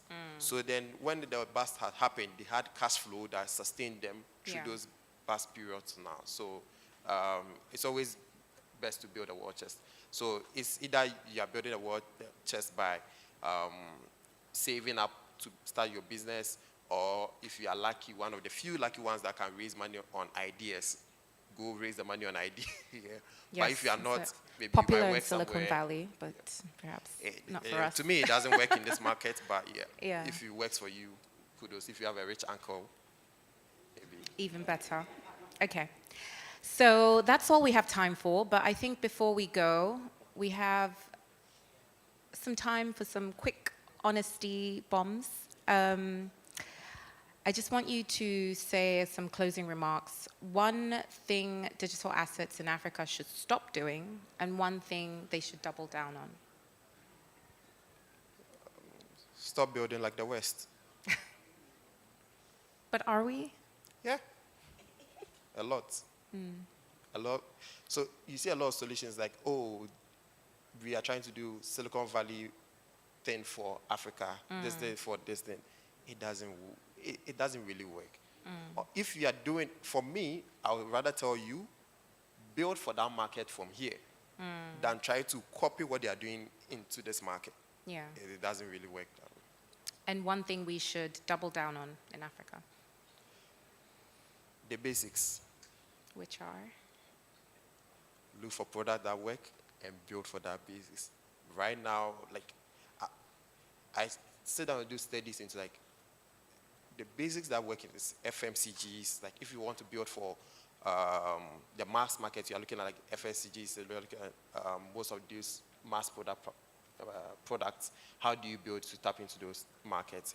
Or how do you build for the businesses or the high net worth individuals? You just pick a market that you know the consumers can be able to pay for the solution.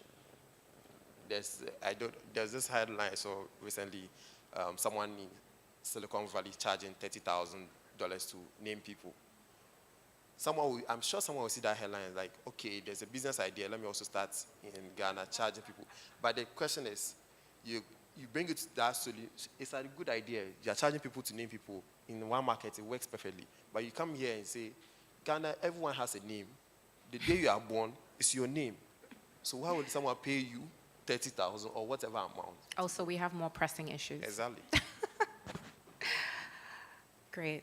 Thank you so much, Eben. I think what I'm hearing across from you is that endurance in digital assets isn't about chasing the hype, really. It's about discipline, adaptability, and building with Africa's realities in mind. That's how we not only survive the cycles, but we shape the future. If digital assets had commandments, I think resilience would be one of them. Thank you so much, Eben. Thank you. Thanks.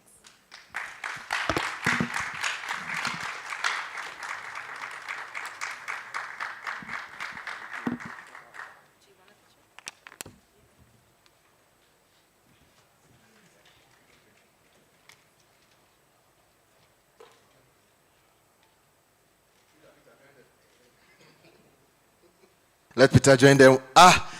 Let's give them a round of applause as they take the picture. Thank you very much.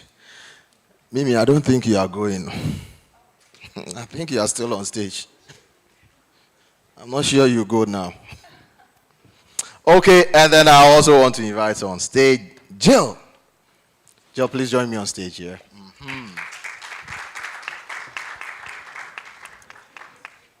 Okay. So we're going to do something simple and short here. So now you're going to keep the time for me,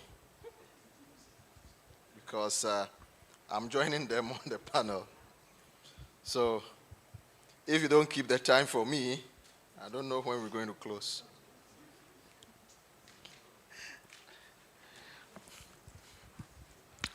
All right, it's going to be a quick one. It's going to be a very, very quick one. We're going to look at the future of money on chain. We are looking at stable coins coexisting with tokenized deposits. So, we've not heard from you, Jill.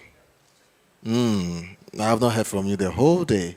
So I want to give you the opportunity to give us a brief about yourself. Let's know who Jill is, and whatever you want to add to it.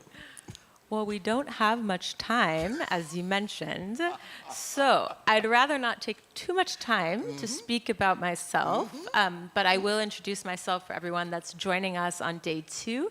My name is Jill Lagos-Shemin, and I'm the head of policy at MTech, which I believe you've heard about today.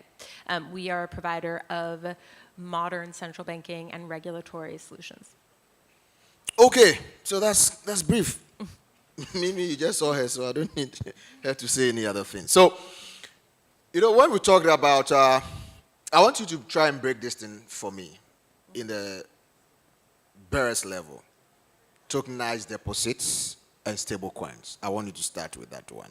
From that angle, then we can now zoom in, because I don't want it to look like it's a buzzword, because now everybody's chasing it, and I mean, more institutions or individually we are going on to digital payments and stuff. So this is a good chance for us to know what tokenized deposits are, as well as stable coins. Okay. Well, as you say that, I don't know how many people are asking ChatGPT that question, and I'll be judged against what I say versus ChatGPT says. But what I really want to start with tokenized deposits, especially because I think we have a lot of bankers in the room today. And if you believe the future is on-chain, your balance sheet should be on-chain too. That was a quote that I heard recently. I wish I could take credit. And that is essentially what a tokenized deposit is. It is tokenizing a bank's balance sheet, a commercial bank, not a central bank. So in a lot of ways, in truth, today, a regulated, registered commercial bank can tokenize their deposits, can put them on chain. They could build the tokenization technology themselves. Please don't, totally unnecessary. They can work with a third-party provider and tokenize your balance sheet. And there are enormous benefits for doing that. A stablecoin is not that. Stablecoin is issued money on a blockchain that is pegged one-to-one to a fiat currency. And it is backed by high-quality liquid assets. Now, depending on what market you are in, what currency, what fiat currency you peg your stablecoin to, the definition of a high-quality liquid asset, excuse me, the definition is the same. What counts as a high-quality liquid asset may differ. Mostly, it's considered commercial bank cash or short-term treasury bills, and also, I think, repo. But repo is not really a word at the base level, so I'm going to stop there. All right, so Mimi, with this distinction done, which of these do you think it has a strong force to be adopted in Africa? Obviously, stablecoins. Oh, let's hear this. I think, yeah, the obvious answer is stablecoins, just given the challenges and some of the problems that we're all looking to solve for in Africa. The natural choice would be stablecoins, for FX fluctuations, sticky inflation. It's just an everyday hedge for your typical African who lives on the continent. So I would say that I think we, or at least the banks in Africa, are a little bit of a way off from tokenized deposits. I mean, there's some infrastructure that would probably need to be in place, but as Jill said, it's probably best banks don't build this infrastructure themselves and they partner with a third-party fintech. But of course, if the banks did want to build this infrastructure themselves, they could do, and then they would then flip from a very passive custodian position to, actively building the infrastructure themselves. But I think it's something that will definitely make sense. I think tokenized deposits will allow for banks to be custodians, which inevitably puts the trust in the hands of the banks. There've been a few exchanges which, have gone bust or disappeared. And I think if the banks can be custodians of some of these digital assets, it really puts that trust with, with the banks. And I think that could also help with the adoption of the likes of, the e-city, the e-naira, CBDCs and things like that, because I know there's a company in Europe where you can, your bank card is linked to your crypto wallet or your digital assets wallet. And I think, even for the older generation, that just instills a lot of trust with it for digital assets. So I think that's something we need to consider. And I think I'm sure a lot of the central banks across the continent are thinking of that. So I think the best way really would be, well, the quickest way perhaps would be to partner with third-party fintechs to facilitate that. But ultimately, I think stablecoin is king when it comes to thinking about Africa. On New York, yesterday you made mention about we having this number of currencies in Africa. Now, with this in place, what are some of the changes we should expect having cross-border payments and settlements? I mean, you made mention of the ECD, Naira, and all those stuff. What are the changes we should expect? I think in terms of sort of cross-border payments, is that for tokenized deposits, or so for tokenized deposits? I guess it would effectively eliminate the need for SWIFT. So the banks can interact directly with themselves. There wouldn't be a need for costly SWIFT transactions.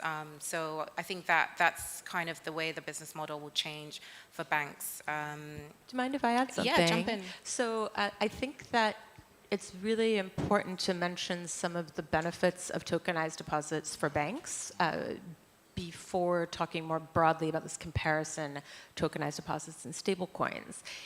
Tokenized deposits can provide an enormous amount of efficiencies for banks, commercial banks in Africa. That has to do with managing settlement and also for accounting, for other things too, but for the sake of brevity, let me focus on those two. Anytime commercial banks talk about risk management, managing settlement risk, managing correspondent banking risk, third-party risk, that means money. That means liquidity that is tied up in that risk management. So if you can eliminate or at least heavily reduce but eliminate that risk management, which can be done with tokenized deposits, you are freeing up a lot of liquidity for that commercial bank to then utilize. I think one other thing I wanted to mention is about the use case of tokenized deposits for a regional or continental African bank, which there are a number of, right?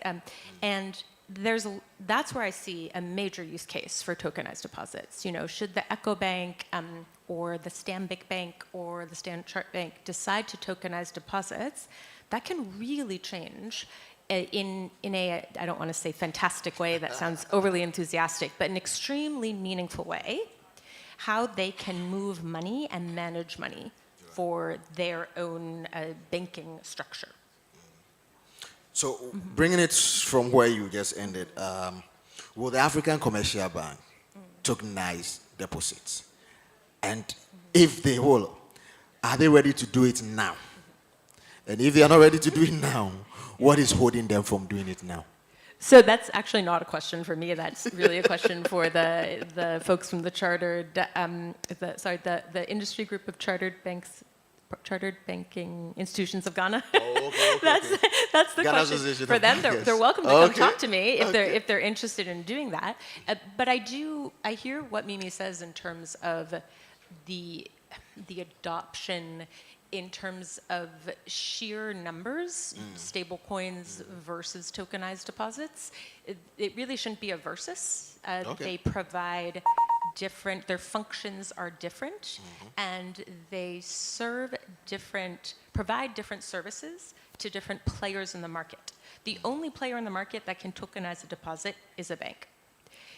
And that bank can use that tokenized deposits in different ways, mainly internally, but also it can be I'll call it a product that allows it to interact with the crypto ecosystem and virtual asset service providers much more seamlessly. So what Mimi was talking about, some of the opportunities in providing custody services or banking crypto providers, having tokenized deposits as something they do, it will be a great facility for that financial relationship or that financial interaction.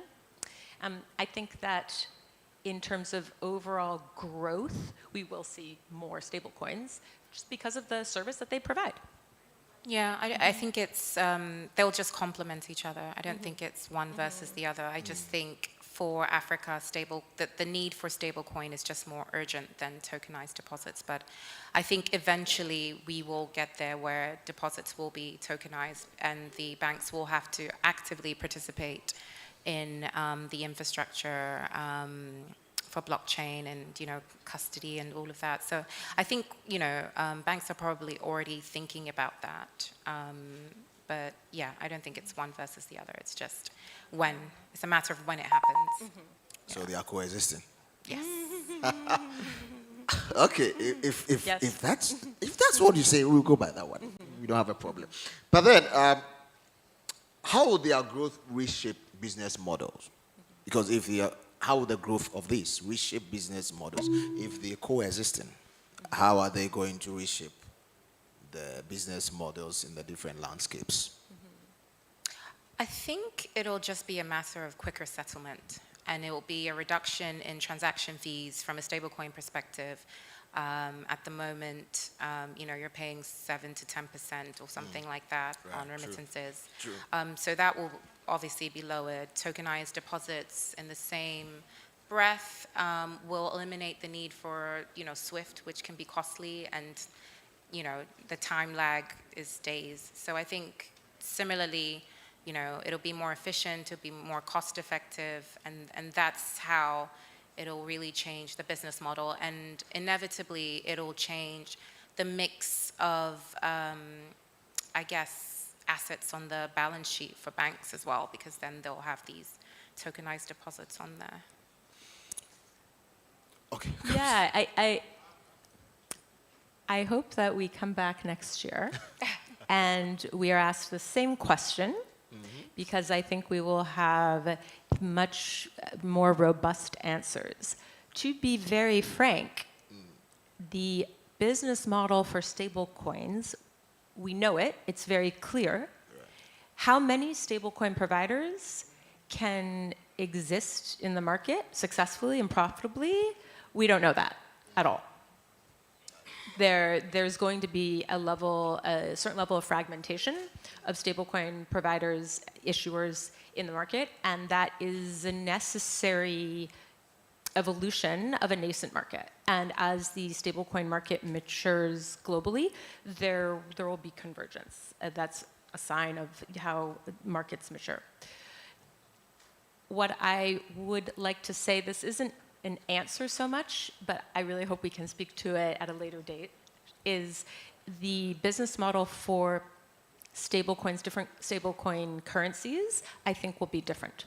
So there is a certain marginal advantage, marginal benefit that stablecoins provide to consumers in emerging markets, especially African consumers, that Mimi has highlighted really well. That there's probably room for that margin to become more competitive, and that will lead to definitely some strong initial growth. How long that growth lasts or whether that growth moderates, we will have to see. That business model will be different than a euro-backed stablecoin, certainly a USD-backed stablecoin, Australian dollar-backed stablecoin. Yeah, just to echo what Jill has said, if we ever get into the realms of creating our own African stablecoins, it'll be interesting Amen. to see how that works and how it changes the business models across the board. I want to go the practical way. You just said if we're able to create our own stablecoin. So let's take it like we have our own stablecoin. Yeah. How am I going to benefit if I'm moving around other countries in Africa? Who's the we? When you say we? Okay, me. So you as Me as an individual. A consumer, okay. Not regulator No, or central bank. No. Me as a consumer.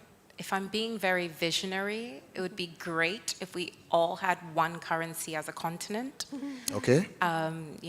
Just kind of echoing Kwame Nkrumah's sentiment. But I think we're a long way off that. But, if we had a few simple stable coins that everyone used, I think it would just make trade a lot easier. It would just unify the continent even more. Okay, because this is it. I sit in Ghana, want to purchase something in Kenya. It's only one option. I have to convert my cedi into US dollar to purchase all the way in Kenya.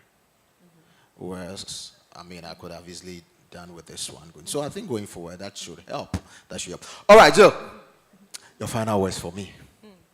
You're going to come back again, so don't worry. Give me your final words, because you've not spoken that much, so I just want you to get your final words, and then probably I'll take about a question or two from my people. So, all right, so wrap it up in such a way that they wouldn't have any cause to ask a question.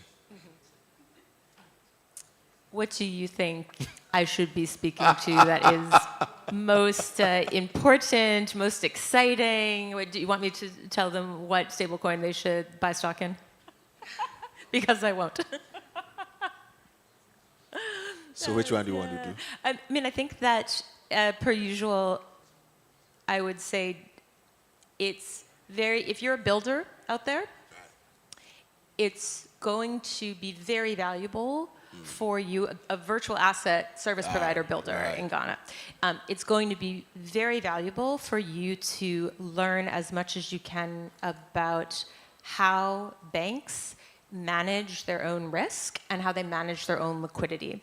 I heard this great quote yesterday or earlier today that if you want to be in the business of accelerating liquidity and providing more liquidity, learn how that has been done for a long time. That's also going to be important because you, as the virtual asset service provider, you're going to need to bank with a local bank. So start learning about that now. The other side, I would say, for commercial banks is absolutely think about what tokenization will mean, what it will bring to your business, and get ready to play a role in that. If you determine that role is going to be a backer of stablecoins is best for you. If you determine that role is being a custody provider, if you determine that role is being a leader in tokenization of finance, what is your pathway there? Does it start with tokenized deposits? Does it start with something else? But part of the reason I know you had this panel on the agenda is because you and everyone at the DASA committee and us here, we know that finance is coming on chain and it's bringing traditional finance with it.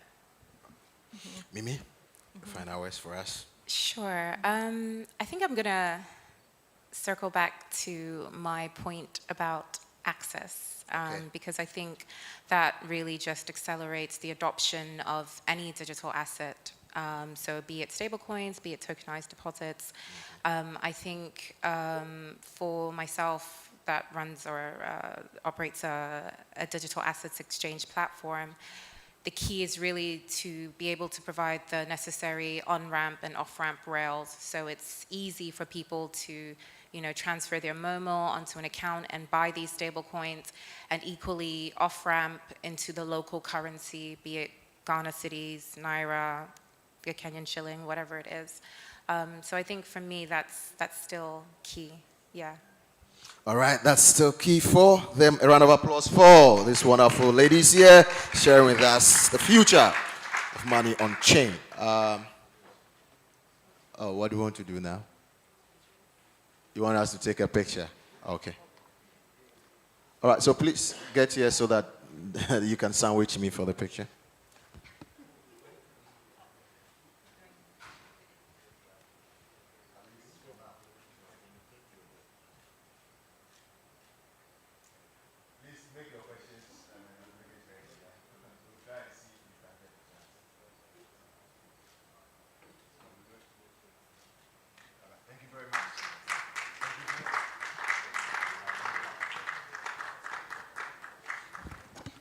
Okay, at this moment we want to just give about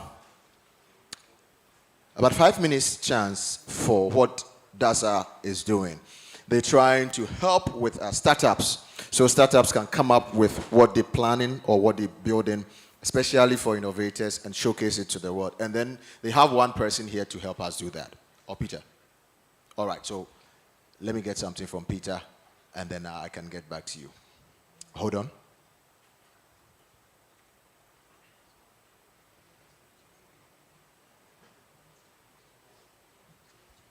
All right, so before he comes in, we have the QR code here. Please, we need feedback. We need feedback because we need to make it better and better each and every year. So please, if you could just give me some few minutes, kindly pull up your phone and then let's scan the QR code and then let's do the needful. Just fill it for us because we need your feedback. We're working with you, and without you getting us your feedback, it will be very, very difficult for us to move to the next level. So please, kindly pull up your phone, scan it. Let's get your response. Let's get a response because, yes, we're good with the response on that way. So please, if you are done, I want to say thank you for that, thank you for that, thank you for that, thank you for that. So whilst you scan it, I want to bring on board Abdullah. Abdullah is going to share with us. Hold on. The form is closed. The form is closed. What is happening to the form? Thank you. Please get the private key off. Let's use the public key so they can all open it. Right, so whilst they are getting you the key, let me bring on Abdullah. Abdullah come in and he's going to show us just some few, just 5 minutes. He's going to present to us what he has for us. Let's give him a round of applause as he comes on stage. Please still don't go. Cocktail is out there.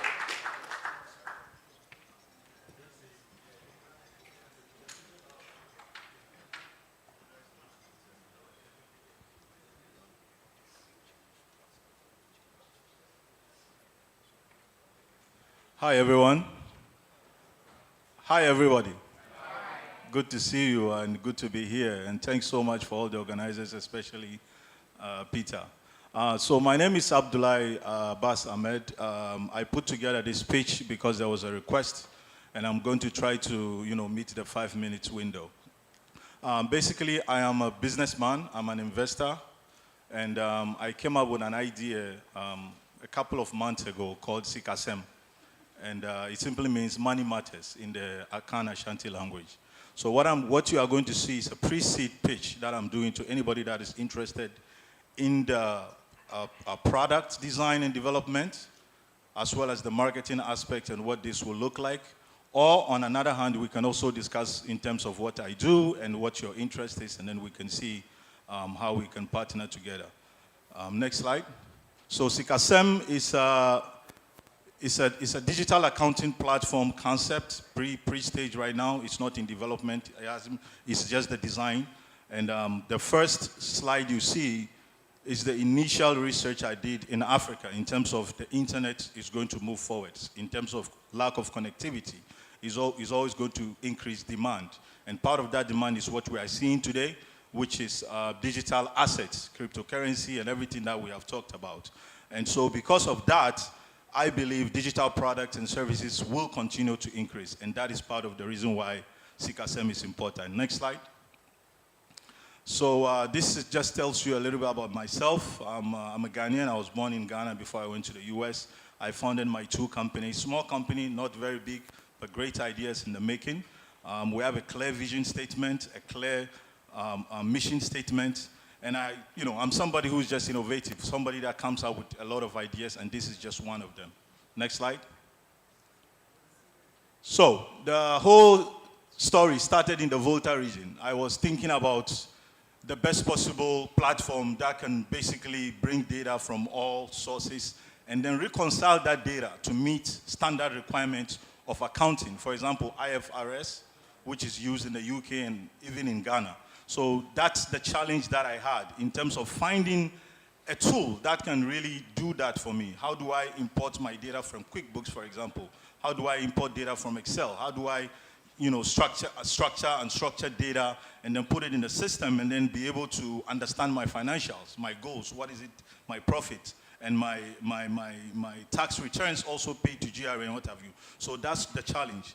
So that from the challenge that I had, I came out with this idea, which is the Sikasem MVP. And everybody who's in the software industry knows an MVP can be something that solves just a simple problem. And so before you solve that problem, you also want to see the opportunity that you want to have. And so part of the solution is to make sure that once the platform is built as an MVP, we are going to have the IFRS standard incorporated in the platform. So in other words, when you pick your data, you can do your reconciliation, come up with everything that is required. Or you can use the gap, and these are all public knowledge. Any accountant knows a lot about that. And then when we talk about Sikasem solution, we are also looking at the Africa Free Trade Zone. So if you want to pay somebody in Kenya, there are a lot of tools that you can use to integrate APIs in the system to pay anybody in Kenya. And then you do your reconciliation from there. And live in the system, one of the solution is also going to incorporate live currency conversion. So you would know if you are paying 1,000 Ghana to somebody in Kenya, how much is that in dollars, for example? How much is that in pounds? Next slide. So I'm a user experience designer. Anytime I think about design, I think about the medium. So Sikasem will have 2 flavors. The first flavor will be the web version, which is for SMEs. The second flavor will be the mobile version. With mobile, there's nothing much you can do. Basically, you are limited to how you can utilize the system. So for that, it's going to be geared towards entrepreneurs that want simple reconciliation, simple accounting, payment, invoicing, and what have you, based on, again, local context, local standard, understanding our tax laws, understanding our requirements in order for us to build a product. Next slide. So here I put together a good friend of mine, Abubakar. He's going to be helping me a lot with accounting, because anytime you're going to invest in any product, you want to make sure you spend the money right. And that's me right there, and that's the interim team that I have right now. Next slide. So as with any product, a lot of QuickBooks is available. They have Sage, you have Built in Ghana. So as with any product, you want to look at what is it that the product it's doing that you can do better. So this is basically a simple slide that talks about the FX model. So Bank of Ghana, of course, has that data. You can incorporate it, you can program it in your own way so that when you are doing the currency conversion, you can have that model working. And then the next thing is the accounting and bookkeeping. Ghana has all sorts of accounting standards. Again, the major one is the IFRS. We're going to study that to develop the MVP based on those standards. And we want to make sure that whatever we are building, it has a competitive advantage against any other system that we can find available. And then the use of AI. Everybody has seen crypto and how AI can automate systems. That's what the tool really is good at. What you can do maybe in 3 hours, AI can do for you in just a minute. We're going to incorporate that. Data analytics. The moment you enter into Sikasem, you should be able to see your numbers, how much profit you have, who's going to pay you, who's not paying. You should be able to have that dashboard to analyze the data and to make business decisions as a startup or as an SME. And then project management. Everybody knows about risk. How much are you spending on projects? How can we incorporate that in the MVP to make sure that you manage your risks and your cost on projects? How can you also incorporate other project managers based on the user roles that we are going to incorporate in the system? Next slide.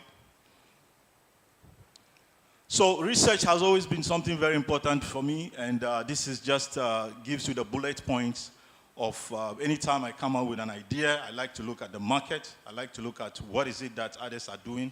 What can I do different? Because at the end of the day, it's what I do different that is going to differentiate whatever is in the market. So research and R&D goals for the product are going to be clear based on these modules, based on these specific goals that I set up. Next slide. And these are the key milestones. So around January was when we had the conversation. I was in London in my hotel, and I bought the domain name just to make sure I protect my IP. So these are so far what I have achieved. And this is specifically pre-seed page. Next slide. In terms of numbers, so as a solo entrepreneur, I've done a lot of projects, mostly on my own, but the company has been a startup, a vehicle for me to be able to raise capital, and this is what this is all about. So I myself have done a lot of works in the financial space, in the fintech space in the US, and here in Ghana, this is one of my key projects. And so these are the two companies. The top numbers are for the US company, which I started, and then the bottom one is for the Ghana company. I mean, I have financials for the Ghana company, but for the sake of this particular investor, anybody that's interested should be able to have access to that data to make an informed decision in terms of where your dollar is going to spend on this particular product. Next slide. So this is, as with any risks or any product you want to build, you want to have a budget. This is the basic budgeting that I put together in order to make an informed decisions. If we spend X amount of dollars, where are we going to spend it, and how is that going to translate to MVP, marketing, and what have you. So this is just gives you a 1-year budget in terms of the build and testing of the product before we do a go-to-market strategy. Thank you. Next slide.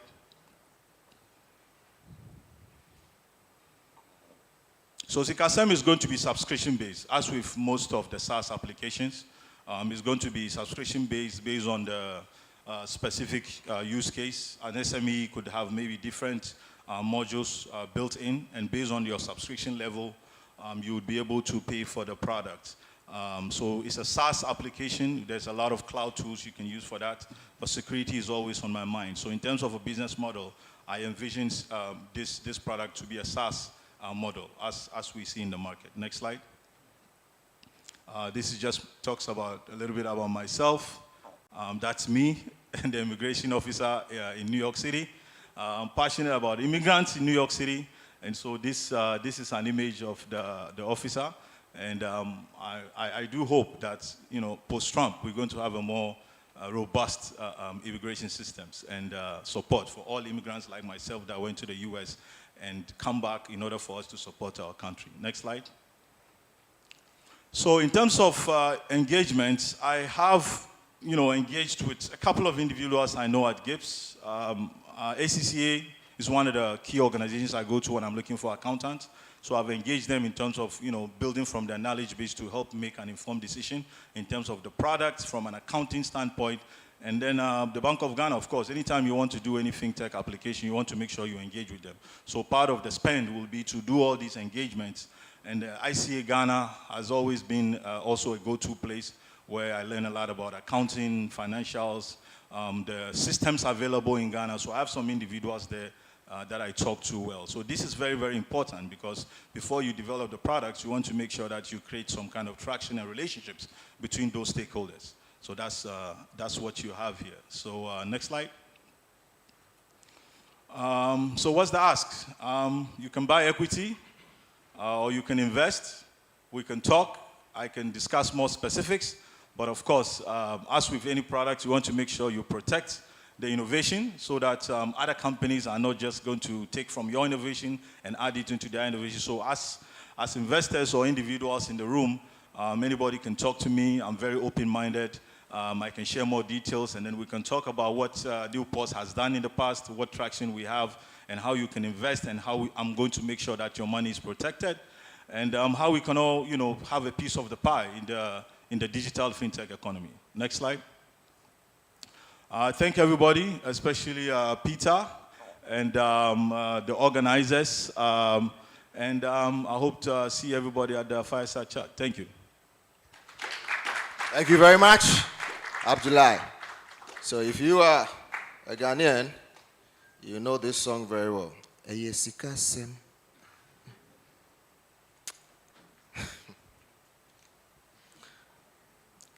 So the core Ghanaians got the whole rhythm. And I'm sure the rhythm is still playing in their heads now. Thank you so much. Right now, what we need to do, or what we are about to do, is to get someone that we're giving the last baton to finish the race. And to help us finish the race is someone who finds their self at the intersection of law, of technology, and of finance, which happens to be the pillars on which DASA is hanging on. And to be able to bring all the dots together from day one to today and let us go home with something we are proud of that we can speak to. It's no other person than this wonderful speaker who was here yesterday and was able to let us know that we have about 3 trillion, was it cedis or dollars? Hanging on our mobile wallets. And for some of us, that was huge. And it's like, no wonder we have the bad people targeting the cyberspace. Because if we have this huge amount of money hanging in there, that's good news for them. And they are happy because now they have us all at the place they have always been wishing that we be, in the cyberspace. And now, for some good reasons for them, we are all in the cyberspace. So with this amount of money hanging in there, good. They are happy to be there. So ladies and gentlemen, taking us home, having our last presentation for DASA 2025. At this time, I should see you start clapping.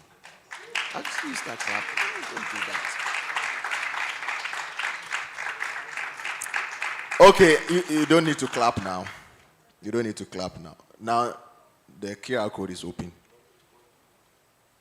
So before you clap, let's try it before we clap. Can we pull up our phones and can we scan it? And then let me know the response now, if it is closed or open. Oh wow. You are gone. Your asset has been accepted. Please, am I having any challenge? I think now it's good now. Yeah, we are good now. It even says it all by itself. Scan me, so scan it. Now, after you've done scanning, which has given you the go-ahead, help me welcome for the last time, taking us home from DASA 2025. Should be clapping now. Professor Toya M. Evans, take us home.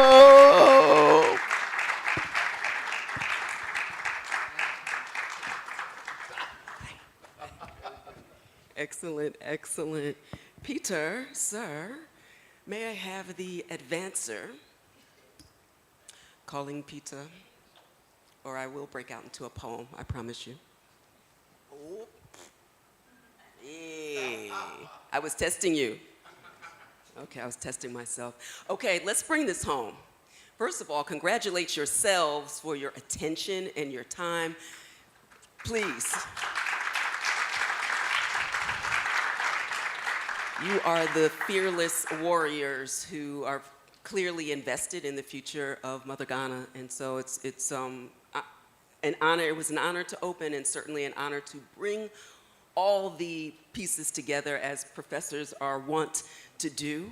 If you did not have an opportunity to scan my QR code from the keynote, know that in addition to what the access to the tools and the resources that I provided, there will be additional ones this evening that come from this presentation. So, and if you visited yesterday, please come back. I will leave that page to make sure that you access all of the free resources and the follow-ons if you want to go further in this process. So in the next 20 minutes or so, we are going to transform and kind of connect the dots and really think about what digital asset regulation really means. And I wanted to take a different approach to this session to really give concrete action items. It will be dynamic because everybody is working for a different institution or a different firm. You are a special type of stakeholder. So my prayer is that there is something in this for everyone as we bring everything into full view. And I also want to be clear that regulatory readiness, I have a program called Web3 Ready. And regulatory readiness, as I was reflecting on this, and some of this came up in some of the panels, there will never be a perfect solution. There will never be one moment in time where everything falls into place. So this is about building institutional capacity to ask the right questions, to identify the appropriate risks, to develop the proportionate responses as technology evolves, as citizens evolve, as businesses evolve, and obviously as the VASP legislation evolves. But you're here because you're also responsible for some type of digital asset oversight, personally or professionally, so let's make sure that we are equipped to lead. So the first dimension, when I think about how to support you in assessing where you are, it's really important to, one, to understand the historical lens. Here we are today. We're going to be looking prospectively about the future, but we have to know where we are right now, yes? And so think about where you and your particular institution falls as I describe each one. The first one that you see here, technical competency. We have had no shortage of presentations, high level, in the weeds, and in between, about technological competency. Can your team explain, as we saw demonstrated on the stage, can your team explain fundamentals to the average person, to the regulator, to whatever constituent is on the other side of the table? Do you understand the difference between payment tokens and stable coins and central bank digital currencies and tokenized assets? Can you identify decentralized protocols when you see one? Do you have access to blockchain analytic tools and, of course, cybersecurity tools? And I really want you to be honest with yourself right now. On a scale of 1 to 5, you don't have to share with me or the audience, but like right here and right here, where are you today? Because that will outline the work that needs to be done to get you to where you want to be. The second dimension is regulatory infrastructure, and we see that in constant evolution right now. Do you have existing fintech supervision capabilities that you can build on within your institution? Can you coordinate across borders with other regulators? We talk not only about the interoperability of technology, but also among constituents, and certainly among countries from a continental point of view. Can you, or do you have formal policies internally Are you developing them? Are you setting up consultation mechanisms for your stakeholders? And what is the legal framework that you give statutory authority for digital asset oversight? Once again, 1 to 5, here and here, to start to identify where you need to go. Third is market intelligence. Can you map the digital asset ecosystem? Do you know the major players? We have seen almost every, dare I say, every major player that has a vested interest in the outcome here in this esteemed body. Do you know how the major players are thinking? I think we have better insight now. Can you assess consumer protection? Do you have formal mechanisms to engage with industry? 1 to 5, and most of you probably may hit between 2 to 4. I won't go into your heart or your mind, but you're actually right where you should be, because this is also very dynamic. And remember, there will be no one moment when you understand everything or have all of the pieces in place. And when I conduct this assessment, I've done this for Nigeria, I've done it for several states in the United States and other places around the world. And this is what I consistently find, and I want to share some of the common patterns that I see. You see them here on the screen now. The first is, the first is tech is usually the weakest. We've heard a lot of people say that the end user is the ultimate failure point, and I understand intellectually why we continue to hear that. I argue, and we did have someone present earlier, I think it was the ethical hacker. Is the ethical hacker still in the room? Okay. He laid it out. He laid it out for us to show all of the points that aren't necessarily user failure points, but extraordinary tech failure points that really, really can make the difference between the success of a project and the abject failure, to be sure. Think about when regulatory environments are kind of in between and it's difficult to figure out. Some of the anxiety of where Ghana is going is because everyone is waiting with bated breath to see the final outcome of what the regulation will actually be. Oops, sorry. Un momento, por favor. When you think about how the markets and the information and the data varies widely. We heard folks speaking about how one country on the continent might do something radically different and also not share information, and how challenging that is for banks and regulators who are trying to operate not only within country, but across borders for the benefit of Pan-Africanism.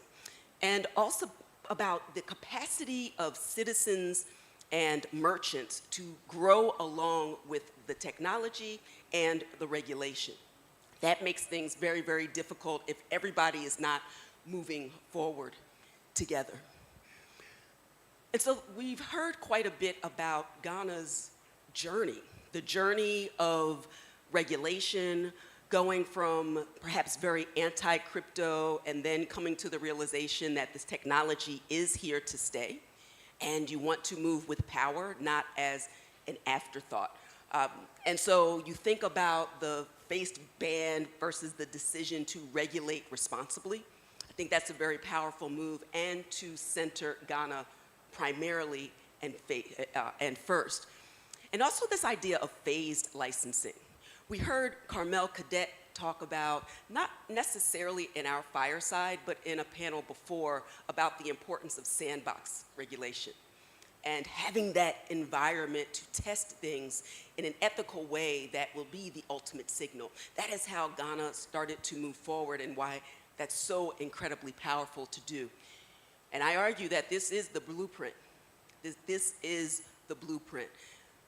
On the continent and around the world, as I mentioned in my keynote, others are taking note, and that's a powerful position to be in. You moved at first by necessity, and now you are moving forward with authority.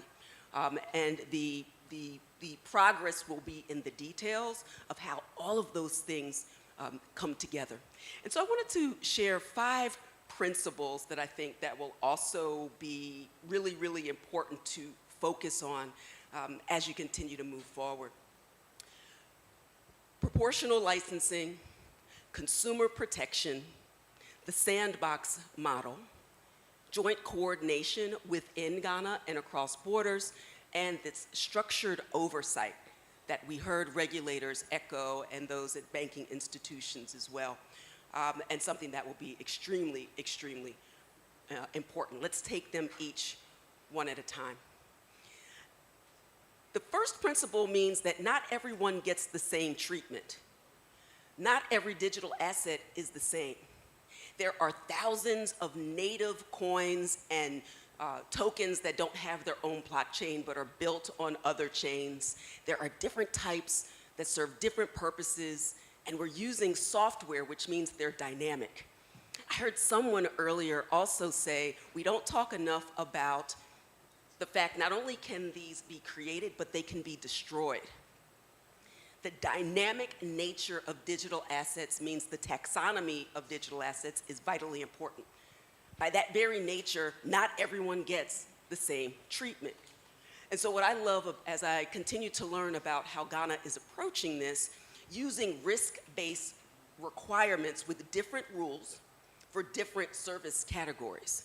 The same exact cookie cutter rules could not apply both to exchanges and custodians, or wallet providers and brokers. They're all important, they all require thoughtful oversight, but it is not a one size fits all. Ghana made this non-negotiable, and so I'm fascinated by this as well. Consumer protection. The two most important things to me as a lawyer and as an educator, education, and also protection. But also, while we are innovating, it's not either or, but both and. We heard that sentiment echoed throughout these 2 days as well. Risk disclosure requirements are clear, mandatory, professional liability insurance required, dispute resolution mechanisms must be in place. These aren't suggestions. These are baseline requirements for anyone who wants to operate in Ghana. Because at the end of the day, if consumers lose trust, it's game over. This space is not the absence of trust, but well-placed trust so that people can move forward with confidence and with power. 3 is the regulatory sandbox, as I said, is one of my favorite things, and I love whenever I hear Carmel talking about it as well. Here's where Ghana got really smart. They created a controlled testing environment. I know in the US for years, I've been in the space since 2017. It was so challenging to speak to regulators and legislators about creating a public-private partnership that would ultimately hasten forward the adoption and the development of the technology. And in the absence of that, people are left to use their own devices. Technology moves forward. And so the idea that you wouldn't want some type of controlled environment where people tinker, iterate, fail fast, and fail forward, this is what that's the path that Ghana chose. It's very important. And think about what this says. It says we want innovation, but we want to understand it responsibly first. And that comes with a sandbox environment. You learn together, public and private. And if it works, then that becomes the clear path forward. That comes with the clarity and certainty that businesses need to invest and to move forward. So this is, I believe, how you encourage innovation without creating chaos. Principle 4, joint agency coordination. So the Bank of Ghana, as we heard, the SEC, working together. They've spoken to us here as well.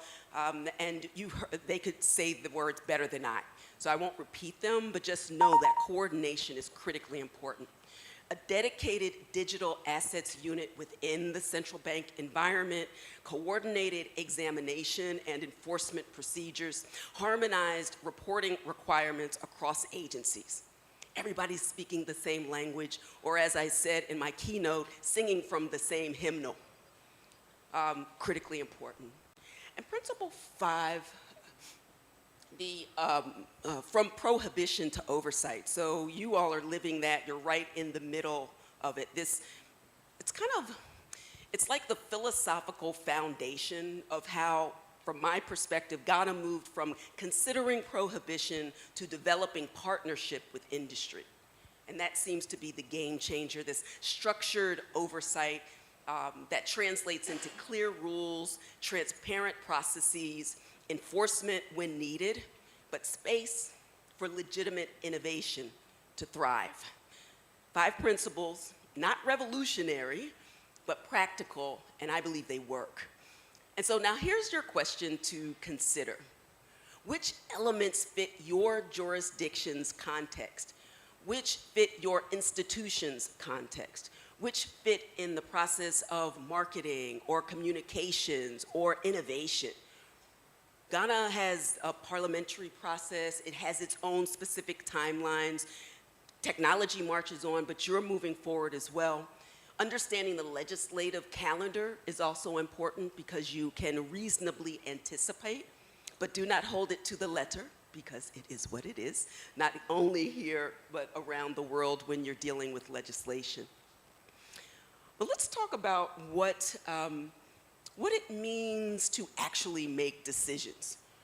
Again, you can't treat every digital asset the same way, and sometimes there is over-regulation, sometimes it kills innovation, sometimes there's too little, and it becomes a free-for-all.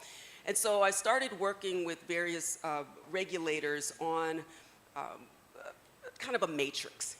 And in the interest of time, I'll kind of outline it. What my hope is to have the actual axis and matrix on the website page that I built for you. If you didn't scan the code, you can go to proftanyaevans.com/DA Summit Africa, DA Summit Africa, and it will be there. But so let's kind of talk through what this looks like, classifying assets, applying proportionate rules. And so I'll start with the matrix kind of example and talk you through what that looks like. On the vertical axis, you find basically 5 asset categories. Payment tokens like Bitcoin, stable coins pegged to cedi, dollar, euros, some other local currency.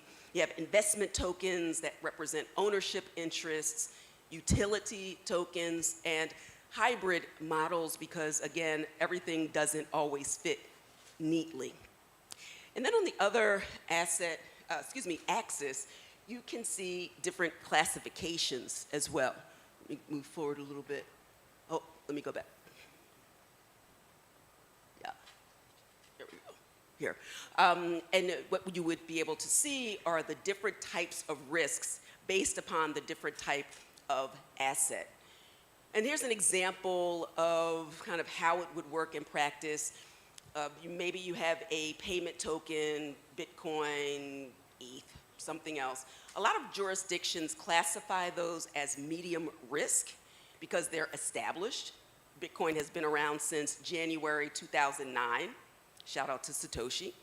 Ethereum, the Ethereum virtual machine, has been around since 2014 or 2015. So there's a sufficient amount of time to see the boom and the bust cycles that were talked about earlier as well. And many jurisdictions will think that there's not as much risk as something that's newer. That makes sense. Then you have stable coins pegged to major currencies. The risk level depends really, as was talked about the reserve.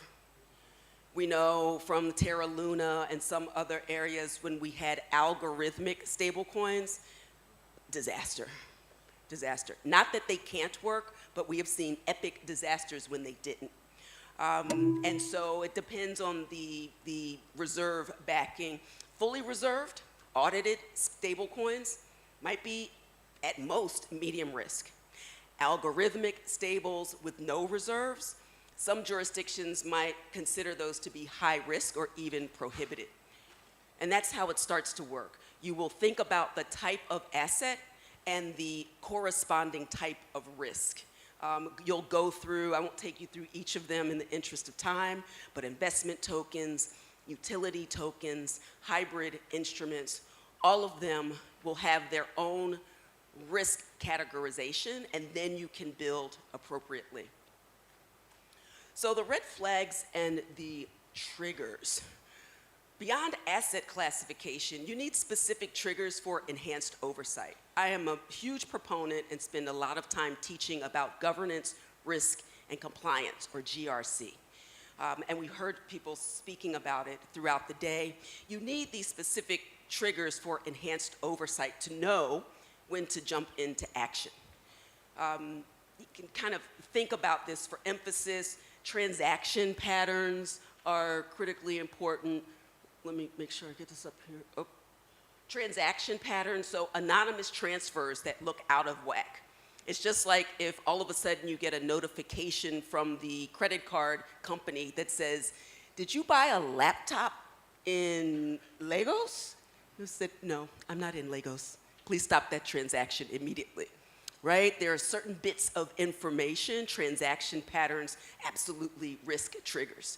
Or geographic risks. Maybe there is a rogue nation and it is on some type of list and a transaction occurs out of there, or you suspect some activity even with a VPN. Geographic risk can be a flag or a trigger.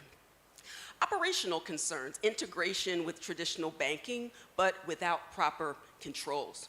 We heard about this kind of a bridge between traditional finance and new finance, new fintech, DeFi. What's the bridge?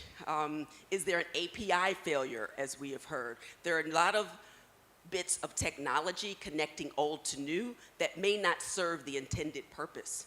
And so operational concerns. And then finally, market behavior indicators. Potential market manipulation will always be a concern. Wherever there's money to be made, there will be scammers to be paid. And so the market behavior indicator is critically important as well. So let's talk about now, in closing, I wanted to take you through an implementation roadmap. Start to think about, now that you've assessed where you are, first going back and having that conversation with your colleagues about, here's what I learned. Let's be brutally honest about where we are, because this is where we need to be and where we want to be consistent, not only with Ghana, but with the continent and globally. And you don't need years to build regulatory capacity. The best day to start was yesterday, and the second best day is So this is what we do. We start now. We start where we are. You absolutely can make substantial progress in 90 days. Think about it in quarters or chunks, and I wanted to talk through what a phase might look like to offer that to you as you go. Phase one is foundation building. Those early 30 days when, again, you've done the assessment and you start mapping out and then building what you need as a solid foundation to get you where you need to be. This is about knowing, because you can't manage what you don't measure. You can't regulate what you don't understand. So that means staff development. That means legal framework assessment, reviewing your existing statutory authority, where have rules clearly worked, what rules need to be in place.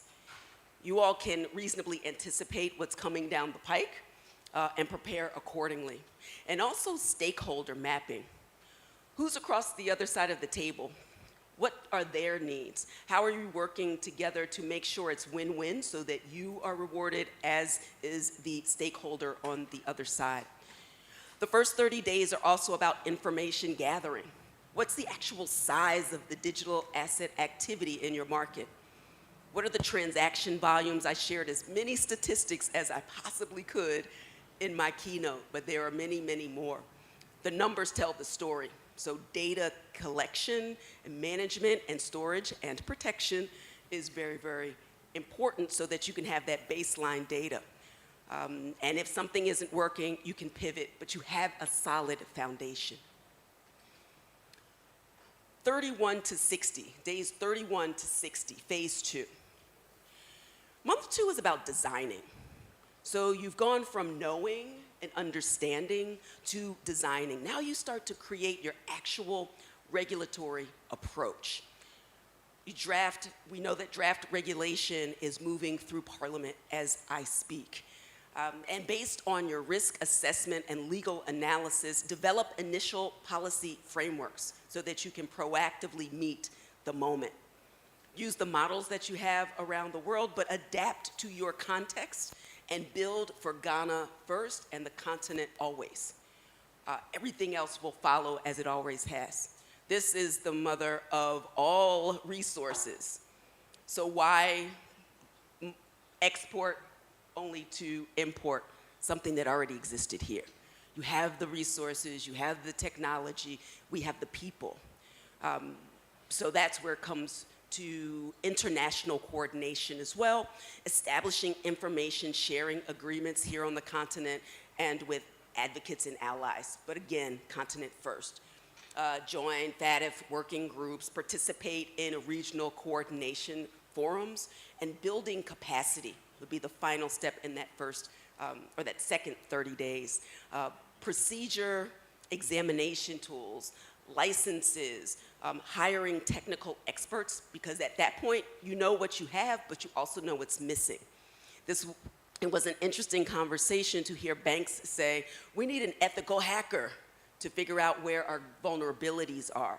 Every business needs to do that as well. It doesn't have to be the ethical hacker, but someone who can show you where your weak points are so that you can get the necessary resources and people in order to meet the moment.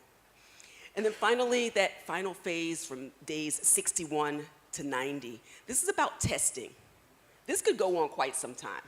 I shortened it just for the 20-ish minutes that I have with you. But this is really, really important. You're going live carefully. This is when you start to think about and implement whatever a regulatory sandbox launch might be for you. A regulator will look different than someone who is a merchant, but think through what that means for you. Also think about initial licensing. So your licensing structure is changing in the present moment, but there are other licenses that feed into that and are necessary. Process your first applications under the new framework or what you expect it to be. Start to test now so that you stay ready so you don't have to what? Get ready. Stay ready so you don't have to? Okay, you're still with me. And this is also the examination procedures and your monitoring systems as well.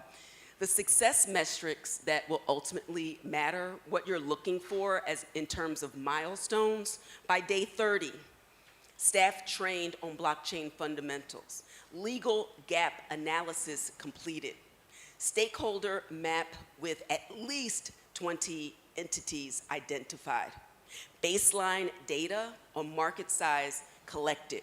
This is an active work because in this stage we are knowing. Day 60, regulations circulated for comment, or if you are not a regulator, you are observing what is being commented on. At least one international license of understanding or memorandum, an MOU, memorandum of understanding, signed, pending, budget approved, first sandbox applications received, and by day 90, accepting applications, or if you're on the other side of that, submitting them. The first pilots to begin to get data of not just knowing and not just building, but actually doing. And these are really the concrete and measurable outcomes, not we made progress or we learned a lot. You need specific actions, otherwise we're just talking. We'll just meet once a year, we will join for the cocktail hour, and we'll come back again next year and do the same thing. That's not what we're going to do. We will be in a different place, a better place, a more sure footing because of what we are doing today. And so in closing, just thinking about, we've covered substantial ground in these 2 days. If your head is filled and it's all swimming around, you are right where you need to be. Let it sit and absorb. Go to the cocktail reception, ask questions, engage in dialogue. Make sure that we are all connected for the continued conversation. And then understanding if you need an assessment, do that. If you need to take a closer look at the 5 principles, certainly do that. They will be at this page later today. Make sure that you understand what a 90-day concrete program will look like for you. Frameworks are actually worthless without action. Faith without works. Hey, we got that one. All right. So here's what happens next.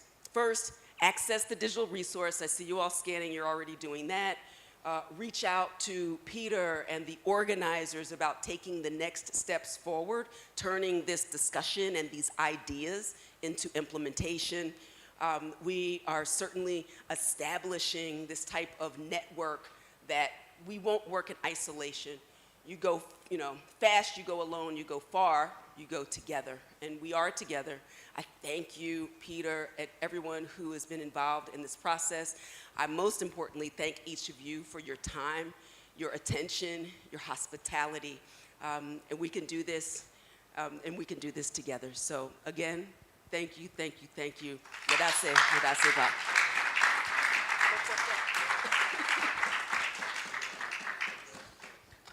Thank you, Medase pa. All right, thank you so much. And then thank you. As John D. Rockefeller said, the secret of success is to do common things uncommonly well. So, right about now, I would love you to help me bring on stage the one that saw the vision and was able to bring us all together here for this wonderful summit. Please help me bring on stage Peter Frimpong-Marso.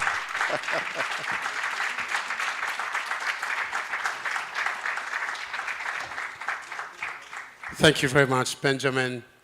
Thank you all. I know you are tired already, but I promise you that we've got cocktail reception waiting for all of us that will give you the opportunity to be speaking to authorities like Professor Tonya. Mimi is there. I'm sure Kamel and others are also there. And you've also got your QR code for our feedback. That is also very important to us because we want to do well. Now, distinguished delegates, speakers, partners, and friends, as we bring this historic maiden edition of the Digital Assets Africa DASA 2025 to a close, I want to begin with a simple word: gratitude. Gratitude to every policymaker, every regulator, every industry leader, every sponsor, and every delegate who joined us over the past 2 days. You have not just attended an event, you have helped to shape a movement. Over these 2 days, we have heard powerful insights from the importance of credible data, as emphasized by Professor Samuel Kobina-Anim, to the urgent need for harmonized regulation across Africa, to the transformative role of tokenization, AI, and blockchain in creating an inclusive financial system. We have also seen the promise of Africa's young innovators and startups who are boldly reimagining finance for the digital age. The energy, the collaboration, and the ideas that have emerged here tell us one thing clearly: Africa is ready. Africa is ready, ready to build, ready to lead, and ready to own its place in the global digital financial economy. And today, as we close this maiden summit, I'm proud to announce that the official launch of DASA as an annual platform, a permanent fixture for Africa's digital finance ecosystem. DASA will continue to be the stage where policymakers, innovators, investors, and thought leaders gather to chart the way forward.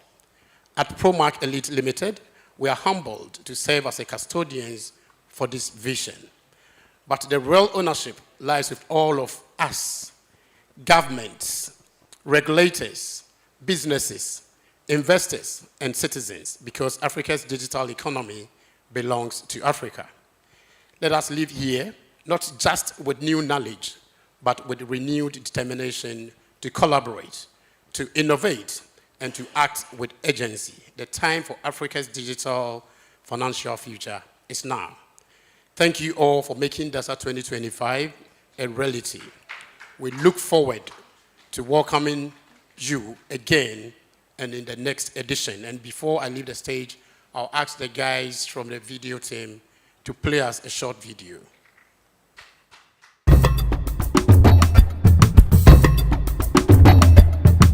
Welcome to a maiden edition of what we call the Digital Asset Summit Africa.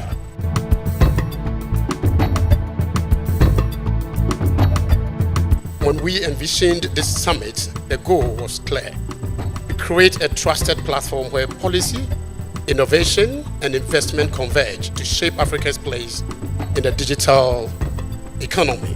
The rapid emergence of digital assets, encompassing cryptocurrencies, stablecoins, tokenized securities, and the prospective central bank digital currencies, has introduced both unprecedented opportunities and complex policy challenges. Important that African regulators actively engage in global standard-setting bodies, ensuring that the continent's perspectives are represented and that international norms are appropriately adapted to our African contexts. Digital asset and virtual asset space is a transformation that has come to stay. This summit should not end here. Let the process continue. In fact, there will be more work to do For this continent's economic future since decolonization. That's not hyperbole. This is history. Paying attention to the make or break factors, I can't emphasize enough the idea of being practical, not theoretical. People need to see it working. For policymakers, embrace evidence-based regulation. Study what works in other contexts, but design your own rules that make sense for Ghana and the continent.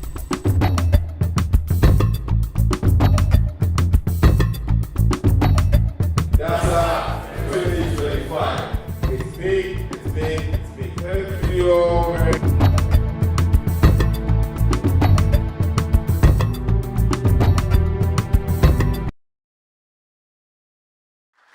And for that, we launched DASA 2026.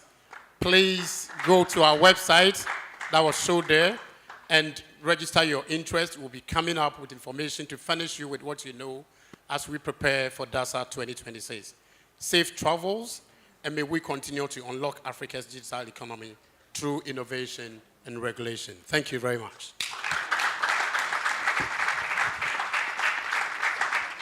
Thank you very much. A round of applause for Peter, the convener. Thank you for making this possible for us. And thank you, our team. So if you didn't see yourself on the screen,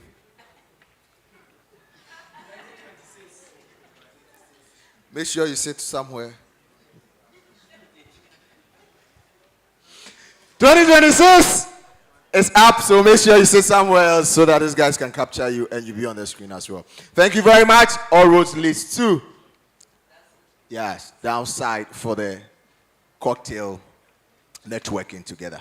Thank you all for coming. My name is Benjamin Osuansa. It was nice. It was an opportunity. It was a privilege having you here all. Let's all shout DASA 2020. Thank you.